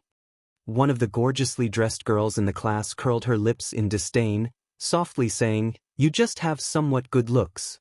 If it wasn't for Brother Long, who do you think would listen to your words?" The other girls promptly nodded their heads. They were not taking their class monitor seriously at all. Although the female students spoke in soft tones, everyone present could hear them clearly. To the side, Ling Feilong felt invigorated as he enjoyed listening to their words. Zhao Ruoxi turned her head away in a rage, no longer paying attention to these people. Ling Feilong walked over to her and gently said, "Ruoxi, I know that you have no choice in this matter as the class monitor. However, Shifeng is the one finding trouble here, so you can't just blame everyone. Moreover, nobody believes Shifeng can win with that small body of his. You are literally throwing your money into the ocean. In a moment, I'll talk it over with brother who do not take your money and let Shifeng pay for everything. Indeed, I am helping Shifeng because I am the class monitor. However, regarding the matter with the money, I have never thought of asking for it back from him." Zhao Ruoxi glanced at Ling Feilong, coldly saying, "On the other hand, you're the one who has taken the recommendation that is rightfully Shifeng's. Instead of helping Shifeng now, you're here making cynical remarks. Aren't you afraid of people criticizing you behind your back? Also, how can this be considered trading pointers? One is ranked third in the school, while the other is a student who doesn't even know any fighting techniques. Do you not feel any shame when you speak of this? Zhao Ruoxi's every word caused Ling Feilong piercing pain. In addition, her elegant and refined complexion gave off an indescribable sense of strength that struck at Ling Feilong's heart. Ling Feilong was speechless as he turned pale from anger. Just as Zhao Ruoxi had said, every class had a fixed number of spots for the recommendation. Only students with results amongst the top 20 in the class were qualified for this recommendation. However, Ling Feilong had managed to obtain the qualifications to participate in the city's fighting competition after much difficulty. If others were to know that he was a university student without a recommendation, it would be an absolute humiliation. The school had previously considered such reputational problems as well. Hence, they had made it so that the top 5 contestants of the fighting tournament would receive a recommendation, even if their studies were not good. However, Ling Feilong was only 9th ranked, so naturally he could not obtain it. Hence, he had suggested such a matter to the school. Seeing that Ling Feilong's results were in the top 30 of the class, not that far from the 20th place, the school had decided to agree to his request. However, the condition was someone had to willingly give up their recommendation. As for how he would get someone to give up their spot, that all depended on Ling Feilong himself. Shifeng was just a weakling. Originally, Ling Feilong had intended to utilize the collective intentions of the class, in addition to his own strength, to easily oppress Shifeng. Then, after giving Shifeng some benefits, this matter would be considered over. However, Shifeng's actions were completely different from what Ling Feilong had imagined they would be. Shifeng had not taken him seriously in the slightest and had threatened him without hesitation. Now, he was even ridiculed by Zhao Ruoxi. Ling Feilong's heart was currently filled with an inextinguishable wrath. Correct, this isn't an equal fight. However, can Shifeng blame others for being weak himself? Who was the one who agreed to this competition? Surely you can't blame me for this. Ling Feilong looked at Zhao Ruoxi with blood-red eyes. If Zhao Ruoxi did not have a beautiful appearance and attractive body, he would have long since sent a slap flying over. However, he endured it. Using force was definitely not a smart move. Moreover, Zhao Ruoxi's family background was not simple at all. If he caused an incident now, his entire life would be over. Also, when Ling Feilong thought about how he could toy with Zhao Ruoxi in the future, the rage in his heart calmed down slightly. Brat, after making me take such a loss, just you wait and see, Ling Feilong glared at Shifeng, silently swearing. Above, in the fighting ring, Shifeng only smiled in disdain when he felt the hostility coming from Ling Feilong. However, he had to agree to one of Ling Feilong's words. This was indeed an uneven fight. In Shifeng's previous life, although his physique was not comparable to those first-rate fighters, he could still beat them into submission. The thing he relied on to win was the life-or-death battles in God's domain. What was a 100-battle hero? After living through 100 wars, it would be hard not to become an expert hero. It was the same with many martial artists. Their training usually involved pushing themselves to the edge, using the feeling of having their lives hanging by a thread to train and improve themselves. However, such a method was too dangerous. The average person would definitely not do such a thing. It was extremely easy to go overboard and lose their lives. After Shifeng went through extremely realistic life-or-death battles, the increase to his battle experience and techniques rapidly grew. His skills in battle even exceeded the national fighting competition standards by several levels. In 10 years' time, any reputable melee player in God's domain could easily defeat the current fighting champion of Jinhai City, not to mention Shifeng, who was once the captain of Shadow. In Shifeng's eyes, the university's fighting tournament was just like children playing house. Moreover, regarding physique, his current body exceeded his body 10 years later. Fighting would not be a problem, even if he had to face up to 5 or 6 Ling Feilongs. Brat, you sure are carefree to be looking around. Watch how I'll fix you up. Zhou Yuhu said, rushing at Shifeng. He immediately sent a slap towards Shifeng's face, intending to humiliate him first. Naturally, Shi Feng could easily see through such an action. However, Shi Feng stood unmoving even though he was facing off against someone much stronger than he was. Shi Feng sent out a casual punch towards Zhou Yuhu's face, completely ignoring Zhou Yuhu's slap. Zhou Yuhu never imagined that Shi Feng's fist would have such precision, aiming directly at his face. Instinctively, Zhou Yuhu had used his hands to block off this fist. Shi Feng's lips curled upwards when he saw Zhou Yuhu's actions. With lightning speed, Shi Feng's hand chopped towards Zhou Yuhu's neck. Zhou Yuhu failed to react in time as he received a chop to his neck. With the precision of a surgery blade, Shi Feng's hand hacked at a major artery in Zhou Yuhu's neck. Suddenly, Zhou Yuhu felt his vision blurring. There was a sense of suffocating as Zhou Yuhu felt all his strength leaving his body. Shi Feng did not give Zhou Yuhu time to catch his breath. Immediately, he sent another punch flying towards the side of Zhou Yuhu's abdomen. Zhou Yuhu wanted to block the attack, but his body refused to listen to his thoughts. He could only feel a stabbing pain in his intestines as a stream of yellowish liquid shot out from his mouth. Zhou Yuhu's vision became a blur. He could not cry out even if he wanted to. Zhou Yuhu's body instinctively wished to fall, but Shi Feng did not give him such a chance. Fist after fist landed on Zhou Yuhu's abdomen, followed by a few more landing on his ribs. After receiving a series of consecutive punches, the acidic juices in Zhou Yuhu's stomach had been completely drained out of his mouth. Then his body fell to the ground like a dead dog. The entire arena suddenly became silent. Everything had happened all too quickly. It was so quick that not one person had even reacted. Only after Zhou Yuhu was laying on the ground did the judge of the match finally react. Immediately he declared the end of the fight and Shi Feng, the winner of it. At the same time, he hurriedly ran over to Zhou Yuhu's side to check on him. The judge truly could not imagine it. Zhou Yuhu, the third-ranking student in the university's fighting competition, was not even a match for such a weak-looking youth. By no means was Zhou Yuhu too weak. Instead, the weak-looking youth was just too strong. After watching several of Zhou Yuhu's matches, the judge knew that he was very strong. At the very least, it would not be easy for the judge to deal with him. After looking at Zhou Yuhu's injuries, the judge was dumbfounded. Shi Feng's techniques were just too horrifying. Every one of his moves was perfectly measured, breaking only 2 to 3 of Zhou Yuhu's ribs but not heavily injuring him. Zhou Yuhu only needed more than a month's time for his chest to heal up.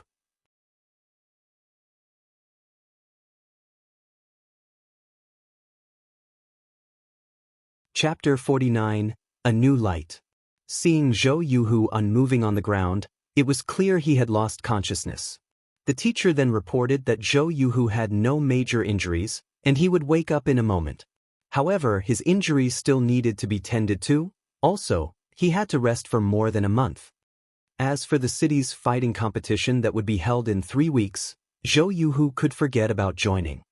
Everyone's sights shifted toward Shi Feng. They looked at his thin and weak body, sucking in a cold breath when they recalled the explosive and terrifying strength it was capable of displaying. When they thought about the words they said to Shi Feng before, cold sweat started pouring out from their backs without stop. Currently, the expression in the male students' eyes as they looked at Shi Feng had completely changed. There was no longer any ridicule or contempt contained within them. Instead, there was a deep fear. The third-ranking student in the school was actually defeated in a single exchange. Who else could become Shi Feng's opponent? If Shi Feng wished to take care of them, the consequences they would face would be unimaginable. On the other hand, they had actually dared to gift Shi Feng's recommendation to Ling Feilong. Thinking up to this point, the hearts of the hot-blooded warriors from before started to beat madly. Under the Central Brain's witness, Shi Feng received the membership card for the Big Dipper Training Center and 10,000 credits. Following which, he circled a glance at the people below the ring. When a few of the less courageous male students were met with Shi Feng's deep and profound eyes, their legs suddenly turned weak as they lost consciousness, foam appearing at their mouths. "Teacher, not good. Little Lu has fainted." Before this sentence could finish being said, Another male student lay flat on the ground. Meanwhile, the male students that remained standing started becoming scared in their hearts. Shi Feng was just too terrifying. He actually shocked two male students into unconsciousness just by looking them in the eye. However, they were also envious of the two that lost consciousness. If they had fainted over, they wouldn't have to bear such a pressure right now. Currently, the air surrounding them was still, as if frozen. Breathing was starting to become a difficulty for them, and even their limbs felt heavy as if they were filled with lead. As for the female students in the class, they were all dumbfounded. Their heads quickly lowered when they saw Shi Feng looking over. They felt uncomfortable throughout their bodies as if they were frightened rabbits that were being stared at by a big gray wolf. Qin Shuyu's delicate mouth widened. She rubbed her eyes, verifying what she saw over and over. Only then did she understand that Zhou Yuhu was struck unconscious by Shi Feng. Shi Feng was just too powerful. Why had she never discovered so before? If she could be with a man such as this, her sense of security would be off the charts. Just thinking about it had made her happy. As for money, that would not be a problem. Just based on his strength alone, Shi Feng could definitely get into the city's fighting tournament. Entering into the top 10 would also not be a problem. When that time came, there would definitely be many requests for him to become a celebrity spokesperson. When Qin Shuyu saw that Shi Feng was looking over, she slightly tidied up her clothes and hair, appearing neat and moving. She also revealed deep cleavage, feebly saying, "Brother Feng, it's noon already. I know a good restaurant that has a great environment and good tasting food. I'll treat you, so let's go there and have a try." However, Shi Feng did not pay Qin Shuyu any attention. Instead, he was looking for Zhao Ruoshi. When he found Zhao Ruoshi, he immediately walked over, completely ignoring Qin Shuyu. Seeing Shi Feng's cold and indifferent eyes, Qin Shuyu suddenly felt she had lost something very important. It was as if a knife stabbing at her heart. She regretted being blind and foolish when she was in high school. "Class monitor, here's your 10,000 credits. I'll repay the remaining 10,000 credits as fast as I can." Shi Feng handed the money over, speaking with a calm smile. However, Zhao Ruoshi would not receive it. She blinked her attractive eyes as she looked at Shi Feng as if she was looking at an exotic animal. There was both shock and joy contained within them. "Are you really Shi Feng?" Zhao Ruoshi asked in a quiet and uncertain tone. Throughout Zhao Ruoshi's 4 years in university, her impression of Shi Feng was one of an introvert. He was often bullied by others. He also appeared very prideful, never receiving help from others. He was like an injured little wolf, licking his own wounds, alone. She had never imagined Shi Feng's actions today would have such a great difference from before. She now viewed Shi Feng in a completely new light. Shi Feng had turned from being a little wolf into a slumbering dragon. He was unassuming when slumbering, but amazing when he took action. Even Zhao Yuhu, the third-ranking student in the entire university, was no match for him. If he had entered the school's fighting tournament, he might have already become the champion by now. "Of course I am Shi Feng. Class monitor, why would you ask such a question? Could it be that I am just too handsome and different from my previous appearance?" Shi Feng joked. He naturally understood Zhao Ruoshi's thoughts. He had attracted too much attention today. However, even Shi Feng himself did not wish for such a situation to occur. The developments up to this point were all unintentional. "Please don't get cocky. You are just barely able to enter my eyes." Zhao Ruoshi immediately snatched the money from Shi Feng, her fair and delicate face revealing a calm smile. As if she had thought of something, she quietly said, "The fellowship party hosted by the university is in 10 days. There will also be the upper echelons of well-known corporations in Jinhai City attending the party. Aren't you trying to find a profitable career?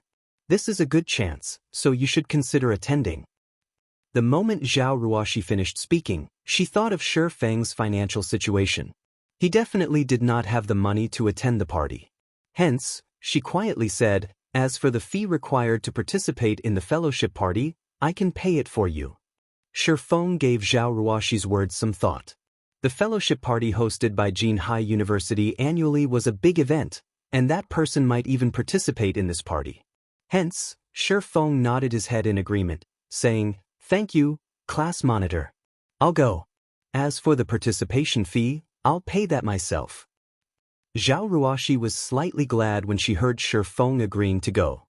However, there was an indescribable sense of disappointment when she heard Shi Feng saying that he would pay the participation fee on his own. The conversation between the two was also heard by everyone else. However, everyone doubted their hearing when they heard their class monitor, Zhao Ruoxi, actively invite Shi Feng to the fellowship party. She was even willing to pay for his participation fee. Zhao Ruoxi was a truly beautiful woman, only, she normally made no efforts to enhance her looks with makeup. Her clothing was also very common.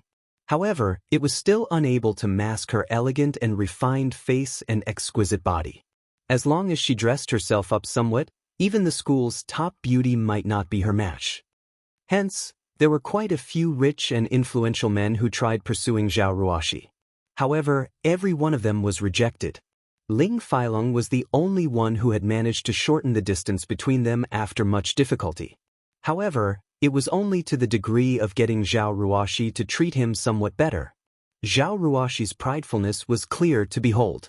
Now, however, Zhao Ruoxi had actively invited Shi Feng. It was an absolutely jaw-dropping scene. With such a beauty inviting them, who could refuse? However, Shi Feng had tactfully rejected Zhao Ruoxi's kind intentions.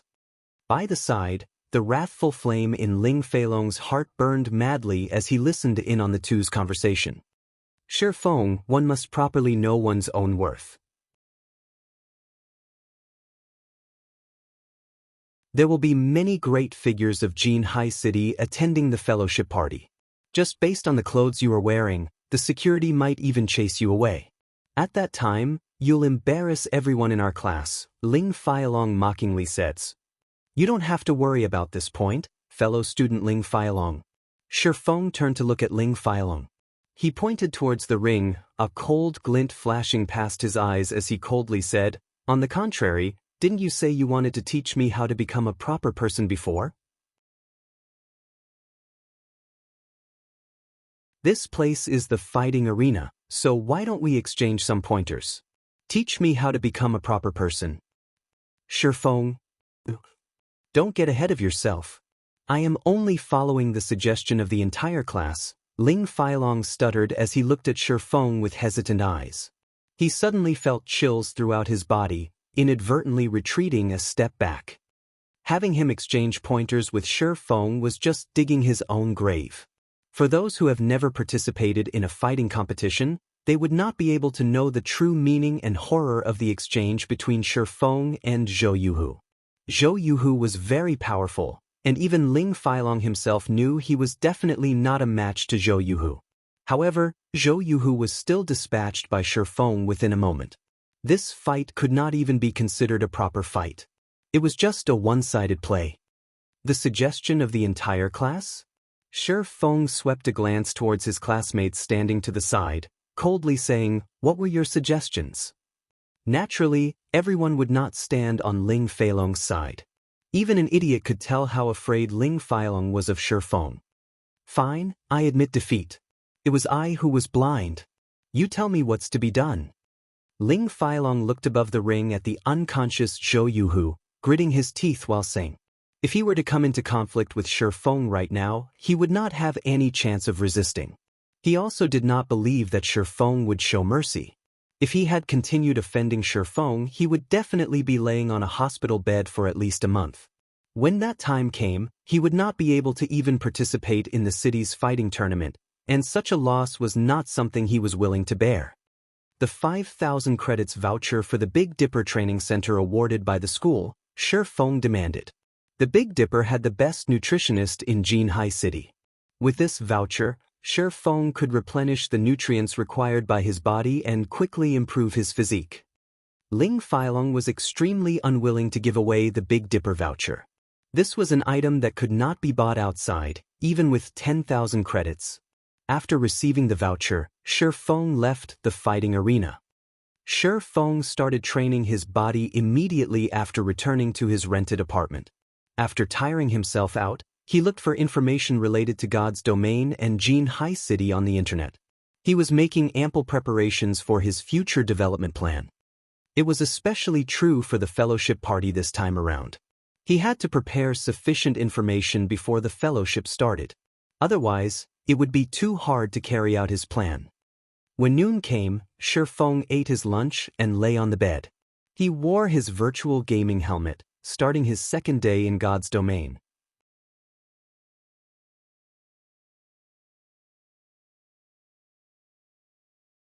Chapter 50, The Popular Garrison Armor. Dark clouds hovered over the skies of Red Leaf Town, surrounding the full moon that hung in midair. On the streets, magic lamps brightly lit up the town. Shi Feng had just logged in. It was still nighttime in God's domain. A majority of the players were currently in the trade area, making the place very crowded. There were only a scant few experts who would hunt for monsters to level up at this time of day. During the daytime, the street of the trade area was desolate. However, that street had currently turned into a bazaar, bustling with noise and excitement. Players could be seen setting up stalls throughout the wide cobblestone street, and above their white sheets of cloth were some items required by auxiliary jobs and also a few pieces of common equipment. Buyers and sellers were bargaining with each other, and some faces even turned crimson over 1 or 2 coppers. System: the garrison armor you have placed on auction has been sold. After deducting the processing fees, a total of 5 silvers 31 coppers has been added to your inventory. System: the garrison armor you have placed on auction has been sold. After deducting the processing fees, a total of 5 silvers 67 coppers has been added to your inventory. System: the garrison armor you have placed on auction has been sold. After deducting the processing fees, a total of 5 silvers 98 coppers has been added to your inventory. Before Shi Feng had taken a step forward, a series of auction house notifications from the system entered his ears. Shi Feng casually selected the system notifications to appear, immediately becoming shocked. The garrison armor's value had totally exceeded Shi Feng's estimates. Originally, Shi Feng intended to have it sold for, more or less, 5 silvers. In reality, however, due to the competition in price growing fiercer, the garrison armor reached a maximum price of 6 silvers 42 coppers. The 11 garrison armors sold for a total of over 67 silver coins. The amount immediately turned Shi Feng into the owner of a gold coin. He had become a golden heir. At the current phase of the game, the purchasing power of a single silver coin was astonishing. For a second-rate guild, their circulating funds would only amount to 60 or 70 silver coins. To properly develop their normal members during the initial periods of the game, the guilds were unable to stock up on too many copper coins. Such an action would only hamper the guild's future development. As for first-rate guilds, their circulating funds might only be around 1 gold coin.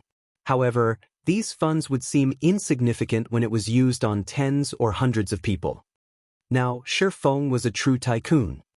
After a day of battle, a majority of the players were currently returning to town with their spoils of war. These players carried a lot of materials on their persons, and naturally, Shi Feng would not let this chance get away. Shi Feng casually chose a location with few people, setting his white cloth on the ground and starting up his stall to purchase materials. The highest leveled player right now should be at level 4, whereas the average player was still at level 2 and expert players at level 3. Hence, the materials they sold varied greatly. There were high-ranking goods, and there were also common goods. The current prices for high-ranking materials were very expensive, so Shi Feng would naturally not buy them. Shi Feng relied solely on himself to make the garrison armor, so the money he could earn was limited. However, Shi Feng was just selling these pieces of equipment to accumulate some funds. Only when he had the funds could he earn more money. Buying magic essence, 6 coppers a stack, stones, 10 coppers a stack. Also buying hard stones, 23 coppers a stack, Shi Feng shouted. After hearing Shi Feng's words, the players on the street crowded around him, one after another. "Boss, I have 10 stacks of stones." How many stacks do you want? I have 6 stacks of magic essence. Do you want all of them? I have a stack of hard stones. After grinding in the wild for an entire day, magic essences and stones had become materials that polluted the street. Normally, players would sell these materials to NPCs or save them up for practicing their own auxiliary jobs. However, materials such as hard stones were very rare. They were usually found in level 3 areas, only being dropped by kobolds or little rock monsters. There were 20 pieces of hard stones in a stack, and they were worth 20 coppers when sold to NPCs. Hard stones were used in forging. However, it was quite luxurious to use them at this stage of the game. Guilds very rarely purchased hard stones, so their prices were not very high. However, they would have a great purpose once players reached level 7. There were many special monsters in the level 7 monster areas, and it was extremely taxing on the durability of a weapon to fight against these monsters. A weapon would break when its durability reached 0. Once a weapon was broken, the chance of successfully repairing it was only around 20%. If failed, it would turn into scrap. Meanwhile, hard stones could be used to make whetstones. When used on a weapon, it could temporarily increase its damage. More importantly, it could recover a weapon's durability by 5 to 10 points. With the whetstone, players did not have to return to town just to repair their weapons, saving them a lot of time and also increasing their monster grinding efficiency. In Shifeng's previous life, hard stones were sold with extreme popularity. The price of whetstones increased with even greater speed, allowing many forgers to make a hefty profit. To quickly increase their levels and gain an advantage, Shadow Guild had also been butchered by those sharks. They could only grit their teeth as they bought the whetstones. In this life, it was Shifeng's turn to make a huge profit. He was going to stock up these hard stones in advance. After purchasing materials for over an hour, Shifeng had a total of 80 stacks of magic essence and 120 stacks of stones. As for hard stones, Shifeng had only collected 12 stacks of them, a very small amount. Shifeng's bag was quickly filled. He had no choice but to make a trip to the bank's warehouse to store all these items. The bank's warehouse had a fixed space of 500 slots. Expanding the warehouse's space for the first time would give an additional 500 slots at the cost of 20 coppers. The second time was 1,000 slots for 50 coppers. Afterward, every 1,000 slots would cost 1 silver coin, and every additional 1,000 slots would result in a management fee of 10 copper coins per week. Currently, such an amount of money was nothing to Shifeng. Immediately, Shifeng expanded 3,000 slots, and in the future, he would have to pay a processing fee of 30 coppers every week. After storing all the materials, Shifeng ran towards the auction house. The auction house linked together all the small towns under the influence of White River City. Although there were few people who sold common materials here, there would surely still be some people who sold hard stones. Only, the prices they set were slightly higher. However, players would have no choice but to buy whetstones for their weapons when they reached level 7. So, Shifeng wasn't concerned about the loss of money. After arriving at the auction house, Shifeng discovered a very peculiar situation. There were quite a lot of logistics members of guilds present at the auction house. Each and every one of them were standing guard at the auction house, and it was a wonder what they were actually waiting for. Shifeng randomly chose a place to sit down, calling out the operating panel of the auction house. Just when Shifeng was searching for hard stones, he heard a few logistics members of guilds complaining to each other. How long more do we have to wait? Why is that garrison armor still not showing up? Let me buy it so I can report back. You've only waited for 3 hours. I've already been waiting here for more than 10 hours. You haven't seen the intensity of the competition for the garrison armor. I've heard, because of this garrison armor, there were quite a few guilds who were able to kill many wild special elites, reaping astonishing gains. There was even a guild that managed to obtain quite a few pieces of equipment and skill books, thanks to the garrison armor. So, everyone is here to fight over it. Unfortunately, the remaining few pieces of garrison armor have all been bought. Exactly. Our guild is currently regretting it dearly. If we had known how greatly we would fall behind to those guilds, we would have bought the garrison armor, even if we had to pay 7 silver coins for one. Now, the higher-ups have already given the order. As long as the garrison armor appears, we definitely must buy it. During the discussion held by the logistic members, Shifeng was also surprised by the speed of the garrison armor achieving his desired effect. Hence, Shifeng took out the remaining 7 garrison armor that possessed defensive power.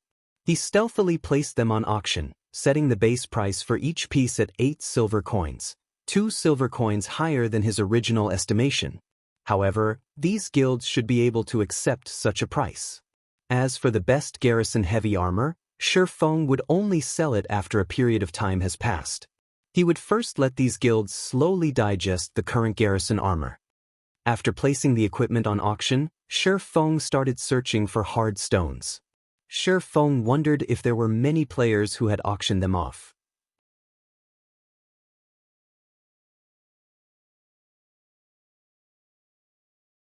Chapter 51, Competition at the Auction House. Shifeng called out the search panel, immediately entering the words, hard stone. Suddenly, rows of information appeared on the semi-transparent screen. In a single glance, Shifeng could see over 100 stacks of hard stones being sold. There were many players selling them. When Shifeng saw a stack of hard stones selling for 1 gold coin, he felt such a player must have been driven insane by poverty. Immediately, Shifeng filtered the display to show prices from lowest to highest. After adjusting the display, the cheapest stack of hard stones still cost 26 coppers. After deducting the processing fees of the auction house, players could still receive 25 coppers. As expected, the prices were a lot higher than normal. However, Shifeng still had to buy them. He could afford them as long as the price was below 30 coppers. Suddenly, the number of hard stones available on the auction house had been reduced by a large half. The remaining ones were all selling for 30 coppers and above, and there was no spendthrift who would buy them. After looking at hard stones, Shifeng casually took at the miscellaneous section. Shifeng's eyes abruptly shone. There were actually card sets. Moreover, there was a large number of them.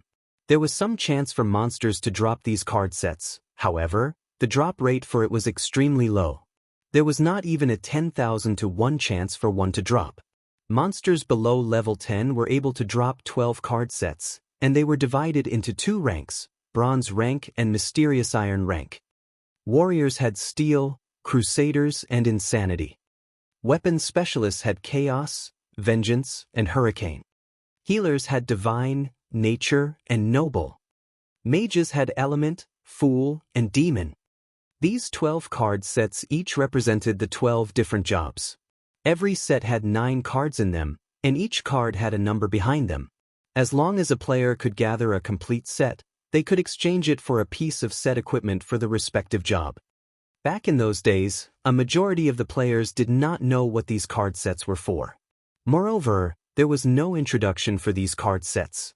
Players, at that time, simply kept these card sets in their bags or sold them at the auction house. Only when the normal mode of the 50-man level 10 dungeon near the city was cleared, did these players discover there was actually an NPC that would trade for these card sets. Depending on the rank of the card sets, they could be traded for either Bronze or Mysterious Iron set equipment. These set equipment were absolutely marvelous. A Bronze set of equipment could rival an entire regular set of Mysterious Iron equipment, whereas a Mysterious Iron set of equipment could rival an entire regular set of Secret Silver equipment. So, these card sets that nobody cared about before suddenly turned ragingly popular overnight. Every card was sold at an astronomical price. Even so, many guilds were still frantic over them, constantly purchasing them. Meanwhile, there were hundreds of card sets currently displayed in front of Shifeng, yet there was actually nobody who wanted them.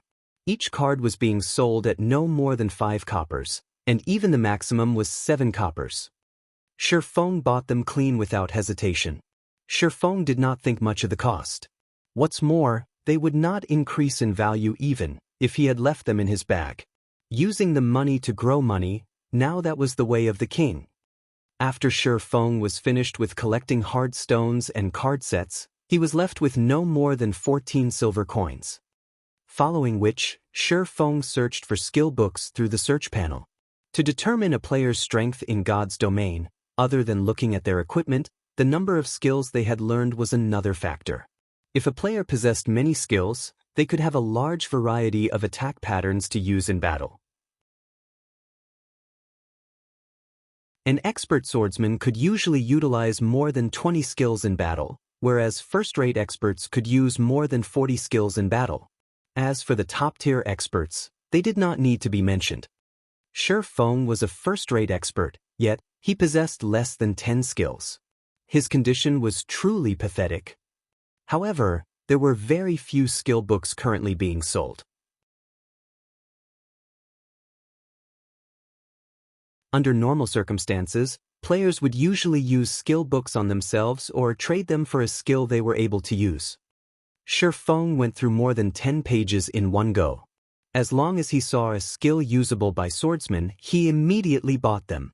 When Shi Feng arrived at the final page, his mind turned blank. Are you kidding me? Even defensive blade is being sold? Shi Feng went wild with joy. The defensive blade was a swordsman's powerhouse skill. It was also a sure kill skill when dealing with mages. However, the skill also had a damnable drop rate.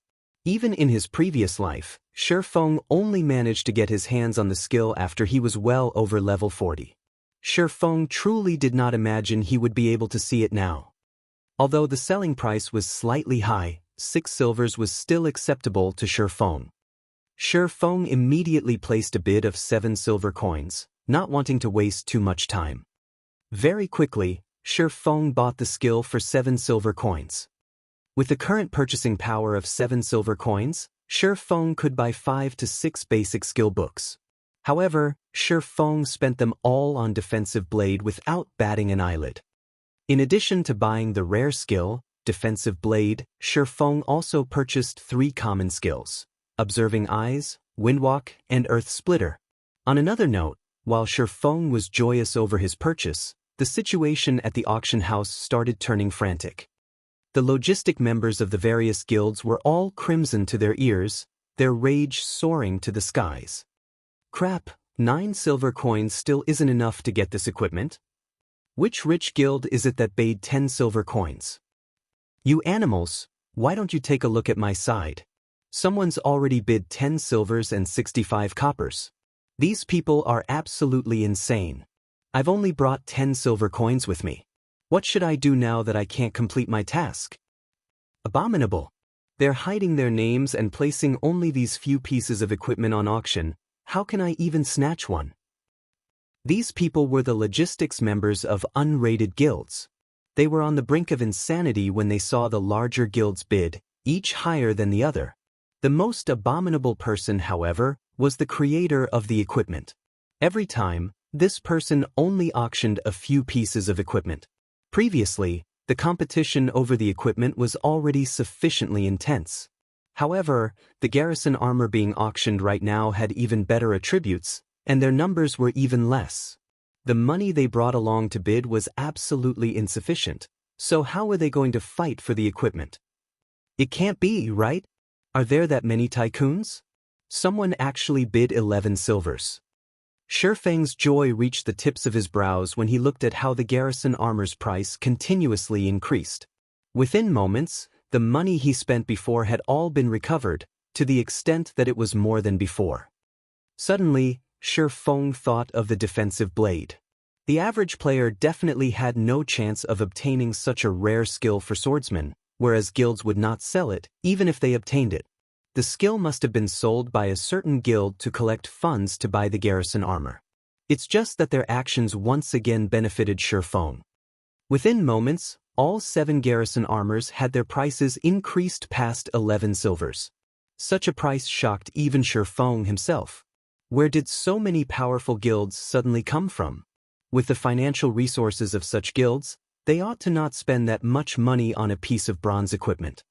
However, what Shi Feng did not know was, after he had placed the garrison armors on auction, The logistics members of various large guilds reported the situation back to their guild leaders. Previously, these guild leaders saw the MT of other guilds tanking special elites with the garrison armor. These MTs were able to allow the other players to attack the special elites with ease, obtaining various skill books and bronze equipment, mysterious iron equipment even. At such a sight, the eyes of these guild leaders had long since turned red with envy. Unfortunately, they had no solutions to this matter. They wished to let the lifestyle players of their own respective guilds forge this equipment, yet they did not have the forging design for it. They also wished to contact the player who had forged these garrison armors, yet this player had hidden his name, preventing any means of contact. Their only choice was to watch on, helplessly. Now, however, the garrison armor, this time, even possessed defensive power. They definitely must buy it. Hence, these guilds started gathering funds immediately. Do you hear me? You definitely must get it. Immediately bid 13 silver coins. I want to see who else dares to bid. What? Is it already at 13 silvers? Bid 13 silvers 50 coppers. I don't believe there is a guild that is wealthier than us. There were over 100 towns under the influence of White River City, and there were hundreds of guilds continuously bidding for the garrison armor. After half an hour, all 7 garrison armors were auctioned off, with the lowest being sold at 14 silvers 60 coppers. Shi Feng earned more than 1 gold coin in an instant. Seeing how fervent these people were, Shi Feng took the chance to place the garrison heavy armor on auction, setting its starting price at 16 silver coins. Following which, Shi Feng left the auction house. It was still night, and there was about half an hour before sunrise. It was very unwise to go out and level right now, so Shi Feng went to the library in Red Leaf Town first. He wanted to have a better understanding of the diary, which contained elvish words he obtained from the hell mode of the Deathly Forest. He might even obtain a new find.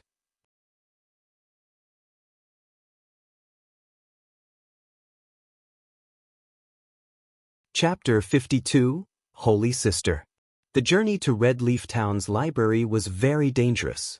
If a normal player went there, there was a 30% chance for that person to die once. As for the remaining 70%, he would die many times. Hence, before heading to the library, Shi Feng stored all the hard stones and the Philosopher's Stone into the bank. The Philosopher's Stone would drop after death. If Shi Feng had unexpectedly died on the way to the library, then it would be a major loss. Following which, Shi Feng took out the 4 skill books he bought previously and chose to learn them. Observing eyes. Able to see clearly unknown and concealed targets. There is a fixed chance to detect target's weak point. Cooldown, 40 seconds. Windwalk. The user is wrapped in wind, movement speed increased by 30%. There is a 50% chance to avoid damage from ranged attacks. Duration of 10 seconds. Cooldown, 2 minutes. Earth Splitter. Requires sword. Causes 30 base damage to target after use, and based on the period of charging power between 0.2 seconds to 3 seconds, a maximum of 300% weapon damage can be increased. Attack range of 8 yards. Cooldown, 1 minute. Defensive Blade. Requires sword. Normal attacks range increased by 10 yards after use. Able to block up to a maximum of 6 ranged attacks or 3 melee attacks. Duration of 25 seconds. Cooldown, 3 minutes. With these new skills, Shi Feng's survivability and attack potential greatly increased. Thus, the danger of him going to the library was no longer great. Red Leaf Town's library was distanced far from the trade area. It was located in Red Leaf Town slums. The slums were the second most popular location after the trade area. There were all sorts of people there, and it was a place where crooks mixed with the honest folk. It was also the favorite visiting location of some players, and this was due to the slum's alternative name. Paradise of the Fallen. The moment Shi Feng entered the domain of this paradise, from the corners of the street, he discovered eyes filled with greed directed at him. These were the rats hidden in the darkness, the ones unaccepted by the light, and the wanderers of hell's boundaries. There was bound to be a portion of players in God's domain that was different from ordinary person. They were neither interested in conquering dungeons, nor were they interested in the excitement that came from adventuring and risking oneself. The only thing these players were interested in was banditry. They would kill other players and plunder their equipment. Then, they would sell it to others for a high price, making a bountiful amount of money. During daytime, these players would hunt for and plunder the players with good equipment. At night, they would return to the slums to dispose of their stolen goods, then party with the money they just earned. They would brag about their harvest to display their own strength, using the chance to elevate their position in the slums. Ordinary players would never set foot in this place. If they did not possess sufficient strength, the only result would be a return via death. The reason being this location was not protected by the guards. Shifeng simply glanced at the players hidden at the corners of the street. He discovered the indicators for all of these players were colored red. It was clear to see that they had done many kill and plunder deeds. Within God's domain, red players were not allowed to enter guarded areas. The equipment drop rate upon death for these players were also increased, and the penalty for death may be increased up to a maximum of 300%. Moreover, they would be apprehended and jailed by the guards if they were to enter guarded areas, and the duration they were jailed depended on their crime value. However, even with all these disadvantages, there were still many players who had chosen to go down this path. After all, the rewards came very quickly this way. Red players also had a place they could stay in Red Leaf Town. For example, the slums. Moreover, if one wished to receive a good quest in the slums, one had to be a yellow player or even a red player. Regarding these players who lived on the edge of a knife, Shifeng paid no attention to them. He immediately headed towards the main road of the slums. On both sides of the street, there were quite a few flirty ladies dressed in revealing clothes. When they noticed the clothing Shifeng was dressed in, they started flinging coquettish glances at his direction. They wanted to spend a pleasant night with Shifeng, earning some coin along the way. "Little brother, are you here for some fun? Come over here to Big Sister. Big Sister guarantees that you will have a pleasant night." An alluring lady dressed in vibrant red leather clothing blocked Shifeng's way. Shifeng immediately used observing eyes. Charlene, elite rank. Level 8. HP 1200/1200. Ah, Charlene, you're trying to sneak a bite again. How can you not invite us to such a happy occasion? A group of robust and fiendish men walked over, each of them carrying a cold grin on their faces. Is this a robbery? Shifeng took a look at his surroundings, calmly asking. He discovered himself already surrounded by NPCs. There were also a few red players by the corner of a broken house, sneers on their faces. In God's domain, it was very common for players to be robbed by NPCs. Moreover, it was also not Shifeng's first time being robbed by NPCs. The incident that left the deepest impression on him was when he was at Creation Mountain Range. It was there that he was robbed by an NPC warlord. At that time, Shifeng could only helplessly pay out a road toll. Currently, before him, there was a level 8 elite NPC in addition to a group of level 7 common NPCs. It was a scene very commonly to the slums, but Shifeng had nobody to blame but himself for coming to this place. "Brat, since you look like an upright person, we won't trouble you too much. Hand out 5 silver coins and we'll let you pass. Otherwise, we'll personally take action," a scarred man said with a sneer. "Then come over here and get it," Shifeng sneered as he pulled out the abyssal blade. "If you were to pay the road toll, then congratulations. Not only would you lose your money, but you also had to lose your life. You would lose at least a piece of equipment that was on your person." This was the reason why normal players had a 30% chance of dying once in the slums. If you wanted these NPCs that wandered the boundaries of darkness to uphold their promise, there was definitely something broken with your brain. Charlene's attractive face revealed a trace of malevolence. "Brat, you are courting death," a level 7 blade-wielding man rushed at Shifeng. Shifeng stabbed the abyssal blade towards the man without hesitation. Double chop, chop, thundering flash, earth splitter. Sword slash after sword slash pierced through the man's neck and heart. With a body fully geared with bronze equipment, combined with the Abyssal Blade's attack power, Shifeng's attacks had immediately reduced the man's 750 HP down to 0. Still want to continue? Shifeng glanced at the surrounding NPCs, sneering. The NPCs were all shocked by Shifeng.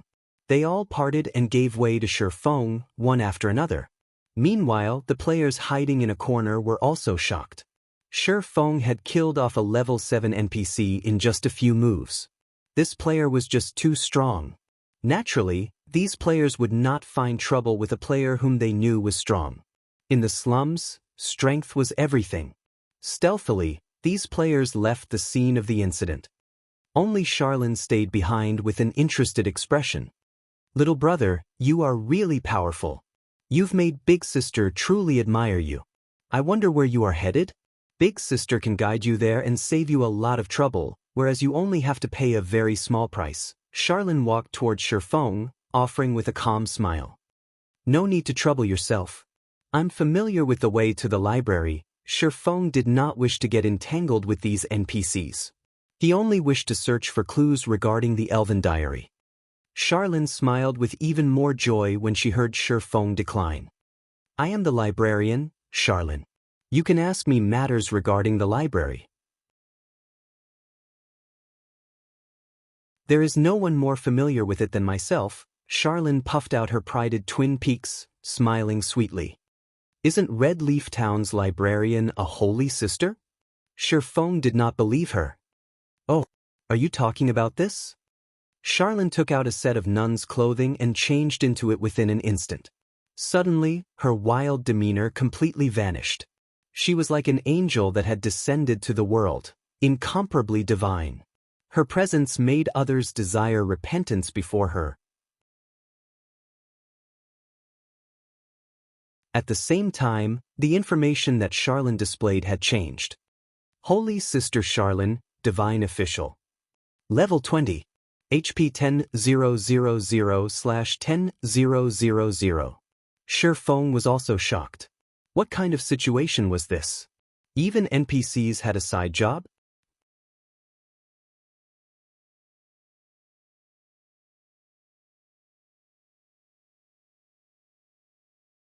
Chapter 53, Darkness Descends. Shifeng was still slightly unable to accept Charlene's makeover. However, Shifeng could be considered lucky for being able to meet the rumored librarian. According to the information he knew, the librarian of Red Leaf Town was full of mystery, her whereabouts unknown. Shifeng never imagined the librarian to be the female NPC who participated in a robbery against him. If Shifeng had truly started a fight with Charlene just now, the consequences would be unimaginable. What did playing the pig to eat the tiger mean?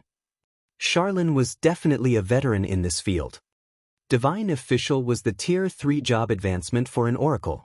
In the case of swordsman, it was called Sword King, whereas between these two was the Sword Master.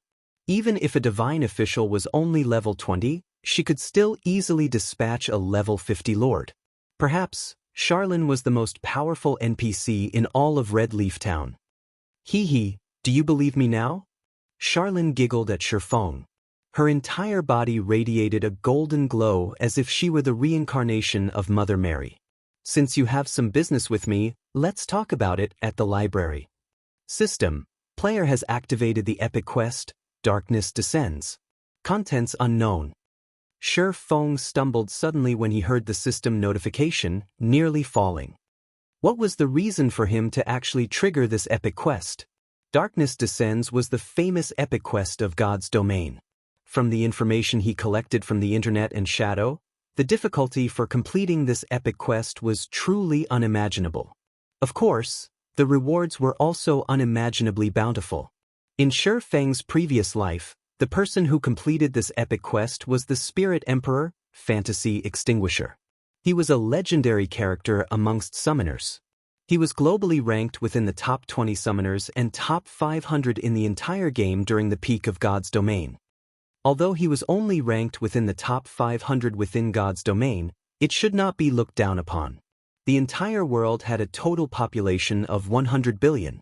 Although there were only 100 million players in God's domain currently, this number would increase past 10 billion in a year.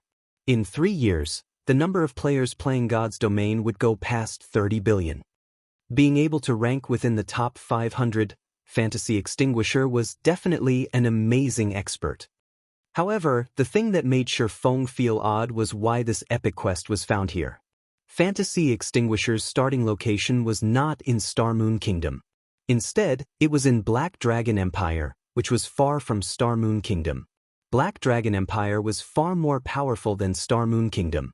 Its landmass was 3 times that of Star Moon Kingdom's. The competition between players and guilds there was much fiercer. Could it be a reward for getting the first clear on the hell mode of a dungeon? Shifeng silently guessed as he followed Charlene. He felt it was a great possibility. Otherwise, why would an epic quest that should be found in Black Dragon Empire be found here in Star Moon Kingdom? At this moment, Shifeng's system communication rang. Shifeng took a look at the caller, learning it was Gentle Snow contacting him. Miss Snow, do you have business with me? Seeing that you're logged on, I have something to tell you. Gentle Snow spoke in a very indifferent tone. She was like mysterious ice, unchanging even after 10,000 years and had no interest towards anything at all. I'm in need of money to purchase something, so I might need more time to return the 15 silvers that I owe you. At the latest, I will return it to you by the end of today. Alright. If you are really in a bind, tomorrow is fine as well, Shifeng calmly replied. He no longer paid any heed to the 15 silver coins Gentle Snow owed him. Currently, he had more than 1 gold coin on his person, and he was troubled over how to spend it. Gentle Snow was slightly surprised by Shifeng's indifference even toward that much money. However, since Shifeng had already said so, naturally, she would not be courteous to him. She softly thanked him, saying, "Thank you. However, aren't you afraid I won't return it, causing you to lose everything? You are the snow goddess. Why would you even try to cheat an average player of such a small amount of money?" Shifeng said with a grin. Average? You dare call yourself average? Even I am shocked by the map and strategy you provided. We only spent an hour to clear the normal mode of the Deathly Forest, then went on to clear hard mode as well. Unfortunately, hell mode is just too hard. We could not clear it no matter what. Gentle Snow faintly smiled, saying, I am very curious as to how you all managed to clear hell mode. If you said it was due to your party members' help, I would not believe you. To conquer the hell mode of the Deathly Forest, she especially rushed over elite members of Ouroboros from other towns. However, they couldn't get past the first chieftain rank boss, Willy, no matter what they did. Willy's damage was especially terrifying. Even a shield warrior fully equipped with bronze equipment could not tank it. Gentle Snow truly could not understand how Shifeng's party had cleared hell mode. Just lucky, Shifeng honestly said. Since you don't want to say it, I still have to fight over a piece of equipment. So, I won't speak with you any longer. Don't forget our dungeon appointment. Gentle Snow did not continue pursuing Shifeng about how he was able to clear hell mode. Just hard mode alone gave them a great harvest. Fight over equipment? Is it the garrison heavy armor? Shifeng casually asked. And how did you know? Are you also fighting for this equipment? Gentle Snow nodded her head while saying, the attributes for this garrison heavy armor was too great. If they had this piece of equipment, there would not be much trouble when they entered the level 3 Wolfman dungeon. Shifeng knew he had said too much, but he remained calm as he replied, yes, but I didn't think there would be that many people competing for it. I've already given up on it by now. Indeed. The price has already reached 23 silver coins, and only a guild with strong funding will be able to buy it. I won't speak with you any longer. I still need to sell some items. Gentle Snow disconnected the call after finishing her piece. Meanwhile, Zhao Yueru, who sat beside Gentle Snow, pouted her delicate lips. She kicked up a fuss, complaining, Snow, why must you let that bastard join our team, no matter what? That bastard was just lucky, and his skills are just average. He coincidentally encountered a small dungeon like the Deathly Forest that did not change much since the game's official release, and he very luckily cleared the hell mode of the dungeon. It would be pointless bringing him into the 20-man team dungeon. Also, the skill levels of his party members are just too miserable to even look at. They would definitely become a burden to our progress. The elite members of Ouroboros standing behind Gentle Snow also agreed with Zhao Yueru's words. They were the elites of Ouroboros. How could a group of average players compare to them? I feel that Big Brother Yifeng is not that simple. He was definitely humble when he said he cleared the dungeon due to luck. His skills are amazing, so it wouldn't be disadvantageous inviting him to join us. Zhao Yuer softly offered her personal opinion. Little girl, what do you know about liars? You just don't know how bad that bastard is. Also, he spent that much time just reaching level 1. His skills are only so. This lady can insta-kill him with a single flame explosion. Zhao Yueru gave Zhao Yuer a stare, speaking confidently. Alright, stop arguing. I too feel Yifeng is not that simple. Otherwise, how could he clear the hell mode of the Deathly Forest with a group of novices? When we enter the team dungeon, we will see where his standards lay. If he is not bad, I might consider recruiting him into the god-slaying army. Now, however, let's first bid on this garrison heavy armor. Gentle Snow let out a soft cough. Everyone abruptly became silent, astonished. They never imagined that Gentle Snow would have such considerations.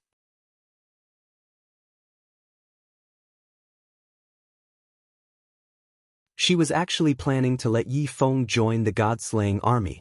The members of the god-slaying army were the elites amongst the elites of Ouroboros. Each member had great skill, and they were experts who were selected out of tens of thousands of players. All of the guild's resources were prioritized on the god-slaying army. Aside from the guild leader and sub-leader, members of the god-slaying army had the most authority within the guild. Many experts in the virtual world struggled tirelessly to join the god-slaying army.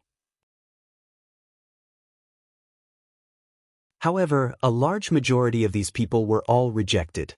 On the other hand, Yifeng, who suddenly appeared before them, actually possessed a very great chance of entering the god-slaying army, and such a sight had caused great envy within them.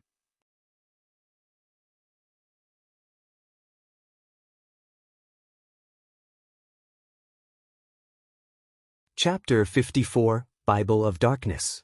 When Gentle Snow disconnected the call, Feng let out a breath of relief. Fortunately, he was not discovered.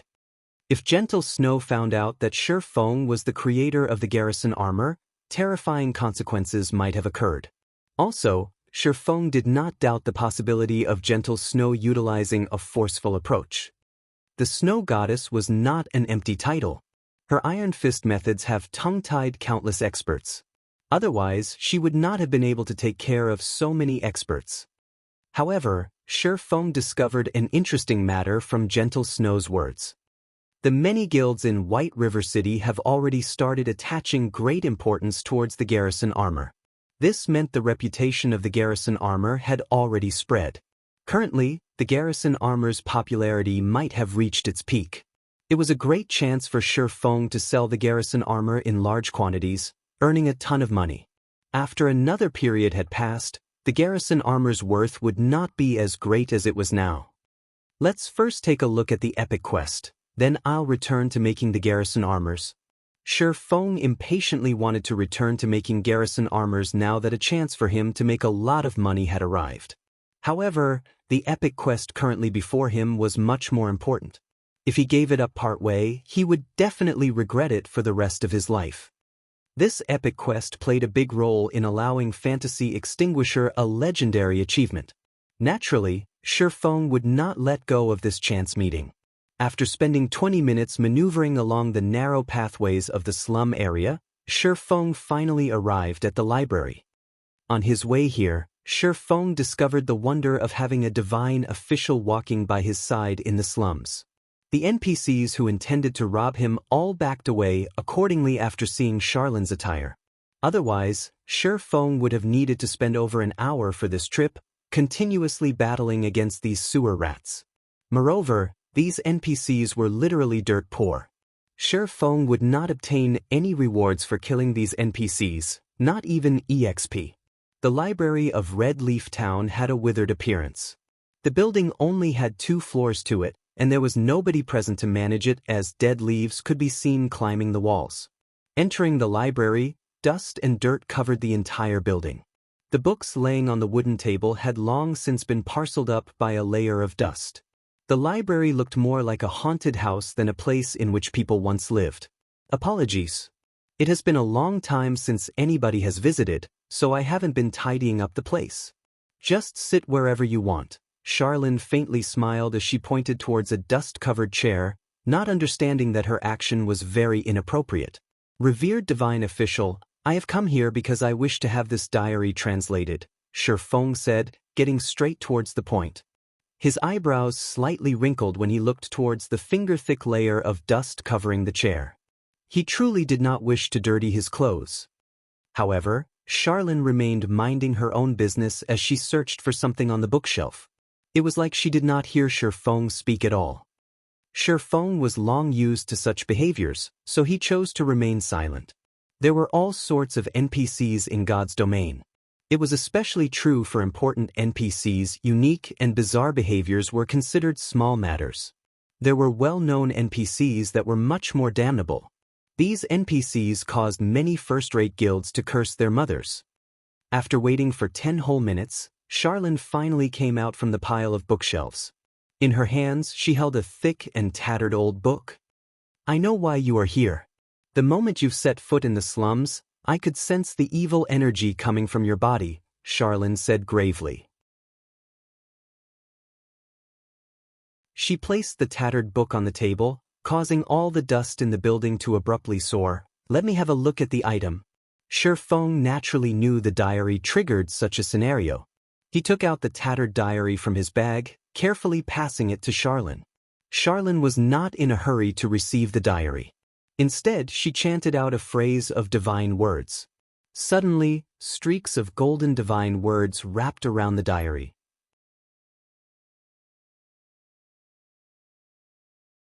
Just when Shi Feng was wondering about Xianxia's actions, a change suddenly came over the diary. Black smoke suddenly appeared on its pitch-black cover, and a sinister-looking face came into view. It looked as if it was in extreme pain. Evil be gone. Divine spear. Xianxia shouted, her jade-like hand drawing out divine words in midair. At the same time, she started singing out a Tier 3 divine curse, her voice echoing throughout the entire library. A golden-colored hexagram appeared above the library, covering the entire building, and from the magic formation, 3 golden spears of judgment came flying out. The spears pierced the diary, tearing apart the sinister face. Haha, I won't give up. We will meet again. The sinister face loudly laughed as it spoke the bone-chilling words. Both of its eyes were firmly affixed toward Shi Feng as if the words it spoke were meant for him. Within a moment, the black smoke above the diary dispersed. Meanwhile, Xianxia's forehead was covered in sweat. Her complexion was deathly pale, and she currently looked extremely weak. System: you have been cursed by a great demon. All attributes reduced by 50%, experience received from killing monsters reduced by 95%. System: you have been eyed by a great demon. The phantom of the great demon will come for you in 30 days.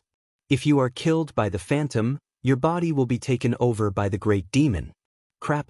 Make it more ruthless, why don't you? Regardless of how self-restrained he had been, Shi Feng could not help but curse when he saw this notification. When compared to human standards, a great demon was the equivalent of a Tier 4 job. It was on the same level as a Sword Emperor. Although it was just a phantom, it would still require Xianxia, who had a Tier 3 job, to handle it. However, instead of aiming for Xianxia, the great demon actually went for a bystander and a minor character like Shi Feng. With this curse around, how would he be able to level up? Not to mention the 50% reduction in attributes. It had caused his attributes to sink down to the level of an average player. It would be a problem if he wanted to kill monsters of a higher level. He also had to face the phantom of the great demon. Miss Xianxia, are you alright? Although he was cursed, Shi Feng still spoke politely. Xianxia shook her head slightly, speaking with a smile, "Nothing too bad. I never imagined that you would actually bring such a terrifying item. You've weakened me quite a bit. However, the problem has been resolved now. If you had dragged on for a few more days, your body might have been possessed by the great demon, and your body would suffer in hell for all eternity. Thank you, Miss Charlene. If it weren't for you, I might have already been dead." Although Charlene's words felt somewhat wrong, Shifeng had still thanked her. He rejoiced at the fact that he had come to the library without delay. Otherwise, he would truly be finished. However, the problem right now had yet to be resolved. No need for thanks. This diary is not as simple as it seems. It is a key. In it records the method to unlock the curse on a gate. Your job now is to find this gate, enter through it with this diary, and find the Bible of Darkness that is kept within. I can destroy the Bible of Darkness as long as you retrieve it for me. Once it is destroyed, the great demon would not be able to descend, Charlene explained. System, Epic Quest, Darkness Descends, accepted.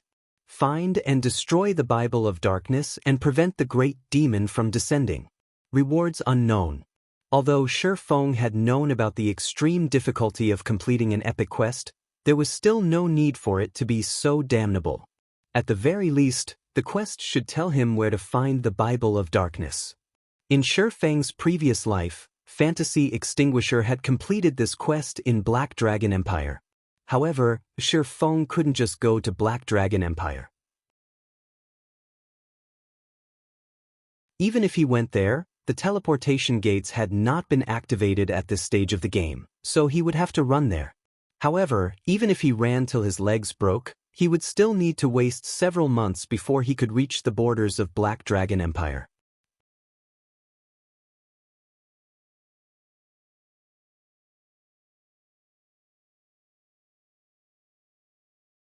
Chapter 55, Moondrip. Shifeng entered deep thought. He did not understand how Fantasy Extinguisher completed this epic quest in his previous life. Who the heck would know where the Bible of Darkness was stored? Moreover, in his previous life, the information Shifeng collected regarding this quest was very incomplete, so the parts he could use as reference were extremely limited. Currently, the evil curse Shifeng was shouldering even made leveling a problem. No matter what, he had to think of a solution to this problem. Otherwise, the problems he would face in the future would be even greater. Esteemed Miss Charlene, I am now cursed by the demon. Do you have any methods to resolve it? Shifeng calmed his heart. He turned to look at Charlene, who was currently in a delicate state, asking, also, where can I find the Bible of Darkness? Even just a clue is helpful. Hearing Shifeng's series of questions, a bright smile appeared on Charlene's pure countenance. You sure have a lot of questions, huh, you little bastard? It's not like I don't have a method to resolve your curse. However, you should know, to get something, you have to give something in return. There is only one way to dispel the curse, and that is to carry out a moondrip. The moondrip is a ceremony that can dispel all magic and curses in the world. However, many materials are required to carry out this ceremony. I will provide the materials required, but in return, you have to pay 3 gold coins as remuneration for my services. If you wish to obtain a clue to the Bible of Darkness, you have to pay an additional 10 gold coins as an information fee. Shifeng felt a chill going down his spine as he looked at Charlene's expression, which became more excited the more she explained. It was especially true for Charlene's eyes. Even if she looked incomparably pure right now, her appearance was still not enough to hide the burning desire within her eyes. In the end, one word still dictated everything. Money. System, do you wish to accept the quest to dispel the curse? Esteemed Miss Charlene, I am willing to pay the remunerations. What else could he have said? However, Charlene's asking price of 3 gold coins was just too high. There was not a single player in White River City who could afford such an amount right now. Since you are willing, then pay a deposit of 1 gold coin. Charlene stretched out her delicate hand without restraint. Seeing Charlene's actions, Shifeng suspected that she had some sort of X-ray technique. However, he had to pay the money sooner or later, so Shifeng reluctantly handed over 1 gold coin to Charlene.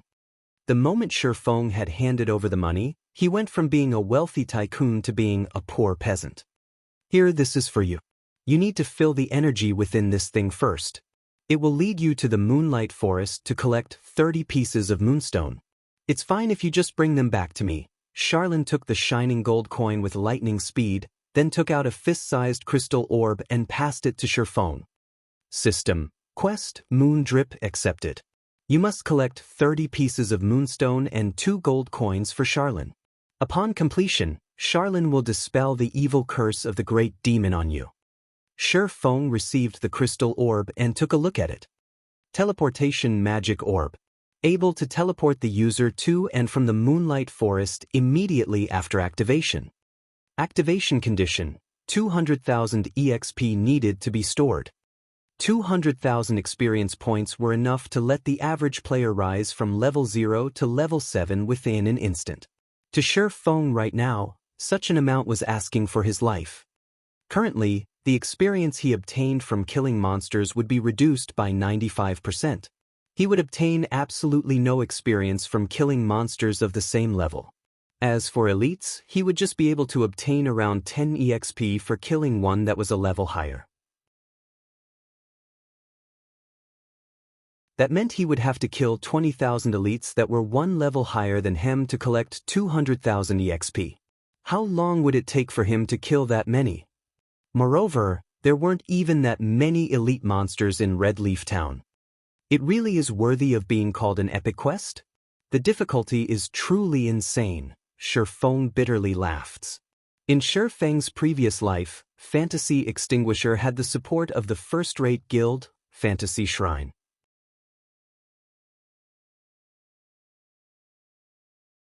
So, he was able to complete the quest after much difficulty. However, Shifeng did not have the support of a first-rate guild. It would be extremely difficult if he wanted to complete the quest. However, as long as Shifeng completed it, the rewards would easily outshine the troubles. The rewards for this epic quest resulted in Fantasy Extinguisher's fame. Although Shifeng did not have a first-rate guild supporting him, he was a reincarnated person. He still had quite an advantage over the other players. At the very least, he would not lose out to the first-rate guilds regarding earning money. It looks like I can only return and forge garrison armors for now. Shifeng kept the crystal orb and left the library. He planned to first earn enough gold coins before thinking of a way to store up 200,000 EXP. The sky outside was already bright by the time Shifeng returned to the trade area. Many players already left to kill monsters and level up, emptying the streets by quite a bit. Shifeng immediately went to the bank to retrieve the forging materials and the Philosopher's Stone. Just when Shifeng was headed to the Forging Association, a notification came from the system. System, the garrison heavy armor you have placed on auction has been sold. After deducting the processing fees, a total of 31 silvers 53 coppers have been added to your bag space. Is it worth that much? Shifeng was shocked. The level 3 garrison heavy armor was just a piece of equipment that had similar attributes to a mysterious iron equipment. At most, it was worth 20 silver coins. Now, however, it had been sold for over 30 silver coins. One could just imagine how frantic these guilds were towards the garrison heavy armor. Shifeng's enthusiasm was further boosted with the arrival of this information. He could not help but wish he could immediately forge 100 pieces of garrison armor, selling them and making a big profit. Hence, Shifeng activated Windwalk as he rushed towards the Forging Association. Without hesitation, Shifeng reserved an intermediate forging room for 20 hours. If he did not reap the money of those guilds right now, he would not be doing justice towards his own reincarnation. Inside the forging room, Shifeng refined all the stone he collected, going all out as he forged the garrison armors. When the first garrison armor was successfully forged. System, garrison armor has been successfully forged. Forgery proficiency increased by 2 points. Obtained 800 EXP. System, do you wish to store the experience obtained in the teleportation magic orb? Suddenly, Shifeng halted the work he was doing. He called out the system interface, taking a careful look. I obtained 800 EXP from forging? Shifeng placed a hand on his chin, pondering. Suddenly, he said with a smile, "How could I forget about this in a panic? The curse is only aimed at the experience obtained from killing monsters. It has no effect towards experience that is rewarded." Although a lot of time was needed to forge a piece of equipment, it was a different story if the success rate was very high. Shifeng's leveling speed at that time would be a lot faster than the average player, even with the 95% experience reduction state he was currently under. With such an opportune method in hand, the difficulty of the epic quest had been greatly reduced in an instant. Moreover, Shifeng had the Book of Forging. It could increase the success rate of forging the garrison armor up to 60%. With it, Shifeng's leveling speed would greatly surpass even the expert players. It would not be long before he would finish collecting the 200,000 EXP. In such a way, Shifeng could earn not just money, but experience as well. It was killing two birds with one stone. It was absolutely great. Fantasy Extinguisher most likely did not imagine there was such a quick method to dispelling the curse. Thinking up to this point, Shifeng immediately adjusted for the system to distribute 100% of the experience he obtained to be stored in the teleportation magic orb. Then, he picked up an ore and started happily forging equipment. Because of his improved mood, Shifeng's hands became much more nimble. The 100 refinement hammer in his hands was like a musical instrument, rhythmically beating out a moving melody. By the time Shifeng regained his sense of self, he was suddenly dumbfounded by the garrison armor before him. You're tuning into the Wang Lin's Journey YouTube channel. Don't forget to subscribe and join us on this journey to catch the most captivating stories.